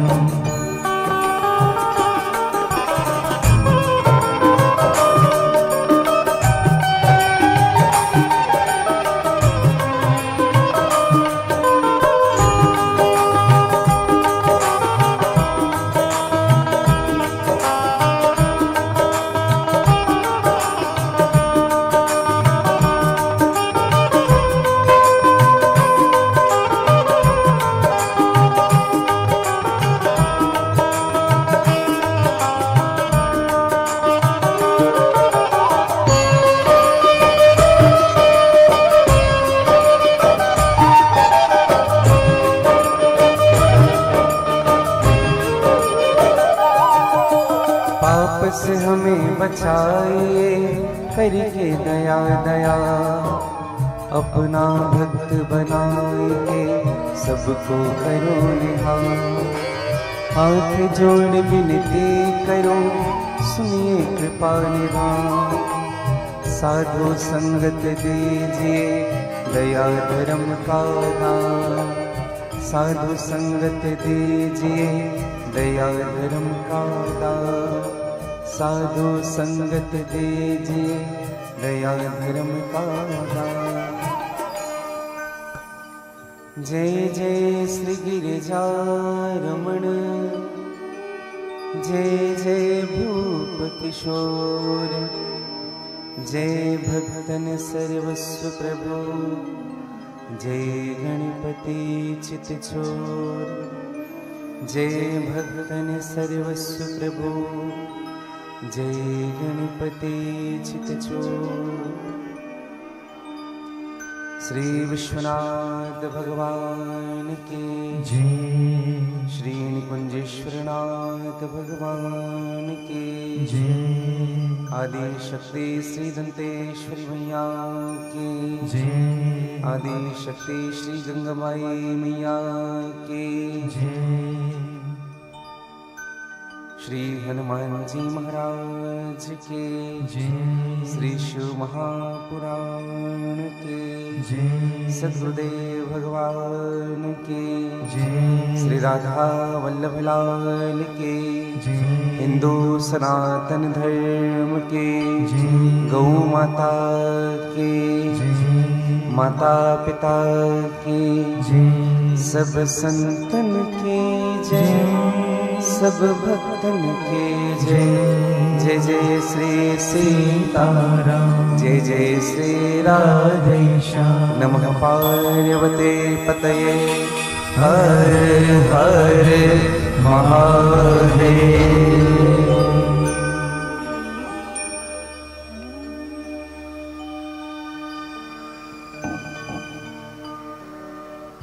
अकारण करुणा रुणालय भक्त कल्पवान से फल प्रदान करने वाले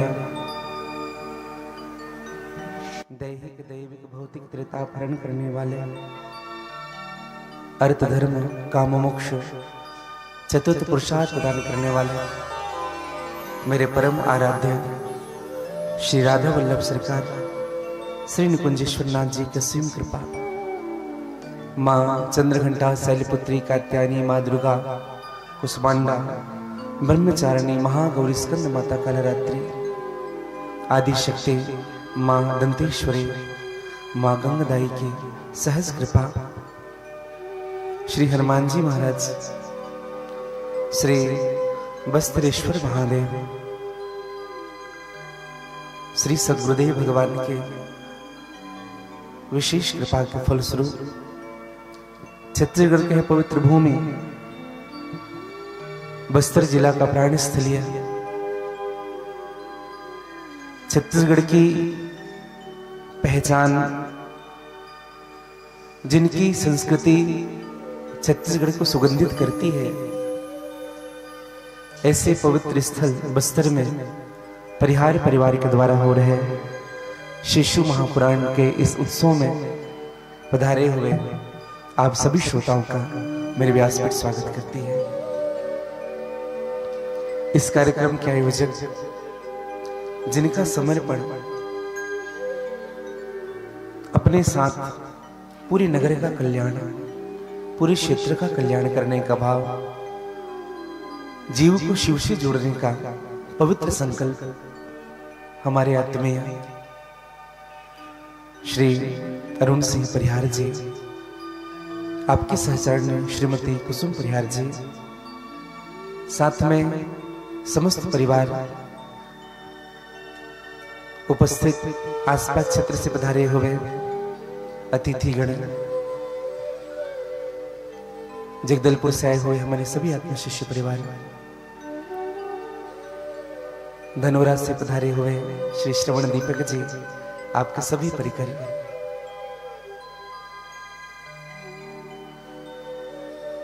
नाम तो मैं सबका नहीं जानता, लेकिन देही के नाते नहीं, वे देही के नाते जितने भी श्रोता यहाँ उपस्थित हैं, मातृशक्ति,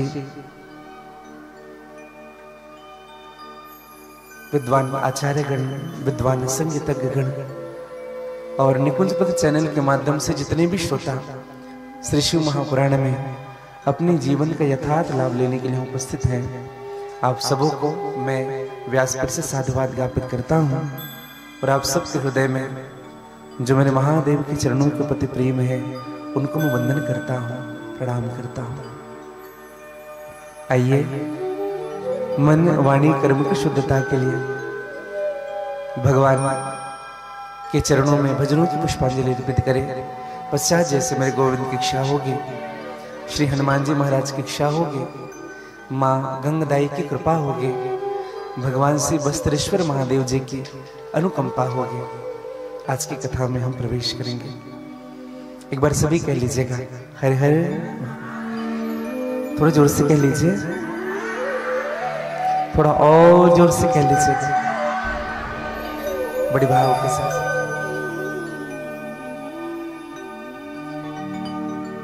हो मैंने भोले को जब से मनाया, मेरे जीवन में आनंद आया। किस किस के जीवन में आया है आनंद? तो थोड़ी आनंद के साथ गा भी लीजिए, थोड़ी मस्ती के साथ झूमते हुए गा लीजिएगा, बड़ी भाव के साथ। बोले बसरेश्वर महादेव की जय।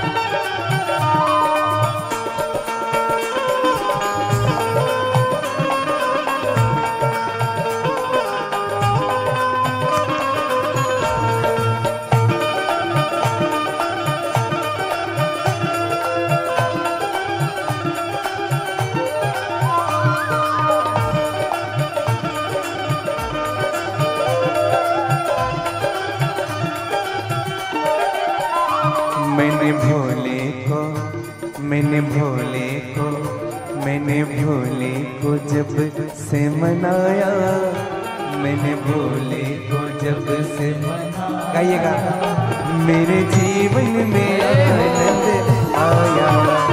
मैंने भोले को जब से मनाया, मेरे जीवन में आनंद आया।